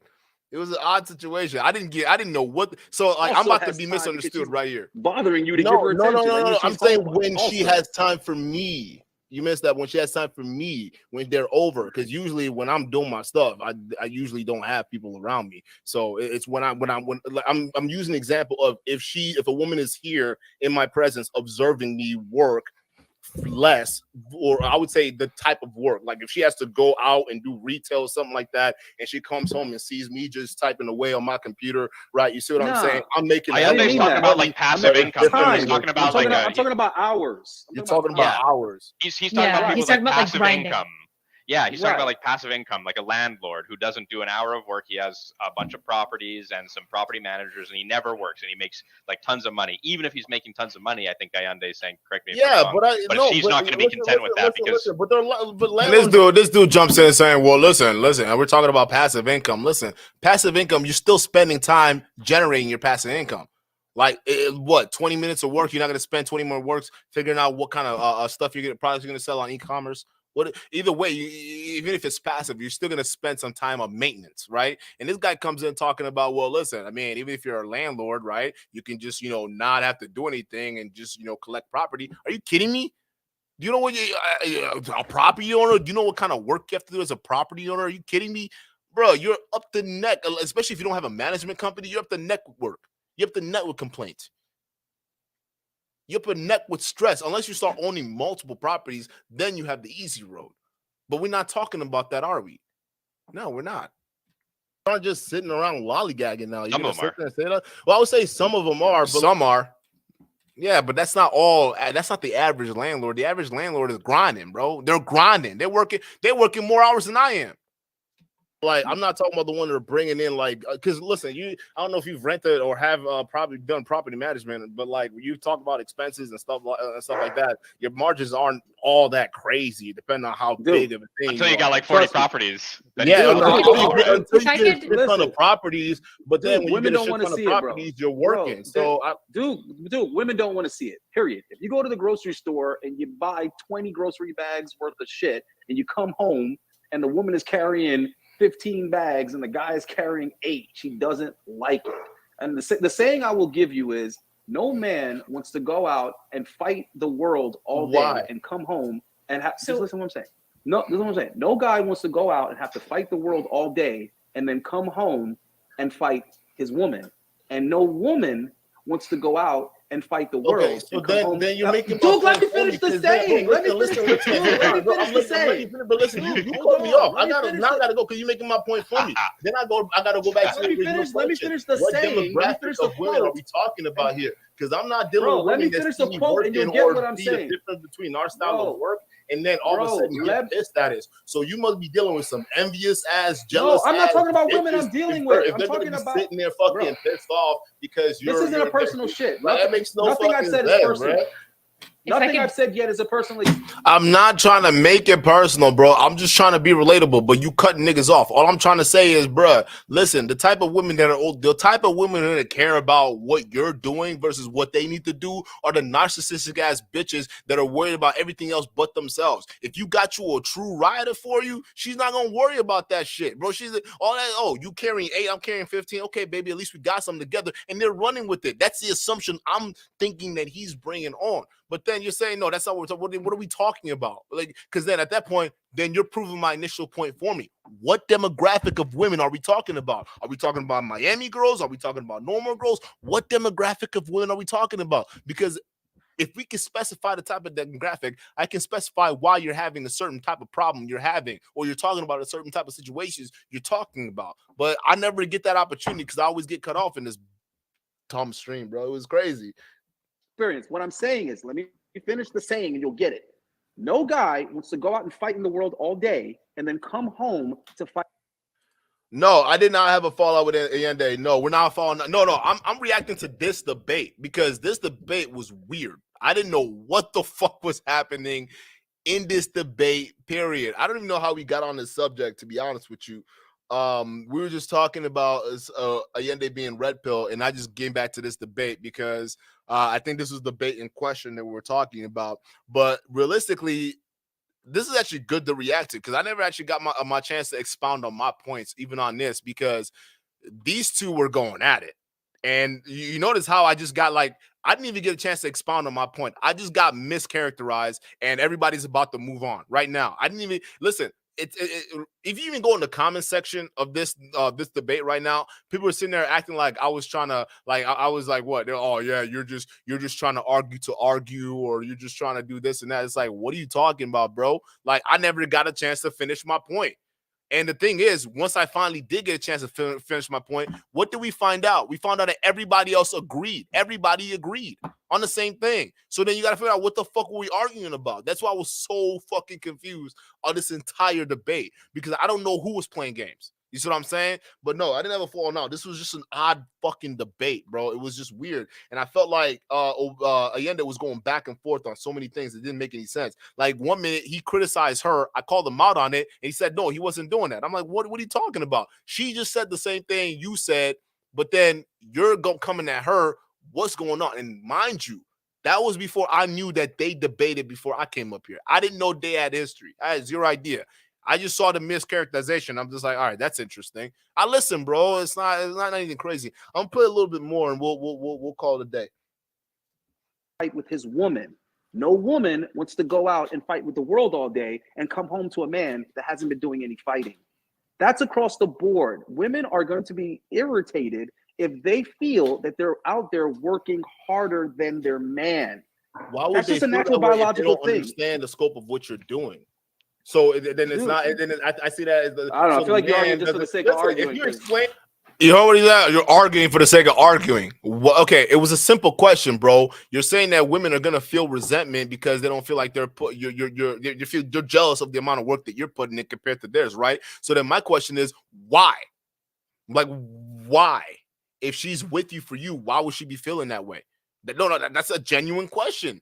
How's that arguing to argue? Like, no, help me make it make sense. Because think about it. Everybody in his chat, Alex's chat, was saying that I was arguing to argue. Basically what he just said. How am I arguing to argue asking a question? So I just didn't even, and even when I try to fucking defend myself, bruh, everybody talks over everybody, bro. So I never even got a chance to fucking expound on my points. So I'm sitting there like, okay, I'm just looking at the guy. I'm just being looked at as a guy to argue for the sake of arguing. Meanwhile, this nigga's just saying shit that don't make sense. Why? I thought the red pill is about being aware of female nature. So if we're aware of female nature, why am I dealing with a woman that's trying to compete with me? So you're telling me I ignore all these red pill teachings about all these women. Beware of the woman who the modern woman that tries to compete with the man, right? Then if I'm supposed to be aware of that and not see the makings of a modern woman, why would I chase a woman that's trying to compete with me at home? You're saying no man wants to come home and fight his wife. Why am I choosing to fight a wife to be combative with in the first place? Isn't the red pill supposed to be coaching me out of that? Or are you saying that the woman I'm going to meet is naturally going to be combative with me? You see what I'm saying? It's either we're generalizing or we're I don't even know what the fuck we're talking about.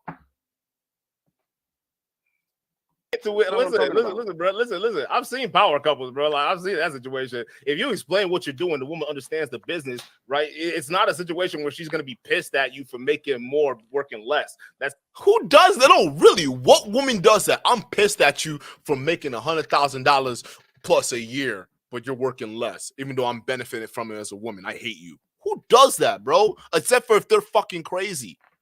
It's not a situation at all, especially if you're putting it away. Okay, I'm so not what are we saying dealing pissed with at the here? guy, Go back to the demographic of women. If we're I'm dealing not with talking white about pissed at the guy. it is, Bro, they're I'm not saying they don't like it. What's happening with them? Let's go one at a time. It's not about being pissed at the guy. It's about they don't like that feeling. It has nothing to do with the guy. Okay, if they don't like the feeling, bro, here's the thing, bro. Listen. A lot of times, if they don't like the feeling, women are going to be angry at the thing that's causing them the reason why they don't like that feeling. And typically the cause is the guy, right? So they'll attribute the reason why they don't like that feeling to the guy. So eventually at some point, that guy is going to be the physical representation of why they don't like the things that they don't like right now. You understand that? So even if you're not talking about the guy, eventually she will feel resentment to the guy. So my question was, why would a guy choose a woman who's going to be competing with him in his home household that he has to combat with every time he comes home? especially if he's been studying red pill tenets. Why? See how now we're going backwards, and now see, look at my face. Now I'm confused. I don't know what. Okay, you don't mean a guy. Then what are we talking about? What are we arguing about? I'm so confused. They don't want the guy to start making less money. What's generating that feeling, though? It's the transaction. He's outlining that basically in many ways when it comes to like domestic economy, women are transactional. And so in this and Ayindei, she's trying to help him. And like I'm not right off the bat, you see my smirk right here. I'm noticing because as soon as she starts talking, he throws his face away. And I was confused at that point because I'm like, yo, wait a minute. She's backing you up. Why are you throwing your face off at her? So I was so confused in this convo, dog. It's not even funny. It's not even funny. This was a confusing ass fucking stream, bro. Real talk. It's about they don't like that feeling. It has nothing to do with the guy. They don't want the guy to start making less money. What's generating that feeling, though? It's the transaction. He's outlining that basically in many ways when it comes. Y'all see that? That little subtle side. Oh, here she is again. And I'm like, wait a minute. Look at my face. I'm laughing because I'm like, what's going on? I'm like, what? Why did Ayindei just throw his face like that? You see what I'm saying? Bro, I'm confused. I don't know what's happening, bro. To like domestic economy, women are transactional. And so in this case, if they feel like they're inputting way more into the dynamic, both with work and all this stuff, and the guy's sitting at home and inputting nothing, they're frustrated by the imbalance in the transaction. Exactly. I believe that's what I'm not saying I agree. That's just what Ayindei is outlining. Listen, can I jump in real quick? Because I think this really has to do with frame control. Like, for example, Natty doesn't want me to say this, but I get her to do shit for me all the time. And this really comes down to how you present it. So when it comes to the whole, working less hours but making more money, right? And the girl might take an issue with that. I think Ayindei is right. She might be like, hey, this isn't really fair. But if you're like, yeah, I'm just working smarter, duh, like the girl's going to come around and respect that. And Alex comes around and agrees with my point. So I'm just like, what? Okay, so Alex agrees, right? Because if you explain what it is you're doing with the woman you're with, and she understands that you're bringing in the money for the whole family, for the good of the empire, she's gonna be cool with it. It's gonna be confusing, and it's like, but she's gonna be cool with it. Watch what Ayindei says.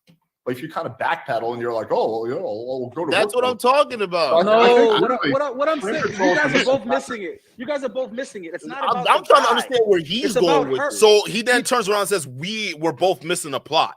Okay, Ayindei, explain the plot that we were missing, because I explained what I explained, which made sense. Alex explained what he explained, which was in agreement with what I was explaining. This dude over here pretty much tried to disagree with me, but pretty much end up re-explaining what I just got done explaining, right? And she reiterated your point. What are you trying to say, bruh? Jesus Christ! No, it's about the transaction. It's about her feeling the transaction. Let me try it once more with a different analogy, because it doesn't just deal with, say, work hours or actual level of labor.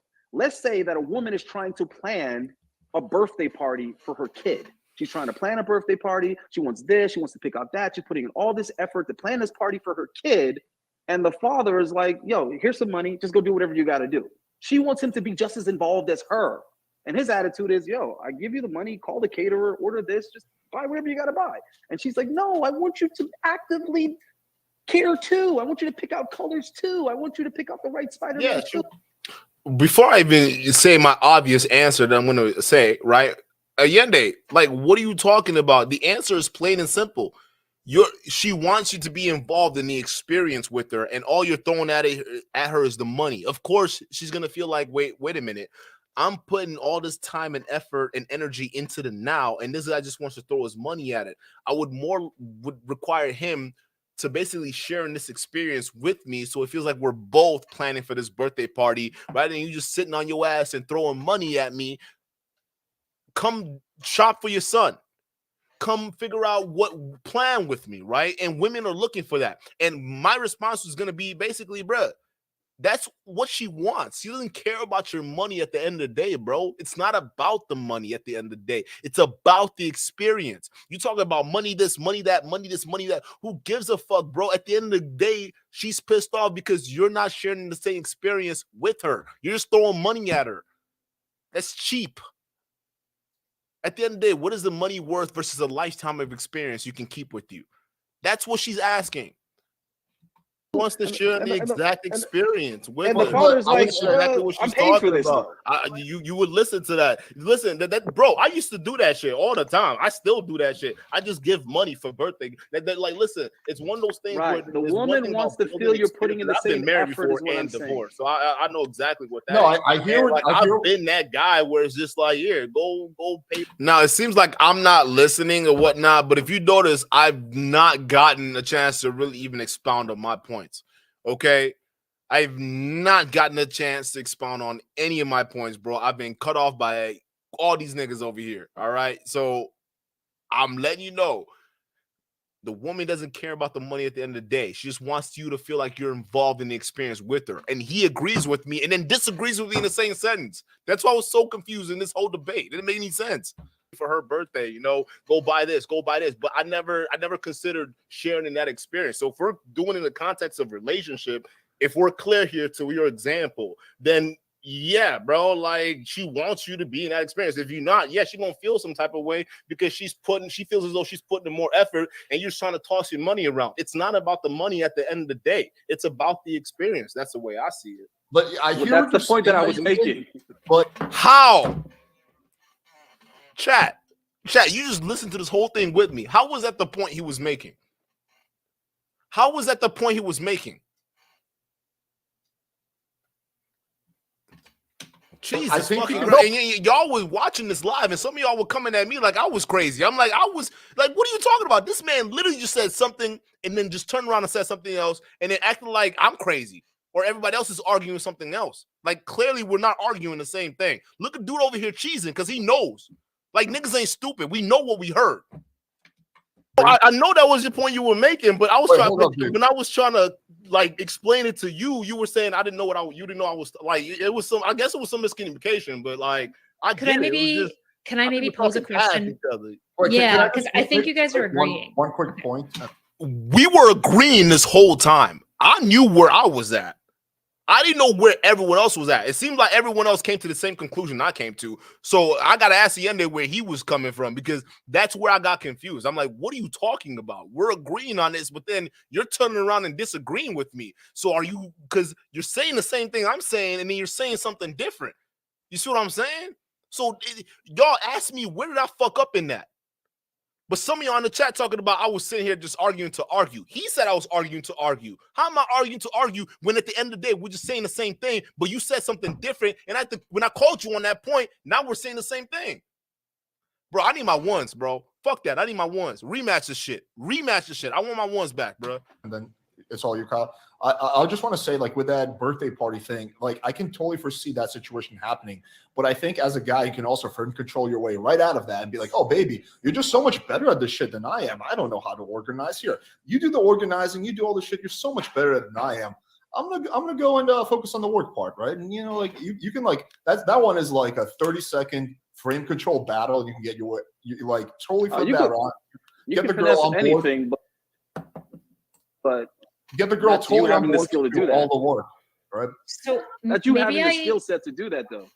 Could I maybe redirect to the kind of the more meta that Ayindei was pointing out? Because I think that this is actually the more interesting conversation, which is essentially Ayindei was giving us this descriptive claim about how relationships tend to work between men and women, which is that like women tend to be kind of like entitled and want shiny things, and men need to provide that to maintain the relationship with women. And if they're high enough value men, then they're going to dabble around and probably like have sex outside of the relationship as well, because both kind of want to get what they can get from the life.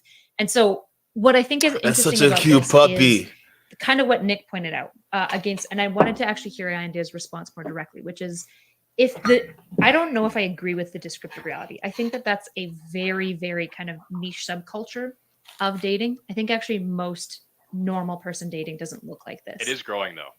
It is growing though, and it is a problem. But I would agree with Nick that if this is the case, as somebody in a public sphere giving advice to young men, my advice isn't going to be expect your woman to be entitled, frivolous, and whatnot, and then just try to maintain that. Because I believe that people rise to the bars that we set for them. If I got into a relationship with a guy being like, probably if he gets high value enough, he's going to cheat on me. The reality is, probably that will become a self-fulfilling prophecy. And I'm also now going to be selecting for men who are going to be most likely to be impulsive and cheat on me, right? And so it's like, this is like, maybe this is descriptively true in some subcultures, and it's getting worse. But the way that we offset that, the way we respond is like, especially like leaders in the space. Hey guys, pay attention to what she's about to say.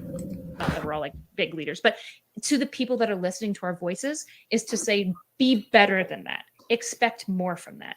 Don't go and cheat on your girlfriend. Don't do that. All right. Don't get material women. Be better than that. Expect more from that, and don't chase material women. What is Ayindei's response? Hear that, Nick? Here- Once you here- bench 250, here- Tyler here- School will be shooting. Hey, Here- I'm here- on my way. Bulking season's coming up, baby. First things first, Alright, I don't even so- think so monogamy here's should the even thing. be a thing, to be honest with you.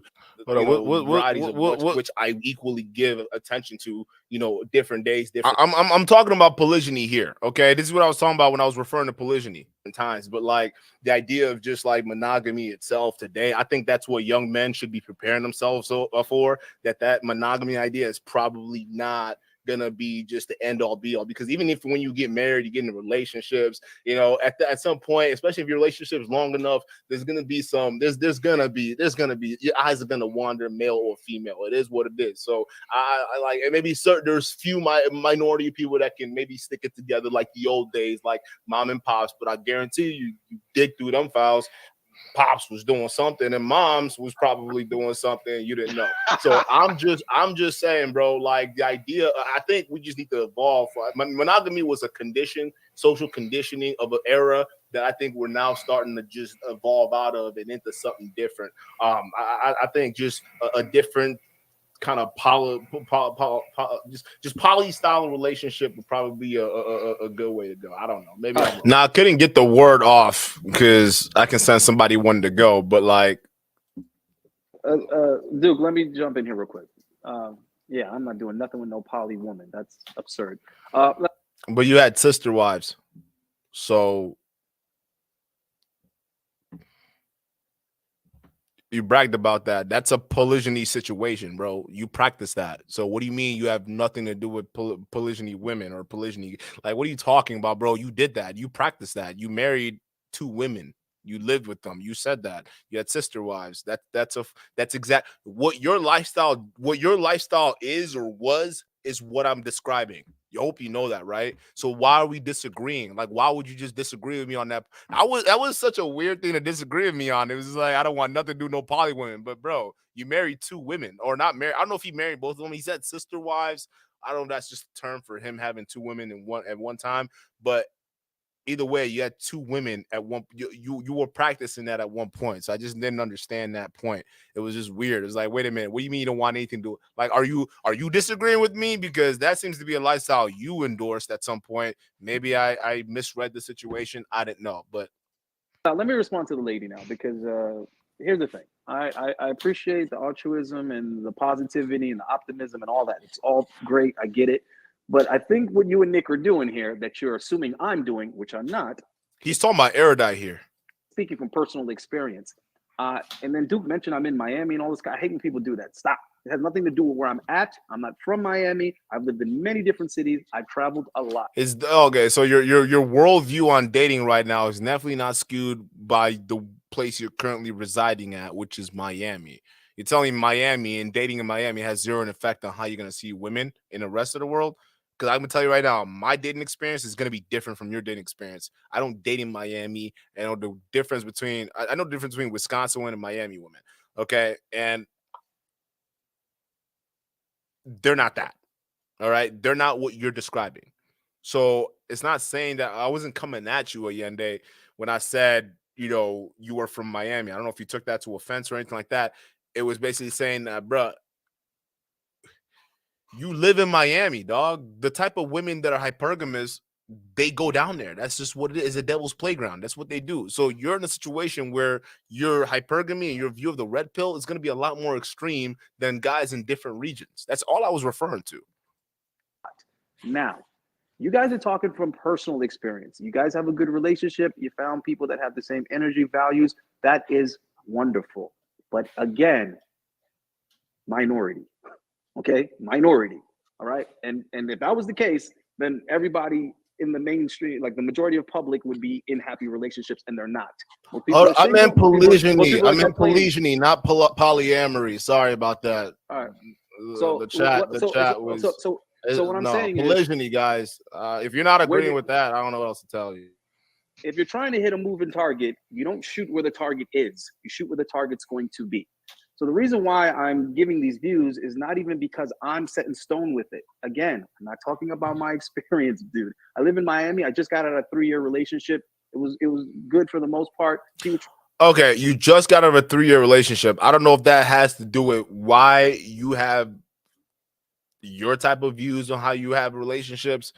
I don't know, because breakups tend to have an effect on people. So I'm not sure what's going on here, but there's definitely some buffoonery. That's for sure. Traditional. She wasn't materialistic. None of that. I'm not talking about that.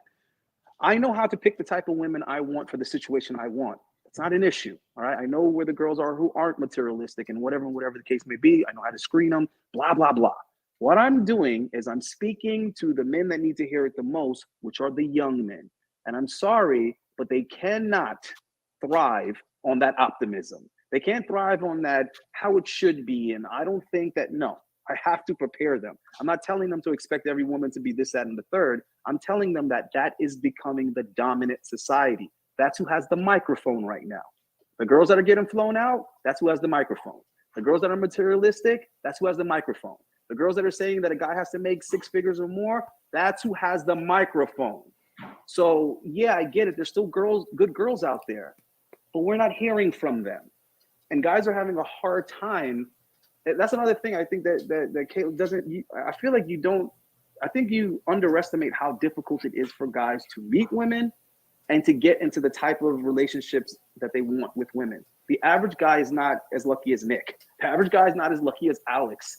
The average guy is not as lucky as Duke or me. The average guy is not getting that type of action, whether we're talking about casual or we're talking about healthy relationships. So I got to be realistic with it. And I can't just. He's saying the average guy, but like the average is what populates the median, bro. Like that's the crazy thing, bro. On average, people are having relationships. It's just that it depends on the outcomes of what the type of relationships are. Now, if we're talking about like Gen Z and below, yes, he has a point because that generation is they're not having as much sex as you think they are, bro. Like I'm telling you, I'm dating 19-year-olds, like 19 on up, bro. Like I'm telling you right now, these youngins, they're not fucking like that. And if they are, it's like 2 to 3 solid dudes that they're dealing with, and probably one of them or 1 or 2 of them is probably one of them is their ex, the other one they've dated with, and they go back and forth between the two. And the third guy is just that guy that's there when both is either unavailable or she's having problems with both. It is what it is, bro. It is what it is. But listen, dog. Man, like this debate, there was just so many things about this debate. It wasn't even funny, bro. I'm gonna just let this shit continue. I'm gonna let this thing. I'm just let it roll through. Tell people positive nothings. Look where that's gotten the modern woman. I agree. So I have to be realistic. You notice how people are gonna start disagreeing because like it just stops making sense at this point. Response since it was directed at me. Since it was directed at me. Yeah, go ahead. Go ahead. No, absolutely. Yeah. So I'm not talking about altruism and positivity, and I'm not selling this easy fairy tale dream. I'm not lying to young men. It is fucking rough out there. It's brutal. What I'm saying to them is if you get with a material girl and you go into an expectation to be treated as a wallet, you're going to be miserable and unhappy. And that is just true. I would rather young men be single and wait until they find a girl who's maybe gotten out of the vapidity at 28 than waste their years as a young man being treated as a wallet, being hated by women, and then later, like, I think the world that we're selling of like young men should just settle for basically like being treated like wallets is a horrible world that I won't sell the young men, not because I think it's easier, not because I think that like my fairy tale will come true for everyone. Like Nick and I's life is fucking like, it's hard. We worked really hard. We overcame like really difficult circumstances to have a relationship. What I'm saying is that other people can do this too. And if you think that you're worth it and you work on yourself, you can achieve it, but it's not easy. Nothing about this is easy. Also, those loud girls that have the microphone, they are the minority. Most normal girls aren't even on the internet. They're out like but the normal girls want to be them. The normal. And therein lies the issue. He's assuming that the normal girls want to be like these girls, like they see on it. No, a lot of that's where the fault. I don't think you like, bro. The normal girls don't want to be that at all. Normal girls like don't want. I mean, like, what about? So did every girl you date want? What was were they Kim Kardashian want to be? Because I know that wasn't the case. So what do we do? Not every girl wants to be like that. That's such cap. It's not even funny, bro. No girls want to be them. That's who's They influencing manifest Want to be the decisions. Instagram girls, you mean? Or They don't. Yeah, They hate I'm still them. They hate still these women. I'm still confused who you confuse me with. I always feel like you're confusing me with someone else. I'm not giving any of the advice that you claim that I'm giving. And I also think the advice that you just gave is terrible. What advice did she claim that he gave? I can run that back. See, this is where I'm getting confused. I don't know what a guy she gave. Like, I just thought like what she said was pretty based. Okay, work on yourself and don't be a simp. All right, cool. So I don't like that. When the end they start to say this, I'm like, wait, what is he talking about? Who is like how what is she mischaracterizing? I was so look at me. I'm being inquisitive. I'm trying to figure out what the fuck is happening here, bro. Number one, no guys are just waiting around being single and lonely because they don't want to settle. That might be a female strategy, but no, guys are not trying to just wait around with their hands on their dick for some good girl to come along and rescue them. No, guys need to get action and guys need to get experience because, first of all, if these guys are having such a hard time getting with women, how are they going to be able to tell these so-called material girls that are going to use them like a wallet from the so-called good girls that you're describing? They wouldn't even know the difference. And I did never give guys any advice about just accept it, settle for it, accept being used as a wallet. Young guys won't be? I think it's cap. I think it'd be really easy to spot the difference, bro. I'm gonna tell you this. I used to be on demon time and heavy, bro. I used to be on demon time and heavy. I guarantee you, like some of y'all, I've gotten more box than some of y'all that watch some of these your favorite Manosphere people. I'm gonna tell you that right now, and I don't even need to fucking fuck around with this like whole dating shit to tell y'all, bro. But I'm gonna tell you this: when I was on demon timing, bro, I would tell you, dog, it's just one of those. Listen.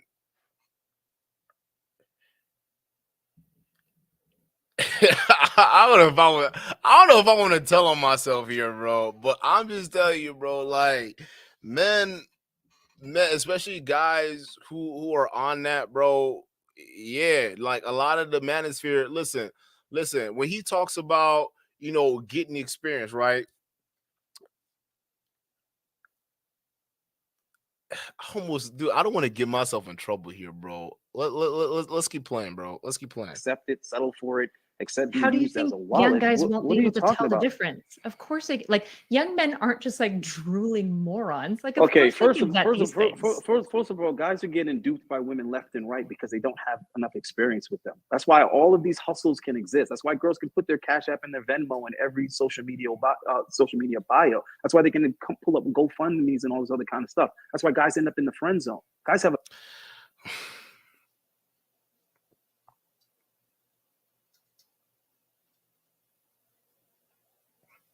Not all girls are doing that. Just saying, not the average girls. That's again, you're listing off the small minority of women that do that stupid shit. The Manosphere blows it up, and a bunch of them are talking about that shit. That's it. Not every. What average woman are you seeing walking around here with GoFundMe's? Come on now. There are few grimy ass women that are doing that, but it's not average. Because if it was average, there'd be a lot of them motherfuckers doing that shit. A lot of them. Like, come on, let's just be real here.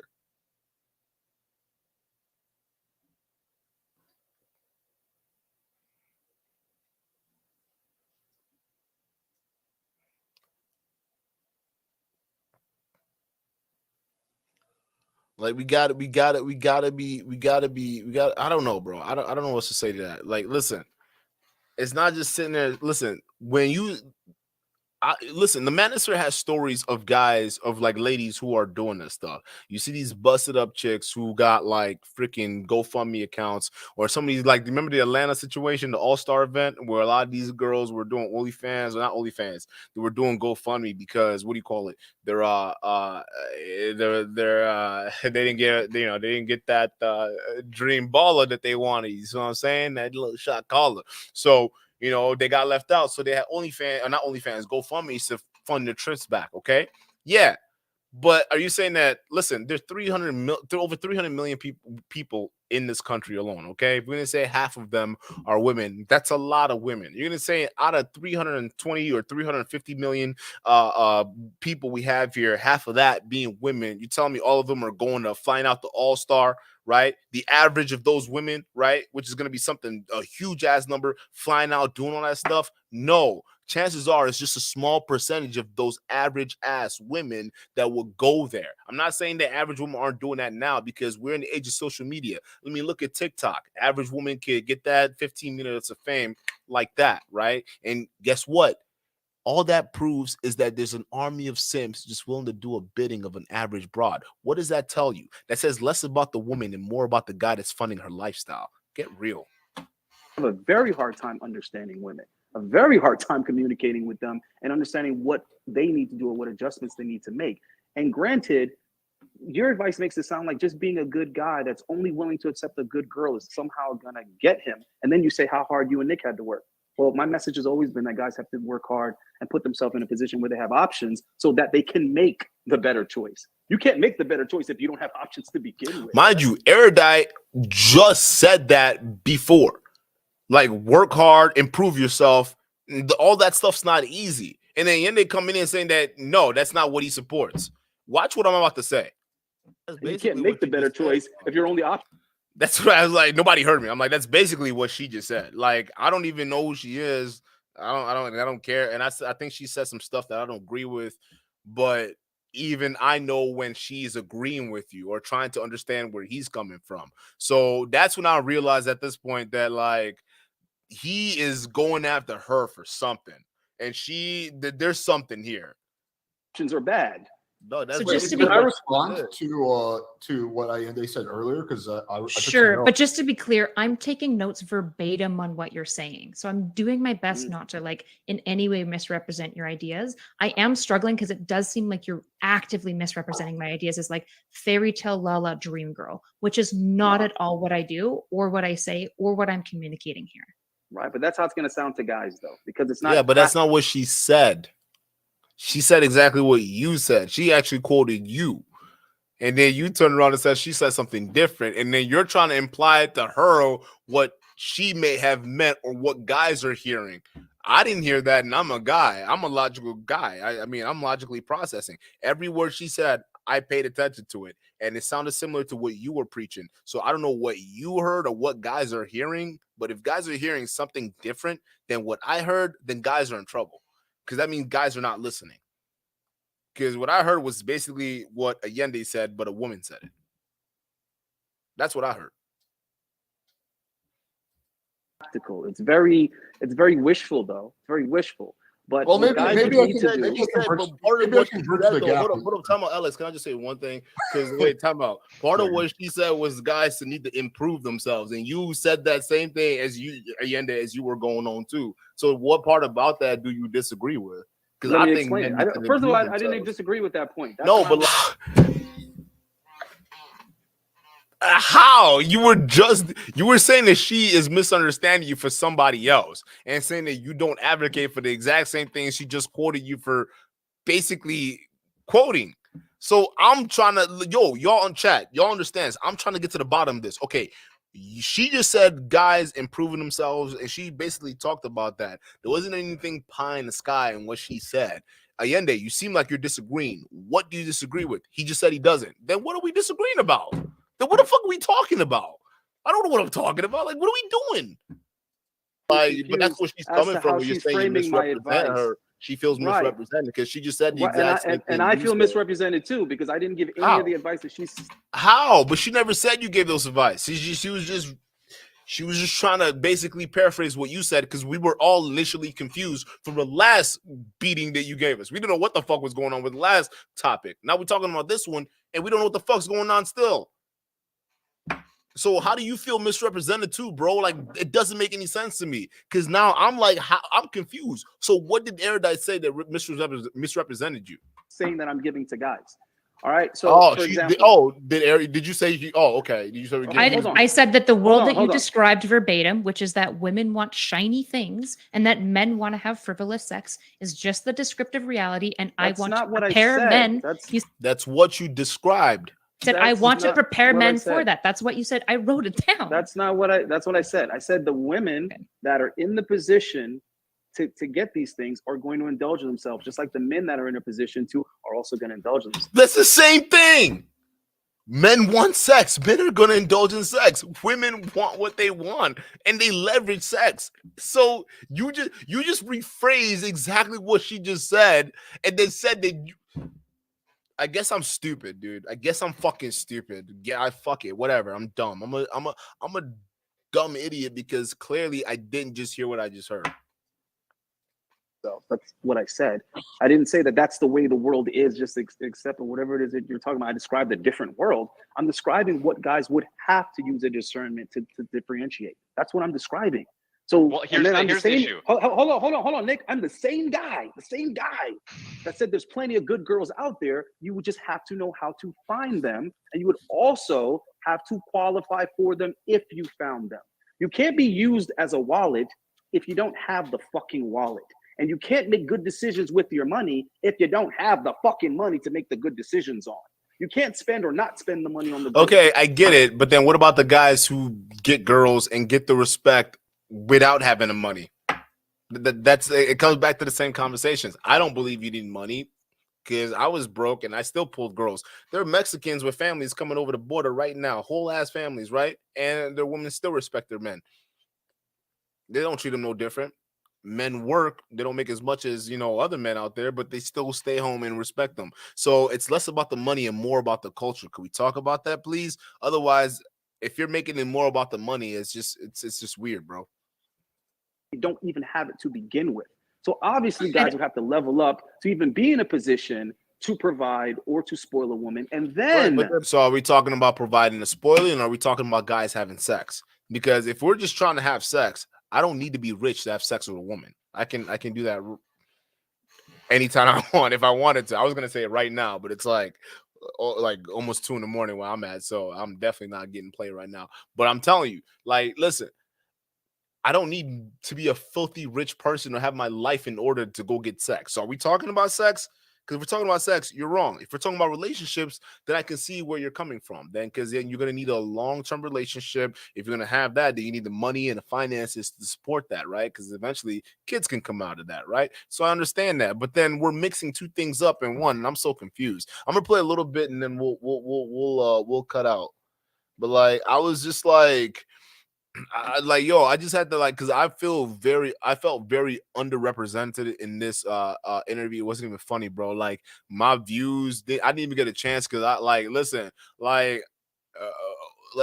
everybody, first of all, these two going back and forth, and Ayindei tends to definitely he definitely gets passionate about what he talks about, so he definitely goes in, but it takes up a lot of time. And then when somebody rebuttals, he then feels as though that he didn't get enough of his point out there, even though he just spent 20 minutes expounding on all those points. So it was just it was so frustrating. So I never got my point across. I still wanted to come at him because I had a bunch of questions for him. He had some things that I wanted to point out, but other than that, it was basically these two, bro. It was their show all day long, bro. I had nothing else to do with it.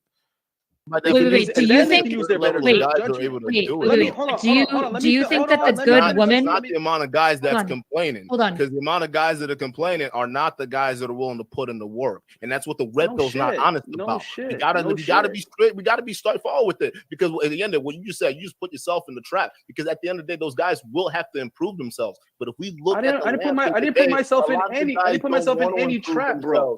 I said that's what's out there. A lot of the guys would most rather window shop into other guys online in their lifestyle. They'll rather window shop and watch other shows and get a false perspective to believe that the girls they see on these platforms are the reality. But a lot of times these kids aren't going out there. You think we're in a generation where kids are actually going outside and walking up to girls and talking up to girls? They're not doing that. These kids are tablet and phone spec. Bro, I don't know why you telling me all the stuff that I've already said. And then he says, "Why am I telling?" So he's trying to flip it back on me like he already knew this shit. It's no, you were just making the argument that men need in order for them to qualify for the good woman, they need to go outside and build themselves. I'm like, okay, well then now you're putting yourself back in the original trap that we were talking about because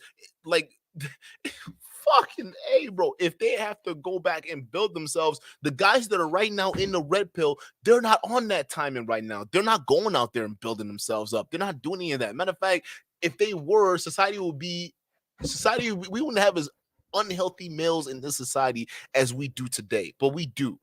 Okay, so men aren't going out there to improve themselves. Matter of fact, the trends are running backwards. Okay, obesity is on the rise and it's not slowing down.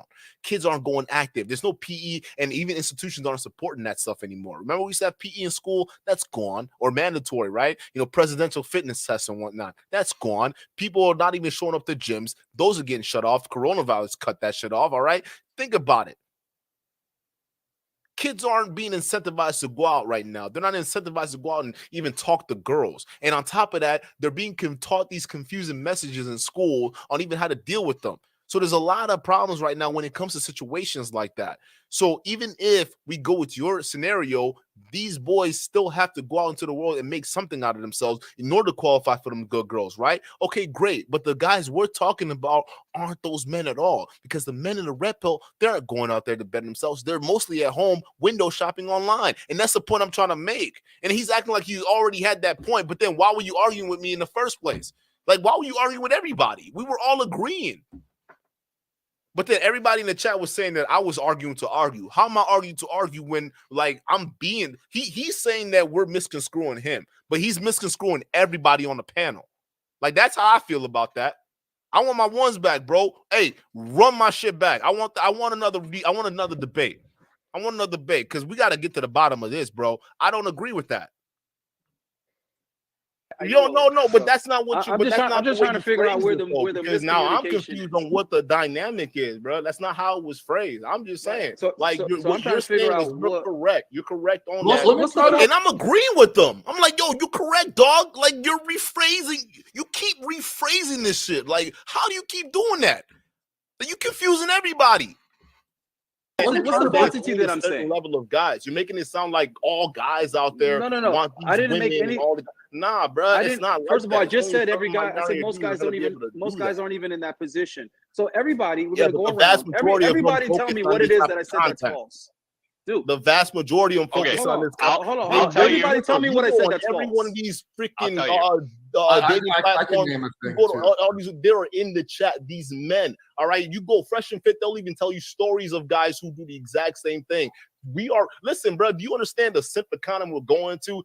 I think that the very few majority of the very few telling me that amount of men. Bro, how, bro? That's not what you said, Ayindei. Fuck, bro. It's almost 2 a.m. I don't want to scream. I'm sorry. I got neighbors, bro. That is not what you said, bro. You were arguing, bro. See, when he was doing that, bro, and I'm like, yo, you making me feel stupid because that's not what I heard. Because if that's what I heard, I would have agreed with you. And I wouldn't have. Listen, I'm a rational guy. Why would I just disagree with you to disagree with you? But I feel like you were flipping things, and it was like you're making me feel like I'm disagreeing. Bro, I need my ones back, dog. You got to run my ones back. We got to debate this shit. We got to run this shit back. Me and you got to go, Ayindei. If you're watching this, we got to set up a stream, bro. Homeboy, we got to do this, bro. Because, like, I got to get to the bottom of what the hell. And it can't be with Erudite or this other dude over here. I don't know who. I think between me and you, it'd be a lot more entertaining. I don't know what these other dudes are talking about. And I think we can make it way more entertaining than these other dudes. But, like, I got to get to the bottom of what you're talking about, bro. Because I have no idea what you're getting at. Like, that was not what you were saying, bro. Real fucking talk. That was not what you were saying. Other than that, because either that or I was off in Mars somewhere, okay? And I know I wasn't. I know I was on Earth. So I know what you were saying, but it wasn't what I was saying. That's for sure. Listen, this abstract world that doesn't exist. This is where we're going. It's not gonna be as the impact's not even as huge. The simp economy is here. Chat. Am I lying about the simp economy? Am I lying about this shit, or is this shit not coming? Is it, or if it's not already here? If a CEO of OnlyFans can make $500 million in 1 year of the pandemic, that's $500 million, my boy. Okay, if he can do that, if one man can make $500 million, that's multi-generational wealth in 1 year. That's the power of the simp economy. And you want to tell me there are men who are majority of that simp crowd trying to find respectful wives? Bullshit. If they can make Danelle Bagorli, the Cash Me Outside girl, $50 million the year she turns 18, if simps can do that, what are we talking about here, bro? You want to tell me that the vast majority of this economy over here that's coming up are looking for wives? Come on, bro. We're lying. See, this is what I'm talking about with the whole red pill message. The red pill message sells the pipe dreams to the simp economy. This is how they make money. When you sell dreams to the simp economy, acting like, hey, wait, no, you guys aren't really simps. You guys are really the guys who see the things for what they really are. No, in reality, that's what you are. Actually, that's what the red pill has to do. The red pill has to rise up to put a lot of these simps to sleep, to make them feel like, no. You guys are actually the masculine ones doing what you're doing right now. It's a whole new conditioning, bruh. The fuck are we talking about here? I'm not, bro. Like, this whole live stream made me feel like I was crazy, dog. I knew I wasn't crazy. I was hearing something completely different. To stay, bro. We're gonna have a huge majority of guys You need to make up your mind. Are you agreeing or disagreeing with me? Everybody needs to make up their fucking mind. So one at a time. What did I say? Going back and forth, though. I'm going. Okay, here's the thing. Here's the thing I think. Boy, Alex never gets to go. Yeah, hey, it's your show, buddy. You can go next, okay? Don't worry. We can disagree with this. Like, who's disagreeing? Yeah, no so one. I think yo, the thing that you're saying Ayindei, bro. I don't think you were listening. That's the thing. I don't know what the fuck was going on with the stream, bro. But like, yo, we all were in agreement with you. Everybody was in agreement. We just didn't know what you were talking about. So you just agreed with me after I specified my point. When I specified and expounded my point, you agreed with me. But I was expounding. The reason why I made my point was because I was referencing your point. So we were in agreement at the same time. So why you, yo, see what I'm saying? I felt great. Yo, we were all in agreement with you. We don't know where your head's at. We don't know where your head was at that point. Like, we all agreed. So what the fuck was going on, bro? We couldn't get it, dog. Like, evidently false, Ayindei, is that, so you keep saying, okay, these women, these material, we'll call them the material girls, right? You keep saying they have the microphone. You're right. They do have the microphone. I agree with you. But you're confusing that as though they are the majority of women, which they are not. It is maybe like 10, I never said they were majority. Like, I never said they were the majority. But it's the implication, to, brother. It's the implication in the verbiage that we use, right? So we're saying most, and we're saying all. When you say all women want that, right? Because you mentioned that earlier. You're saying all women want that social media type stuff. You said that when you were rebuttaling Erudite. We were all sitting here listening to it. I could run that back right now. You said that. So when you see, it's the verbiage. So when you say all women, people latch onto the all. They say, okay, he's saying all women. And then we have to say, okay, well, no, it's not all women, because there's scenarios where the stats don't bear out. They don't, because the stats would say all 100%, but the stat isn't 100%. The stat is a little, maybe 60% here, 40% here, or 35% here, and then a little bit in the gray area, right? That's how stats work. Nothing's ever 100%. So when you say all, that's where people have to fact check you. But then now you're going back and saying, well, I'm not generalizing, but you did. And that's why this is one reason why the red pill gets criticized a lot, because it tends to generalize to make a valid statement a lot of times. And you don't need to generalize. Sometimes when you break a lot of things down and you get specific, we all still agree. Alicia, I see you, baby. I see how you doing. Listen. He's saying, listen, it's a debate. Listen, we were all agreeing. We were all agreeing, Alicia, right? That's the thing. We don't have to agree, but we were all agreeing. That was a crazy part. Like, the thing is, if Ayindei had a disagreement and it went off on a tangent where we can understand where his point was coming from, perfect. But you notice how when we pressed the issue, it turns out we're all in agreement. So now when we were sitting here for the past 5 minutes, going back and forth, and then once we specified the point and we realized, hey, we agree, then what was the point of wasting 5 minutes going back and forth?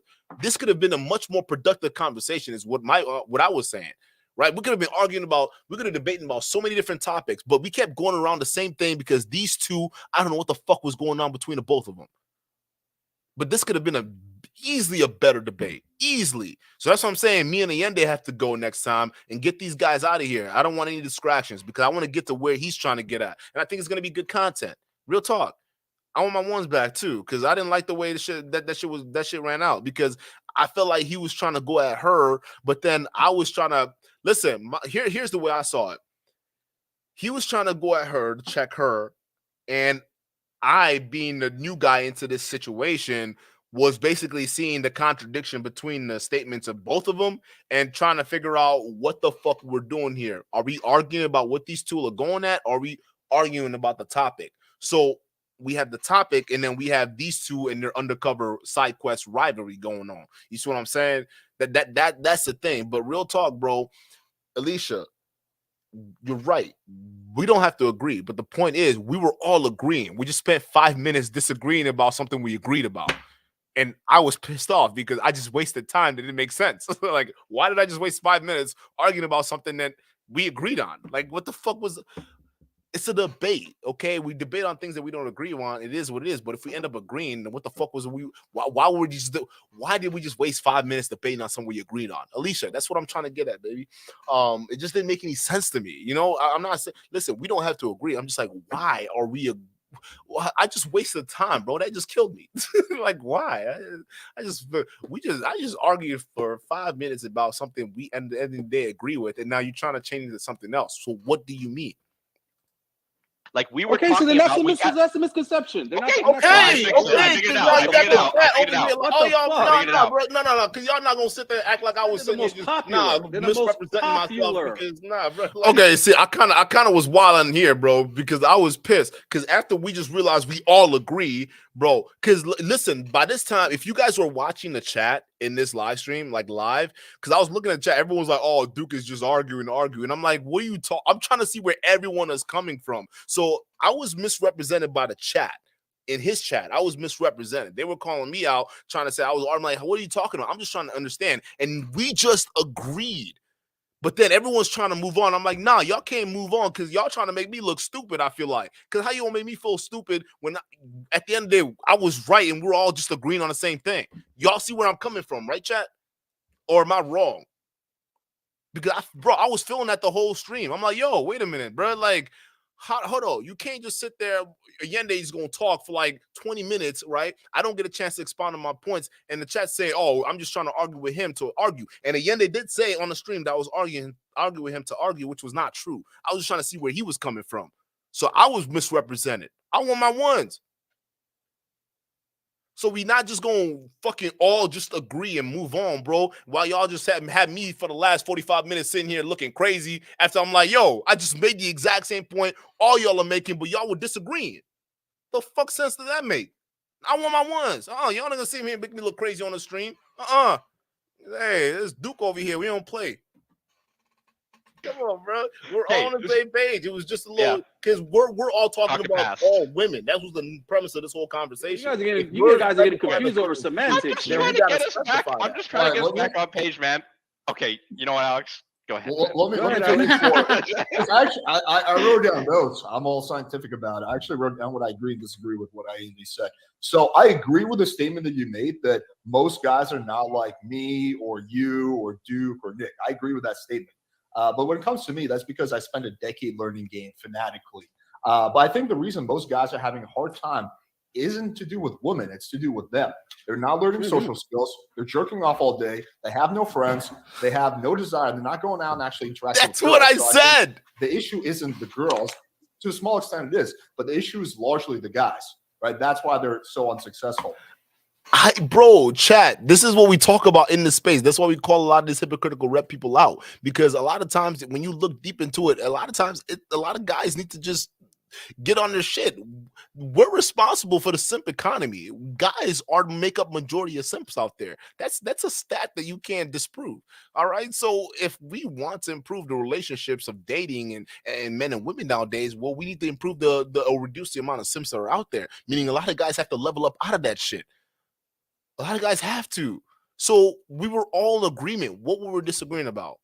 That's my question, right? And Alicia, I am triggered. I'm not gonna cap, bro. You know, baby, I'm triggered. I'm triggered because, like, yo, I'm just like, hey, talk about. I was sitting here I was right.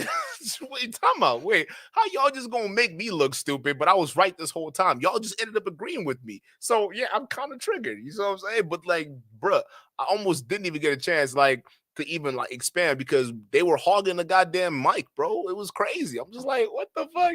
Like, imagine this, Alicia. Alicia, imagine this, right? You go on a stream, you're saying everything. basically you're saying everything that they're agreeing with, but somebody is just misrepresenting just to make you look stupid. And you're sitting there like, what the fuck? And at the end of the day, everybody comes to the same conclusion you were saying the whole time. How is that gonna make you feel? You're gonna be like, wait, what the fuck? Were y'all not listening this whole time? That's what I was saying. So I'm a little bit triggered. I ain't gonna cap, because that's fucking annoying. I like he felt misrepresented, but everybody else was misrepresented. The other thing I disagree with, I don't think Nick and Kyla situation is the minority type of relationship. I think most people, especially outside major U.S. cities, who have somewhat decent social skills, who aren't like awkward basement dwelling incels, are in some sort of relationship with. I'll give you that, but it's dying. It's dying out though.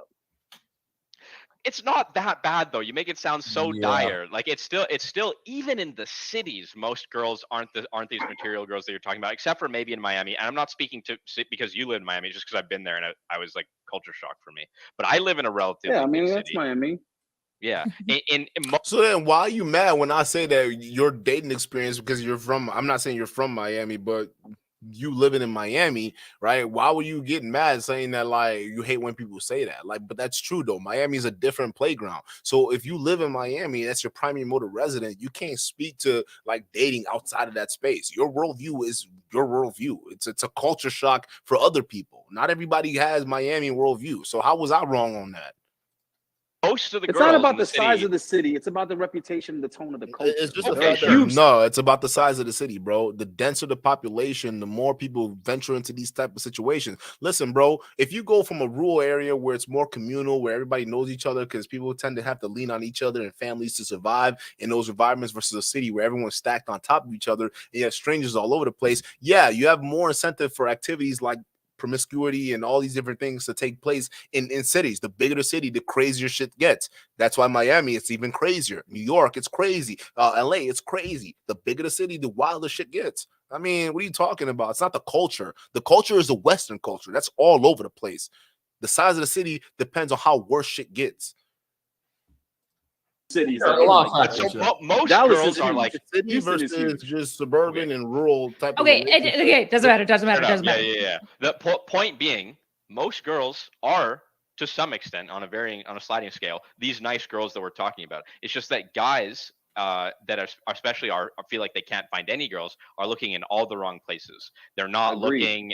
They're not looking at places because they're listening to people telling them they gotta wait till they build some kind of financial incentive before they can even court a girl. They shouldn't do that. They should just go out and have fun, because it's what guys do. Like all volunteering that exists, all religious institutions that exist, all groups like social group gatherings that exist, right? They're going to the club, they're going to the bar, or the grocery store, the produce aisle. Absolutely, right? They're looking on Tinder and they're looking in the club and they're like, why are there all these 304s around me? Why can't I find a good girl? It's like, well, where are you looking, bro? Like, so it's actually so simple. And it's like these non-material girls, they don't even care that much if you make all this money. There's probably a lot of truth to, they probably want you to make more than them most of the time, and they probably want you to work harder than them most of the time, and they want to be at home with the kids more than you, and yada yada. But there's such a great variety of this thing. But when you say they have the microphone, that's where society is going. What everyone's hearing, got to prepare young men for this. What everybody's no, but that is where they're going, though. That is where they're going. But it's not that fast. It's not that fast. It's not that bad. Most young men. Wait. Hold on. Bro, what is wrong with this nigga? She's like, slow the fuck down, dog. What everyone hears is there's no hope. Give up. Find a 304, finesse her, keep her around, figure it out, have enough money that she'll stay. And that's just that's no good. Well, that's what I didn't say. That's what you I said imply. That's what people hear. That I'm not. It's not even what I mean. Yes, they listen to too much red pill content. I'm not red pill. You fucking can't, Ayindei. You can't say that, bro. You can't, bro. You can't do that. You can't just say, I guess that's what they say after you just got done expounding red pill talking points and arguing on it. After we all just came to agree with you. How are you going to say you're not red pill when we just agree with some of the tenets you just spewed out? This is what I'm talking about, bro. You can't just go back and say, I'm not red pill. What do you mean, bro? Now, like, you got everybody fucking confused. Like, okay, is this okay, I guess this is not a conversation. Cause I'll tell you this, I'm red pill. I'm red pill. I don't know why. I don't know why y'all are afraid to admit it. I'm red pill. I just don't like what red pill has become. Like I'm red pill. I think y'all need to wake up. I am not pro relationships at all. I am anti long term relationships. I am for doing your thing and having fun as a young man. And living life to the fullest. That's my motto. Okay, and I live that. Listen, I'm living my life, and I think y'all young males should be the same.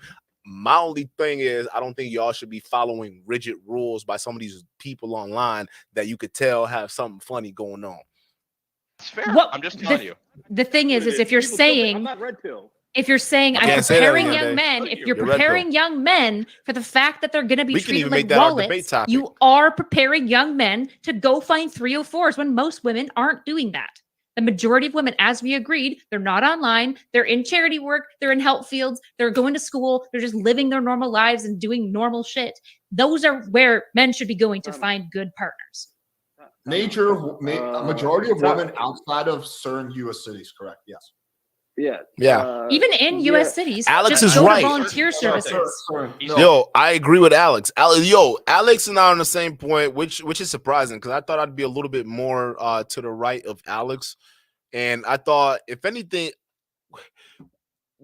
I think we're all on the same page on some of these things, though. I definitely think these two are on the left, but I definitely think that he's more center and I'm more to the right, and Ayindei is way beyond me, bro. But like, we agreed a lot. Certain, like Miami, I wouldn't be surprised if it's like 5%. There's good okay, fair enough. I found one, but listen, there's like 3 of them, and I got like 33%. I never said there was no hope or anything like that. No girl can use you for a wallet unless you allow it. I'm telling guys what to look out for. Period. If there's a hole in the goddamn ground because someone forgot to cover up a manhole, that might not be everywhere, but it's there. And I have to tell guys in order for them to walk around it and not fall down it. So I don't understand what the contention is. I guess we're supposed to be debating something. I think I understand what but the contention I'm gonna prepare guys for the. I'm gonna provide guys for the real world because here's the thing. Let me tell. Hold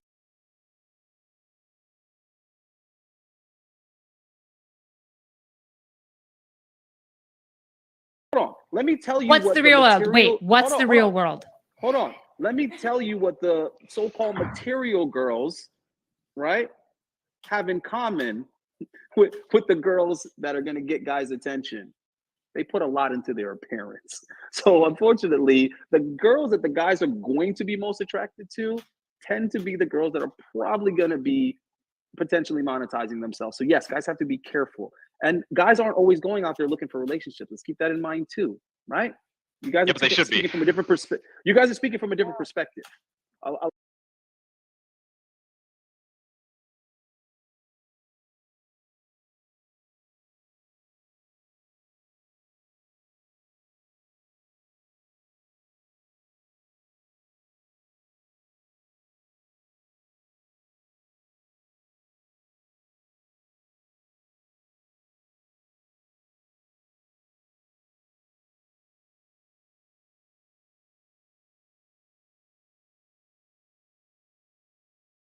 My bad, guys. I was gonna say, like, how you gonna say it's not about the money and it's not about the financials at the end of the day, but we just spent 5 minutes arguing about money and how you need to be ready so you can be financially able to take care of a woman and take her on trips and everything. You just said that, Ayindei. So you going back and forth on your own word, bruh. Like, this is what I'm saying. Like, I was so, bro, at this point, I was checked out. I'm like, I don't give a fuck at this point, bro. This don't make sense to me. Like, he's going off of two ends, bro. You can't just say one thing and then you can't spend 5 minutes arguing one point and then just casually concede to another point, and then while in the middle saying you don't know why everyone's being contentious. Like, you're creating that contention, bro. Like, and you're making everyone else feel like we're being the ones doing it. Like, that's crazy. I don't know how you can play that mental game with people, dog. I don't like when people mess with my mind like that. Potentially monetizing themselves. So yes, guys have to be careful. And guys aren't always going out there looking for relationships. Let's keep that in mind too, right? You guys are speaking from a different perspective. You guys are speaking from a different perspective. A lot of these guys, especially between the age of 17 and 27, They're just looking to have a good time. So yeah, those girls are going to be at the club. Okay, they're looking to have a good time, but you just spent 5 minutes arguing, saying, I'm thinking about what the young guys want, right? And the young guys, they need to go out there and build themselves so they can level up, so they can basically take care of women, right?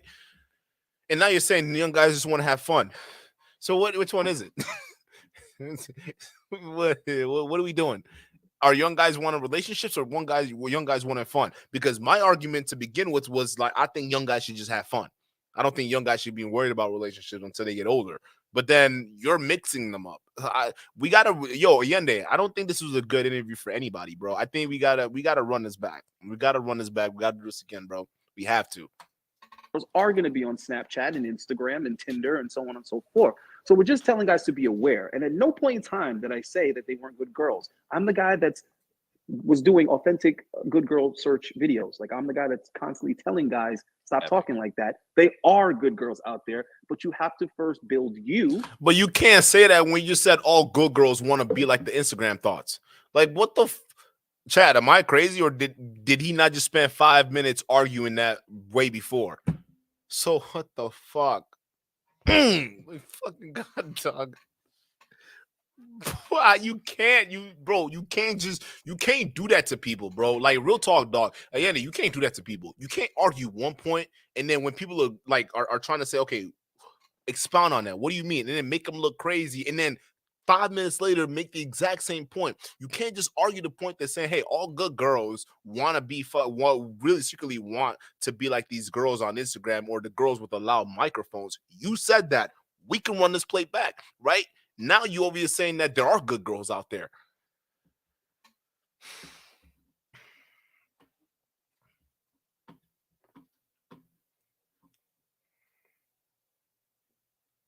No, finance man, they're not hard to find. They're not hard to find at all. At fucking all, bro. Like, if you think good girls are hard to find, you're lost. You're lost. Real talk. Because the girls who are on Fresh and Fit, the girls who are on that microphone, they have a small microphone. Like, it's a small portion of people that are yelling through that lifestyle, right? But the vast majority of girls out there are not like that, bro. They're not like that, bro. Guaranteed not like that. You will run into girls that are crazy, but like the vast majority of girls out there, they're not like that, bro. Trust me. Like, I'm saying trust me, because I'm like, I don't talk about my life like that. I'm not the kind of guy that be out there, you'll never catch me talking about all that stuff like that. But I've been around a lot of women. I can tell you this, bro. Even someone I even fucked or penetrated in any kind of way whatsoever. We just around in a group and we just talking, we just relaxing, we smoking, we chilling, right? And I'm gonna tell you this, bro. They don't care about that shit. All that shit's cap, bro. They don't care about that shit, bro. It's not about that. At the end of the day, it's really not about that. And I think that you guys are listening to this stuff. It's a lot of times when people spend so much time online window shopping and watching all these guys tell you what girls are, this is how the red pill can easily fuck up relationships for you. You understand that, right? Finance man, if you go out here thinking that good girls are hard to find and thinking that, what is that going to say? Well, that basically means that you're going to implant in your mind that the likely girl you're going to run into is probably going to be one of these 3 or 4 is a bad girl, right? And how would you know? And first, that would be based on your choice because you're dealing with her. But anyways, that you're basically presuming that if good girls are hard to find, meaning the next girl you talk to likely is probably going to be one of these bad girls, right? Well, guess what? What if you go into that relationship with the preconceived notion that that woman is going to be a bad girl? Come to find out, she could have been the best things for you, but with those preconceived notions, you put those things on her and you were trying to make her the woman that she really wasn't, and then she ended up leaving. Then what? There are plenty of people who are complaining about how this type of red pill messaging ruins relationship for them because they keep thinking that the vast majority of women are like these women that these guys talk about, and it's not the case. When you listen to these guys with a big microphone, it makes you seem like this shit is everywhere, but it's not. Just like this PC nonsense. Do y'all know y'all could end this PC bullshit like that if you really wanted to? Because the vast majority of the world, actually, if you talk to them, they're not PC at all. A lot of them actually agree with a lot of the, right wing or center talking points that are out there. Pretty base level shit, right? the people who have the largest microphones are the goddamn Twitter weirdos that are up there right now. These Twitter liberals that are dominating and shit. Well, not anymore because Elon's got control of it. But that's who's running it. It's always the smallest people with the largest voices. But if you go out into the world and you actually talk to people, you actually deal with people, you actually talk to people. That's the key word. You realize that those people share the same exact opinions as you do. The exact same thing when it comes to dating. When you look at these red pill guys thinking that all these women are just like these other women I see on red pill and all these other fresh and fit and whatnot, you're setting yourself up for failure. So not all girls are like that. I'm telling you that right now, bro. I'm telling you that as a guy who was in your shoes thinking that, bro. I wouldn't be where I was right now, especially with the women I'm dealing with, if I had the same mentality thinking all women are like that, bro. It's not like that. And some of the girls I'm dealing with actually, and they all know it's not a serious, it's not a like it's not, we're not a monogamous situation. It's not an entity. I'm an upfront guy with my situation, right? Unlike Angelus or the Great Pill. Listen, I don't got to lie to my women about what the fuck I'm doing. Like, you gotta figure that shit out. But that's the thing, right? So when you're upfront and you're honest with that shit, you like, bro. Listen, bro, you start to realize that a lot of the girls you deal with, they're actually pretty cool. They're pretty cool chicks, dog. They're really cool chicks, and you have fun with them. And man, it's not as crazy. A lot of these guys think they're trying to get you to think he is. And just keep it in mind, bro, he just got out of a 3-year relationship. So I right off the bat, bro, everything he says, I'm just thinking that he's saying it through that lens alone. You feel me, right? It's just coming through that lens. Other than that, I don't hear it. Because of course you're gonna be jaded after a relationship. Come on, bro. Have some value, be good at something, have social skills, and then learn where to go find those women. The guys that are like getting a lot of options, they find good girls without even looking for them, right? When I was growing up, I would find good girls all the time without looking for them. You know what I was looking for? I was looking to get laid, okay? And in having a lot of options with different women, you start realizing, wow, you know what? She's actually a good girl. This girl's actually a really nice girl. This girl actually comes from a really good upbringing. This girl actually comes from a really good family. So yeah, I was finding them without even looking. The thing is that, like I was saying earlier, guys do not have that much experience. They don't have that much social skills with women to begin with. So we have to keep that in mind, man.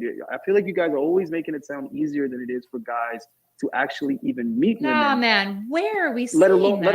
let alone to pick the right one or whatever. In what world have we even implied that it's easy? I don't know. I give like up. anywhere. All right, awesome. We all agree. Bro, he already gives up when he gets pushback, bro. Like, come on, dog. That's not how it is, bro. Move out of Miami. Get the fuck, yo, Ayindei, bro. Come to Wisconsin, dog. Come to Wisconsin, bro. Let's hang out in Wisconsin. Let's talk to some girls. Come on, bro. Let's do this. Let's do this, bro. Because it's not like that, dog. It's real fucking easy out here. It's not even a fucking joke. A lot of these, like, listen, the good girls out here. The good girls out here, and not every place is Miami. Okay, I can't speak to Miami. I don't live in Miami. From what I've heard, it's when it comes to dating, it's pretty brutal out there. The dating market. Okay, so I'm not gonna go there looking for a wife. If you're looking for a wife or you're looking for a long-term relationship in Miami, dude, come on. What are we talking about here? Get out of here. It's a fool's gold, fool's errand, right? But if you're looking for something that's solid, go get some girl with some good values, man. Go up to a different town. Go up to Wyoming, Nevada. Nevada's. They're different parts in what do you call it? Not Vegas. Stay away from Vegas. Vegas is the same bullshit. Vegas is the same bullshit. Indiana, Ohio, Iowa, Nebraska, Missouri, South Carolina got the baddest bitches, bro. I'm gonna just say that. South Carolina got the baddest country, beautiful. Ooh, you want to talk about chocolate fat ass? South Carolina. Maybe Tennessee. Maybe. Sorry, ladies. Maybe. South Carolina, though. Oh, yeah, them girls bad. Oh, them sisters bad as hell. Hell yeah. Hell yeah. But there also some good Christian sisters down there. I guarantee you. Not in Atlanta. Stay away from Atlanta. Atlanta, you're going to be questioning yourself a lot. I'm just saying, bro, these different places, bro, they're everywhere. Just anywhere but Miami, bro. That's all I'm trying to say.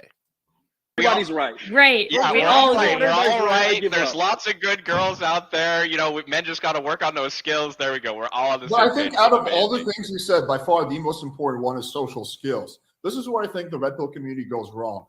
They focus really on like the money and the status, but I know so many The rich height. dudes who are getting no pussy, or at least paying for it and getting, you know, the worst kind of relationships because their social skills suck. So I think if you just Alex is totally right. That's why when a lot of these red pill guys, they espouse their shit, I laugh because when they talk about, oh, you got to be this high value man, I'm like, wait a minute, bro. I remember when I was broke. I'm making a lot more money now than when I was back then. But I used to drive my Mazda, and my Mazda, the ceiling, you know that little ceiling tarp, that shit didn't work, and you had the fuzz that drop off. And every time I get a girl, because the girl, I still was pulling, like that didn't stop me from pulling girls. Like, listen, if that didn't prove how much girls didn't care about your financial wealth, and they cared more about you as a character and the confidence that you bring forth, like how you talk to them, right? It's like, yeah, hey baby, like listen, like I'll be messing around with it because my ceiling, like with the foam, like the foam will fall off, right? Because it didn't have a ceiling to it, so it'll just fall off, right? Sometimes it hit them in the shoulder, right? I'll be playing around with them, right? But that didn't stop me from pulling girls because it was me and the girls were having fun, and they didn't see me as this broke guy that was trying to like that couldn't provide anything for them. To me, I was a full package for them. I was funny, I was likable, I was charismatic, I was this guy that everybody wanted to be around. Like, what the fuck? They didn't care about the fact that my car was was fucking falling apart. They didn't care. They didn't care the fact that I was broke. They didn't care about any of that stuff. They just cared the fact that, hey, I'm with this guy. He's it. So I'm just saying, bro, I know for a fact you've talked about those same experience too, Ayindei. I know that, bro. So we can't sit there and just sell this fucking experience to guys, making them feel as though that they have to be fucking six-figure, high-earning men to be able to start even looking at dating. They could be where they are right now as long as they're in decent shape and they pick up some social skills. Key word, social skill. We got a lot of spurgs coming out here. A lot of these guys who are socially fucking awkward, don't know how to have a fucking conversation. When you talk to them, you want to close your eye out like John Anthony over here, right? You can't listen to a fucking talk without even just losing your mind. There's a lot more of those guys coming out here. They don't have the social skills. How are we going to help them get that? And that's nothing, not really a whole lot of dating coach can teach them. I'm going to tell you right now, none of them can help you. What can help you? Go sell something. Go do a door-to-door sales job. That'll get you right real fucking quick. I'm gonna tell you, I used to be an introverted guy. Y'all wouldn't even believe it. See me on here talking and doing all my stuff. Y'all wouldn't believe it, bro. I used to be introverted as hell, bro. Until I had to do door-to-door sales. I sold for Vector Cutco. That was the job I had before I went off to college. I was doing door-to-door salesman. I remember I was going to people's houses, and my whole job, knock on the door to try to convince them to go in the little kitchen and cut up a penny. And that was really the main shtick of it, right? Because as soon as you show them a little penny thing, they're like, oh shit, this fucking thing is crazy, bro. This knife about to be crazy. And then they buy a $6,000 set, and you're making off with some, I mean, it wasn't a whole lot of money, but it was something. But that, bro, what I'm gonna tell you this, even though Vetco, I don't know if y'all know Vector Cutco. I don't know if y'all know that company, but it was this company called Vector Cutco, and I used to sell for them door to door, and it was selling knives, right? And I remember I would go door to door, and bro, it became a game for me, bro. I'd be like, okay, how can I? Because sometimes you get the door slammed in your face, right? You go, hey, what's going on? Hey, my name is Drew. Let me just ask a couple questions real quick. Hold up. What are you currently using for your kitchen utensils? Like, right? You come up, you start off with that, and then they'll slam in your face because they're like, oh shit. Well, this guy's coming off like a salesman. I don't know if I want to get sold something. And it's like, all right, cool. And you knock on the next door. All right, it's like, hey, listen, my name is Duke. I'm coming from obviously Vector Cutco, and here, listen, I'm here. I'm not here to sell you anything and all that, but I'm just here to say, what was the last time your the company that you've dealt with in terms of your knives? When have they actually contacted you? Figure out, make sure that your equipment is up to date. Have you ever contacted you recently or anything like that? Oh no, I didn't think that my wife or my knife set from Walmart actually mattered. No, I know it doesn't matter, but here I represent a company. It's called Cutco, and what we do is we basically demonstrate how our knives basically, kind of beat out the competitors. And realistically, you're right. You just bought a knife. You're supporting. I don't know what brand you have, ma'am, sir, but you're supporting these guys, and they didn't even get a chance to even call you to see how your tools are doing.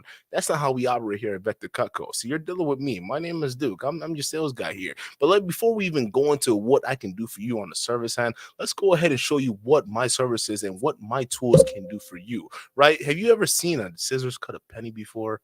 No, man. Go ahead. Where's your kitchen? Can you show me where your kitchen is? Oh, I'm in the door. There you go. I just go listen, bro. That whole situation for me, I remember, bro. I used to sit up all night, like, how am I gonna get through the fucking door? That's all I was scheming. I would sit up all night scheming, like, how am I gonna get through the door? The next door I'm gonna knock on, how am I gonna get through the door so that I can get to the kitchen, right? How am I gonna spin it away? Bro, that's how it is. You start building those social skills. And you know what the crazy thing is? I'm gonna get some next level shit, bro. Like, this is something no dating coach can teach you, bro. But this is crazy. Wake up, all right? What you start to understand is you start to see how human beings behave based on how you organize your words and the tonality in which you deliver them, right? So if I deliver the way my sentence and I structure it in a way and deliver it in a way where it makes sense, it almost have a higher likelihood that you're guaranteed to buy from me versus if my sentence structure was a little bit more disorganized, if that makes sense. Meaning, if I'm able to come up to your door and if I'm able to basically state my gender, I'm gonna basically state what I'm selling. I'm basically gonna state what my product can do for you and why you need my product. If I'm able to basically wrap all that in and get you guys to buy in one smooth, fluid sentence that sounds right, I'm in the door. You know what that means? Because what I start to understand is I started to scheme a lot of these door-to-door sales jobs that I was doing, right, with Cutco. A lot of these, when I started to scheme with them, I was like, yo, if I say something in the right way and it sounds good and it rolls off the tongue nice, bruh, people will just let me in their houses. So now I add a little bit of energy, now shit's moving. And what that let me understand is that human beings, bro, realistically, it's not that hard to even start carrying on with conversations and having that shit, bro. It's way more predictable than you can imagine. Real talk. It's way more predictable than you can imagine. If I can figure out how to structure a sentence to get you not only feeling some pain points, but talking about yourself, I've won because at that point, I can get you to pull out the cash in your wallet and put it in mine. That's sales, baby. You want to learn how to be good with people? Before you can get good with women, you have to be good with people. Go learn some people skills. Go knock on some doors. I learned it. I wasn't a natural. I had to force myself to knock on people's doors. I had to sit there and brainstorm how I'm going to get in them kitchen to sell them knives. How can I get them to show them that this freaking scissors can cut a penny? You see what I'm saying? So, yo, dealing with women, relationship, this red pill shit, it's not hard. It's not hard. Nobody's perfect, bro. Yeah, there are naturals out there and stuff like that, but realistically, a lot of this stuff can be learned in sales, the art of dealing with people. How can I structure my words to get you to buy into what I'm selling? That's sales. That's all it is. And people are no different, bro. Women are no different. In this case, I'm selling something different. That's all it is. The mannerisms, everything is all the same. I'm just selling something different. I don't know if that makes sense. Bro, hold up. I'm out. I just went in on something. I just realized I forgot what we were talking about. I'm done. I'm done. I don't know what the fuck.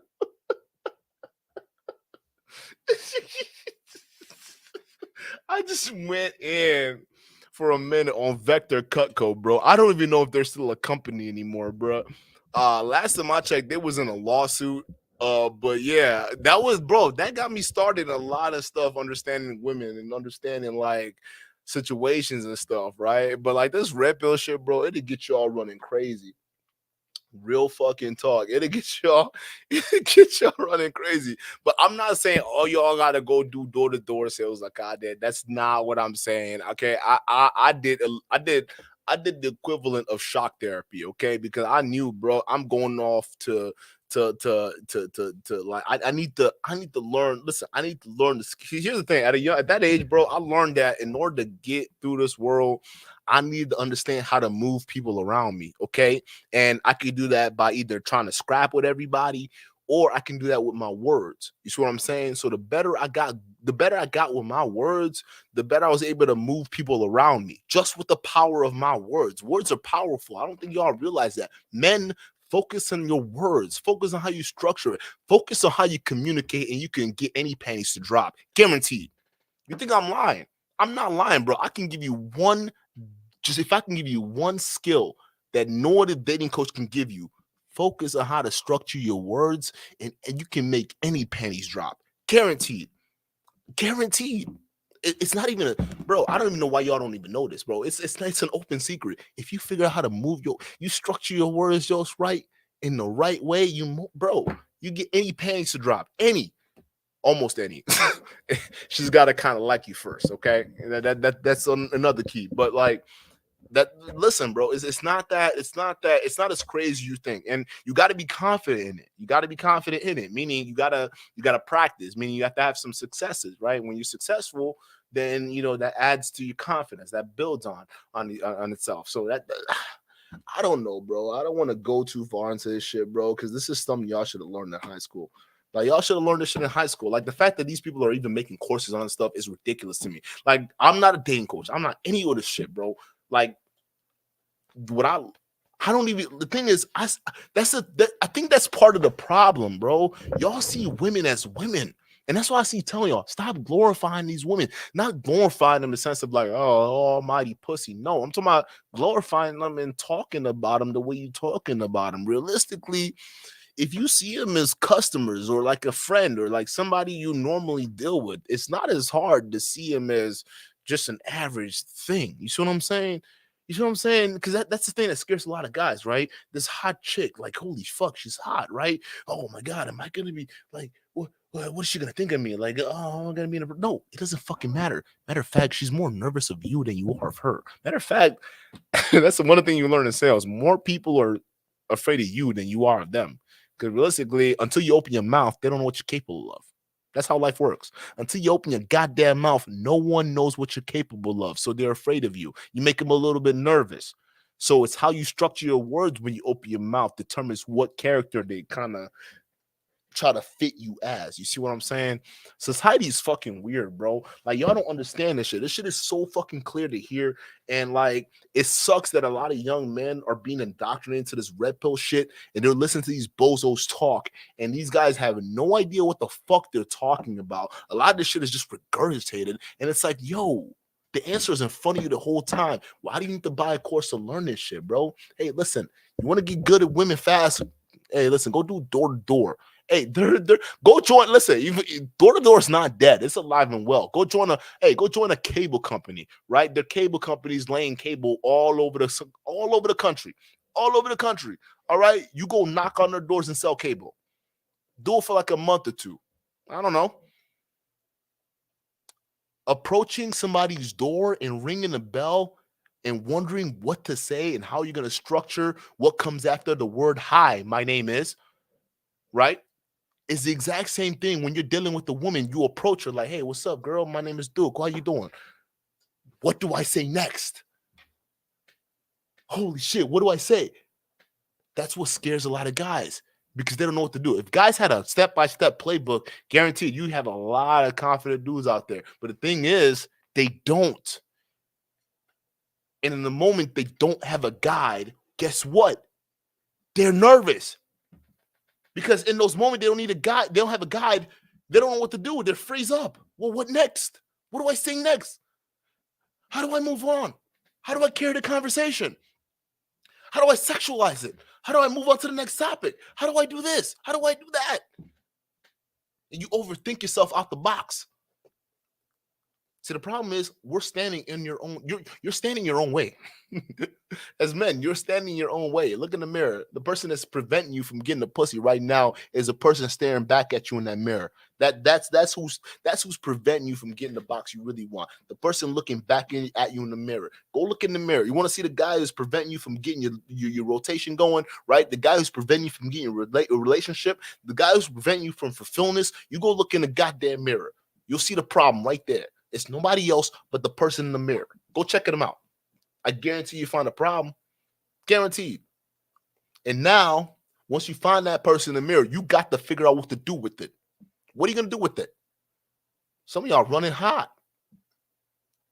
And it's obvious. We can see it. A lot of y'all red pill motherfuckers, bro. I can't. This is such...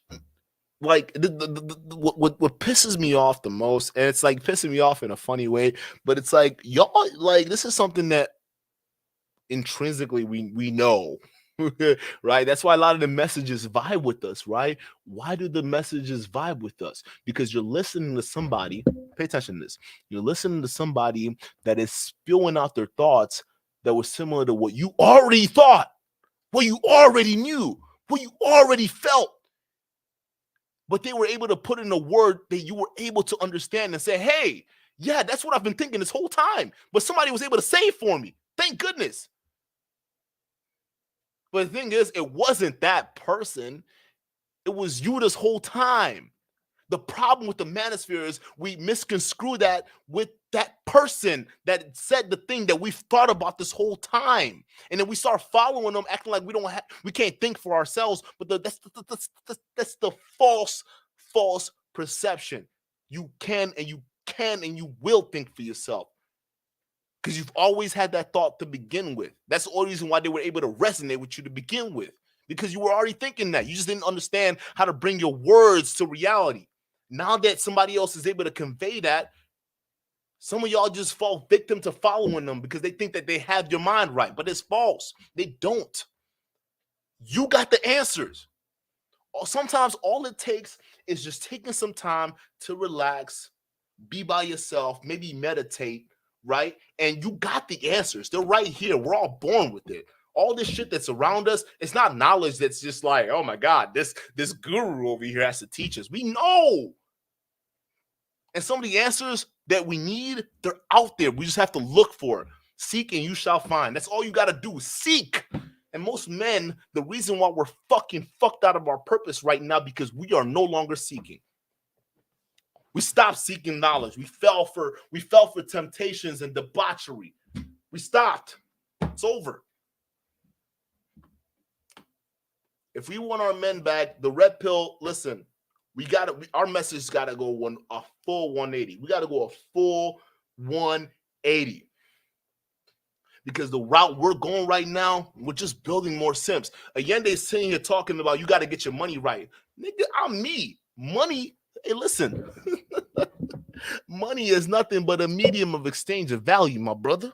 That's all money is. You understand that? Meaning that if I have something of value, I need something in exchange of that value for me to make that transaction. You understand? So money is just a medium of it. Otherwise, if I wanted 10 cows for one gold, then you got to bring 10 cows. And I got to bring one brick. And that's a horrible way of exchanging things. That's why we have to have money. That way you give me the equivalent of what 10 cows was worth for 1 pound of gold.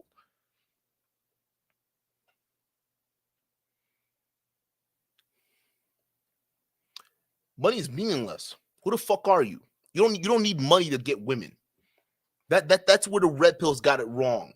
And the fact that they've classified that as that's what you need in order to start thinking about, and that's what I'm saying. Ayindei, you can't say you're not red pill and then just start randomly talking about money, because that shit never would have crossed my mind. As a dude who was broke pulling girls, that would have never crossed my mind like I needed money. That would have never been something I would have told men out there they need money, because I've been broke pulling girls. I got homies who are still broke pulling girls. I got guys who make money that don't know how to pull girls. What does that tell you? The world is different.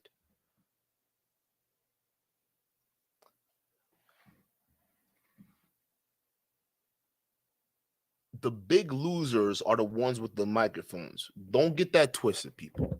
All right, they got the microphones. We can't get the listen, bro. We can't get the twisted. We were already warned about this. Think about it. We knew the end of time. I'm not saying the end of times in terms of biblical sense, but I'm talking about it. I mean, we got a nuclear war pending. I mean, we don't know if it's gonna be end of times, but I'm just saying we knew that at some point society is gonna go through a stage of degeneracy, and which we're experiencing right now, right? It's the same way with the decline of every society. You understand that decline of every society, you know, you go through a period of where laissez-faire, everything goes, right? You know, you got the, you know, the milk and the bread and honey, right? You got the bread and honey, you got the distractions, right? The media, the celebrities, the audience, you got the honey, the welfare programs, right? The safety nets, right? The COVID release funds, right? All the stuff to keep the poor and broke distracted while the rich hop on the lifeboat and hop on out of here. So while we distracted by women,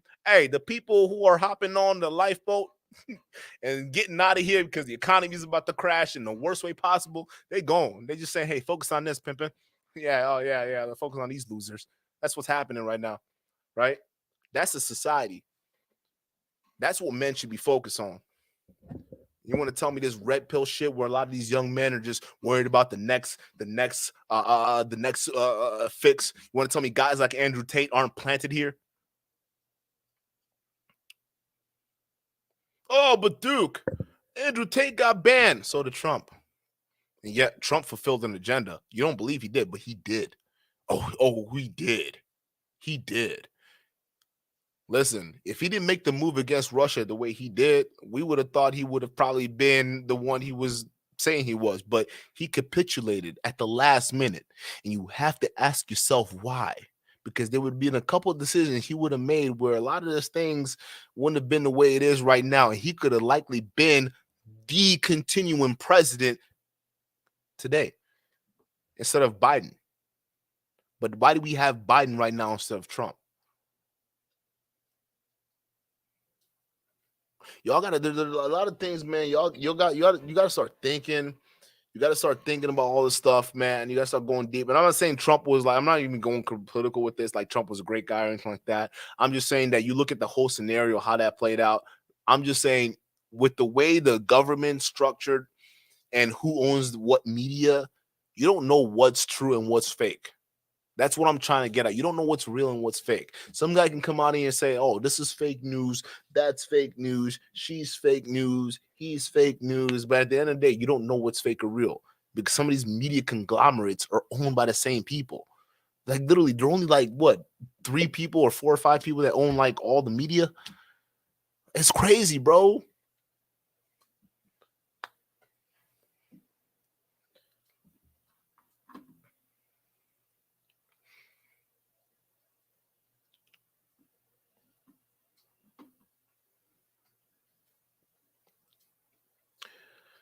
Listen, I don't want to like even in the chat, bro. I don't want y'all to even get into the conversation of like who is the best president, who is the worst president. I would say this: what did the president do for me, right? Because at the end of the day, that's how most Americans vote, right? They vote based off of interest, right?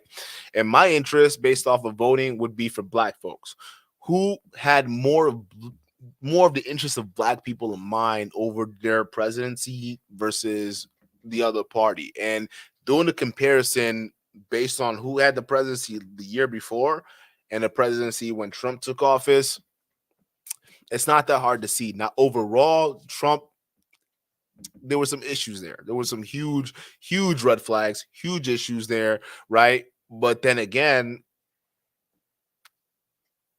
those certain issues, I don't think people should take that lightly because I think Trump was problematic for one reason.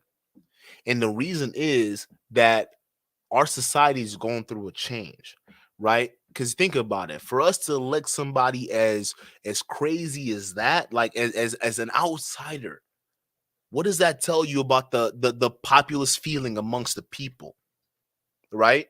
Because you can't, Trump's presidency and the fact that he won didn't come out of nowhere. So although I like what he did for Black folks, thank you. All right, I appreciate you. Listen, the rest of it was shit. But then why was he president? What does that tell you about society? That we're heading into, we're overdue for a change. Y'all understand that, right?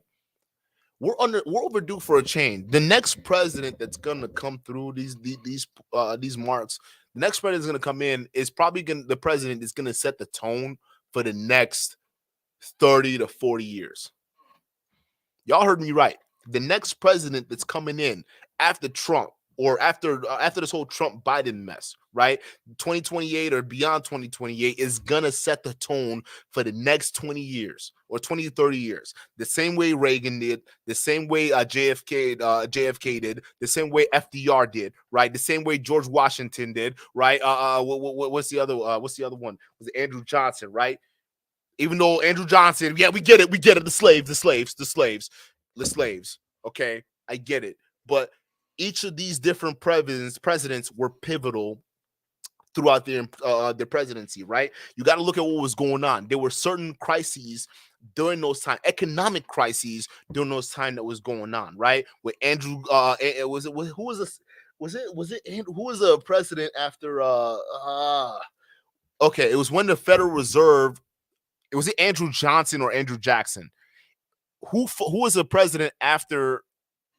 Not directly after Washington, but he fought off the first establishment or the first attempt of an establishment of the Federal Reserve. Who was that?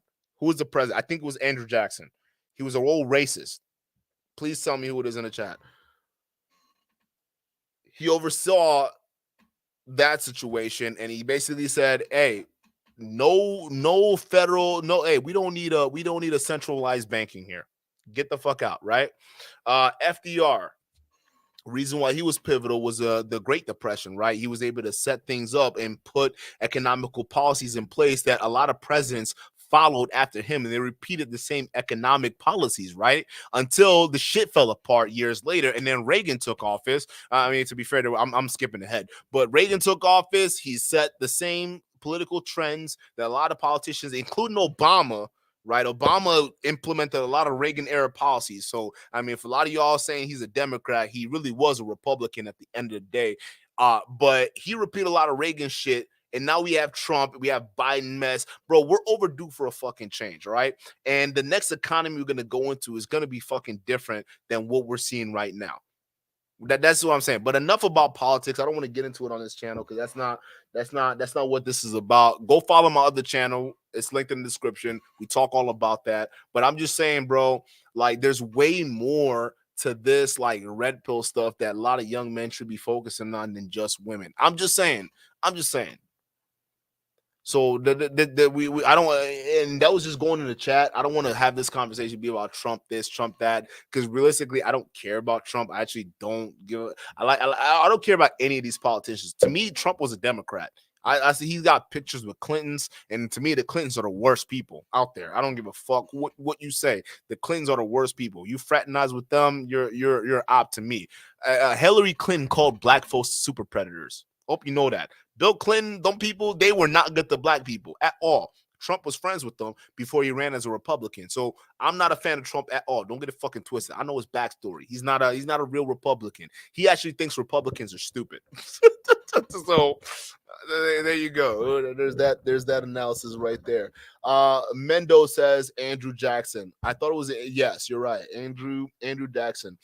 Chris Bennett, do you know why we thought FDR was the best president? Why? Because after the Great Depression, the social and economical change he was able to institute was able to not only rebound the economy, but was able to set the precedents that other presidents followed after him, and they repeated the same economical principles that FDR instituted until, which was it the New Deal, right? The New Deal is what FDR introduced, right? And people repeated that until the Reagan era.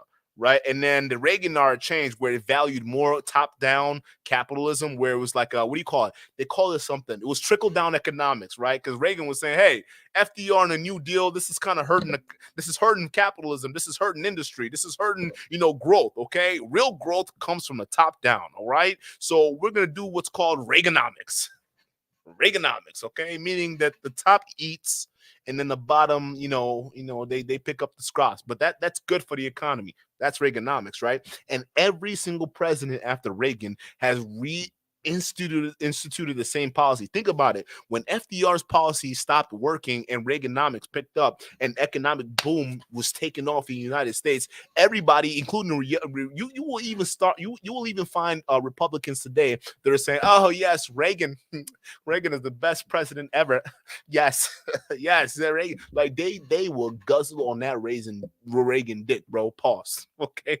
They will guzzle on that shit. That's what they do, right? But why do they think that the Reagan was the best president ever? The reason why was he basically scrapped what a lot of presidents were doing up until that point and started with his own top-down policy, trickle-down economics. And that's kind of what we're still doing today, even past the Clinton era and a lot of these guys. So we're overdue for a change. The fact that Trump got elected should warn a lot of Americans that something big, a big change over the horizon is coming. And I think this is the point in time where a lot of young men should actually be focused on it and seeing what's coming over the horizon versus focusing on things that don't matter. Jimmy, I'm sorry, I almost missed your super chat. He says, one of my mates died because of Nash. Oh shit. Yeah. He says, Eisenhower and Teddy are my favorite. Eisenhower, you gotta explain why. Teddy Roosevelt, I can see why he's a favorite of a lot of people. Teddy Roosevelt was just a pure fucking cheat. He was like the Andrew Tate of like that era. But like if Andrew Tate of that era became president, right? Like imagine if, or not even Andrew Tate, if Putin, like you get Putin, but like he was born in America, grew a mustache, and was just doing some wild shit, right? That's Roosevelt right there. But I feel you though. I feel you on that take. Roosevelt was definitely my favorite. Lincoln, obviously, because he freed the slaves, even though it was out of political reasons versus personal reasons. I get it, but Lincoln millions of American soldiers, white and black, died. So I mean, it was hard fought. So we would say that was to be a president during that time, that's got to be tough. So I got to give Lincoln up to that one. I would say Johnson, because he repelled the central banking system, which is probably what's killing our system today. Andrew Johnson, Jackson, not Johnson. Even though Jackson was a profound racist, right? This is where history becomes a little blurred, right? But think about it. Racism has taken a new form today. It's economical now, all right? And then, we call it, redlining and all that stuff when it comes to mortgages and stuff like that. Come on. We know, right? So it was just another form, and central banking is just a means of facilitating all of that situation. So if we had a president like that, minus the racism and slavery, that fought against the central banking system, I think that America would be a very different place today. I think so. And not even just fighting against them, but like just kind of modified in a way where, and I'm saying modifying it, the reason why, because I don't know what life is like outside of a central banking system. Like realistically, like the concept of money I know is based off of the central banking system and fractional reserve lending. That's it. That's it. That's the concept of money I was born into. That's a concept of money I know. How banks print the money, they loan it out to other banks, and those banks loan it out to people and businesses, and then the deposit, then they loan those deposits out, and then it's like all this never ending just cycle of creating money out of just nowhere that we don't even know where it's coming from, and we don't even know where to even start to even diagnose a lot of these pieces of the puzzle. You see what I'm saying? So that's what I'm saying. The central banking system, a lot of us in this generation, we grew up, our concept of money is based off the central banking system and fractional reserve lending, right? So that's just basically, even some of these crypto projects that you see out here that end up being rug pulls, no different than our financial system that we have here today. So to say what would be a better system, or I don't know. I don't know what would have been a better system. Maybe the gold standard. I don't know. I think that's what Russia and China are kind of doing with precious metals right now, and I think we should pay attention to that. I don't know, but you tell me. I think that money, in terms of money, should be worth something, right? Right? Right? It should be backed by something. Maybe oil, that's fine. I'm cool with oil, or maybe something like precious metals. I don't know.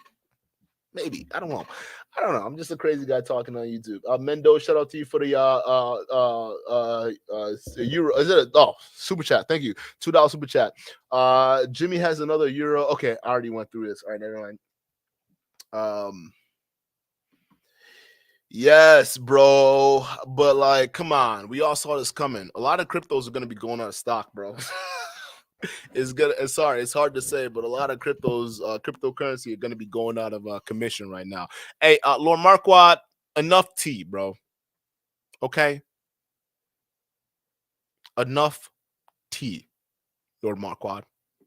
We need to know what an NFT is. Because we need you. FTX just went under, bro. Hey, y'all think Saint the Sinner is gonna explain FTX? Do you think he's gonna be able to hey, Xavier? I don't know if you know who Saint the Sinner is. I'm not sure if you're familiar with them, but if you are, do you know if he's gonna be able to explain FTX? How many people in the chat think that Lord Marquardt can explain FTX? Hey, enough tea, bro. All right. Enough tea. All right. I want to know where FTX is going after this. No, but Xavier, yeah. CoffeeZilla also did a spot on it too. It's yeah, it's telling, bro. And think about it. Think about the organizations that went down around FTX too as well, bro. What you're seeing right now is a domino effects. It's no different. Y'all remember Lehman Brothers? During 2008, y'all remember Lehman Brothers, right? They invested a lot of money in this, a lot of their assets in these collateralized debt obligations, or not collateralized debt obligations. Was it collateralized debt obligations, or was it derivatives? I think there were CDOs, but they were packaged wrong, right? So Lehman Brothers bought a bunch of CDOs that were packaged wrong because they mixed a bunch of mortgages, and I think that's exactly what derivatives were, right? Because derivatives are crazy. But like, it was basically betting on these different types of mortgage loans that were lumped into this big package, and they were rated A, double B, or whatever it is, and the top ones, right? You get the most interest. No, not the most interest, the least amount of interest, but the most amount of security, because it theoretically supposed to have the good loans, and then the shit ones, you get high yield interest, but like, it's a lot more riskier, right? But what ended up happening is the good ones got padded with the shit loans. I mean, actually the whole thing just got padded with shank. So investors were investing in bullshit, and then the whole situation crashed, right? Because Lehman Brothers, they actually were the biggest, they had the biggest exposure to those type of toxic backed securities. So they went under. It's the same thing with a lot of this crypto and FTX and a lot of this stuff, right? You see the big one goes under, and you see a lot of these guys. It's a cascading effect. So that's the thing. When you're saying you don't, it's just what we've been, bro. I don't want to spend time on this channel going about it, but like, no.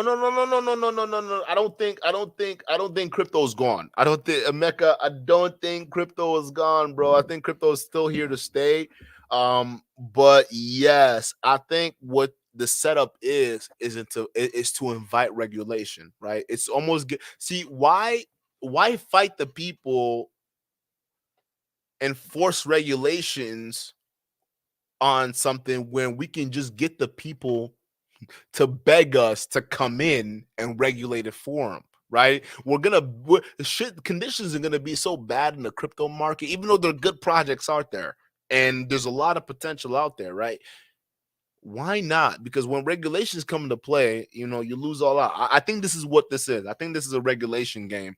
To really be honest with it, there's definitely some good uses for crypto. But I do think as some of the bigger institutions are coming in, like Fidelity, Vanguard, some of these guys are coming in and using assets like Bitcoin, I don't know if Litecoin or some of these bigger crypto assets as investable securities, right? If they're able to list those as that, I think that shows you that there's a future upside to crypto. It's just what is it going to look like in the future that's up in the air, because there are a lot of people who did capitalize on people's need to get rich, you know.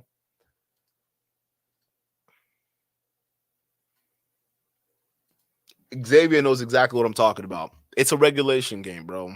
That's what it is. Because think about it, you know, like it's supposed to be this new kind of money, and think about the backlash a lot of these government entities get when they try to ban some of this stuff, right? It's a huge backlash that they get. So sometimes, you know, if you're not a hardcore country like China, they're gonna come in and say, fuck y'all, we're gonna have our own cryptocurrency and we're gonna ban Bitcoin, right?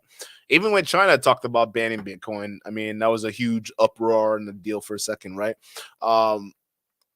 But I'm just saying, bro, it was all employed to get government. I'm not saying it was definitively a ploy. I'm just saying that if I was a, here's the thing. I'm speaking from the perspective of a shadow hand organization, right? If I was like one of these guys in the dark room, you know, just plotting shit, right? And I'm sitting there like, you know what? How can I get more control over certain situations, right?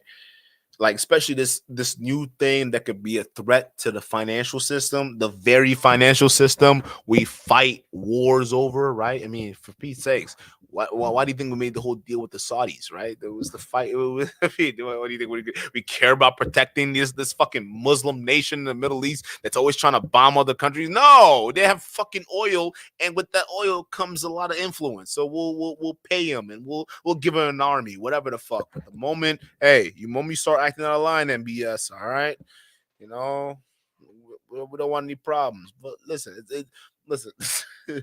At the end of the day, they don't want the dollar to be threatened, bro. They don't want the US dollar to be threatened. So it's how you're gonna go about this, right? So I would much rather have the people beg me I would much rather set up a scenario where the people beg me to come in and save them, even though I am the conqueror, right? They beg me to come in and save them because conditions have been made so poor. And you can't tell me this isn't a power tactic, because this is a classic 48 laws of power type move, bruh. Like, and United States does this amongst all different types of countries. They intentionally make conditions and then economic situations horrible in those countries, so those people then vote for the puppet government that they want. You understand? That's how that works. You understand that, right? So if I was the United States, I'll fund rebel groups, or I'll fund certain situations in your country that basically fucks your situation up. So then your people revolt against their democratically elected leader, and then they elect the guy that we backed because, hey, listen, bro, okay? The one thing the U.S. is going to tell you is that we're going to make it real painful for you if you vote for the wrong guy. And the wrong guy is the people that we don't want, that we don't want. I'm sorry, y'all. I'm going too far into it. Hey, this is a long ass stream. I'm about to cut it right now, bro. I'm about to cut it right now. Like this, I lost the plot of where the fuck I'm going with this. Check out my other channel. I got a stream coming up tomorrow. We're getting in depth into this. We're gonna be talking about China and their 2035 plan, and maybe there could be some possible hindrance to China's 2035 plan. It's called the New World Order. Okay, I know a lot of people, we talk about Manosphere shit a lot, and Manosphere drama is crazy, but you could tell I'm a lot more passionate about this. I just haven't had the time. So that's the upcoming stream we have coming up tomorrow. So go ahead and hit the like button in the description, check it out, subscribe. We talk more about this topic all the time. We get into depth all day long. Okay, I'd rather just keep this topic off of the Manosphere, because you know a lot of times it's just not something that works with it. But you know, we'll talk about it on the stream. Check us out over there. I think I'm gonna cut it right here. I'm gonna catch you guys on the next one. All right.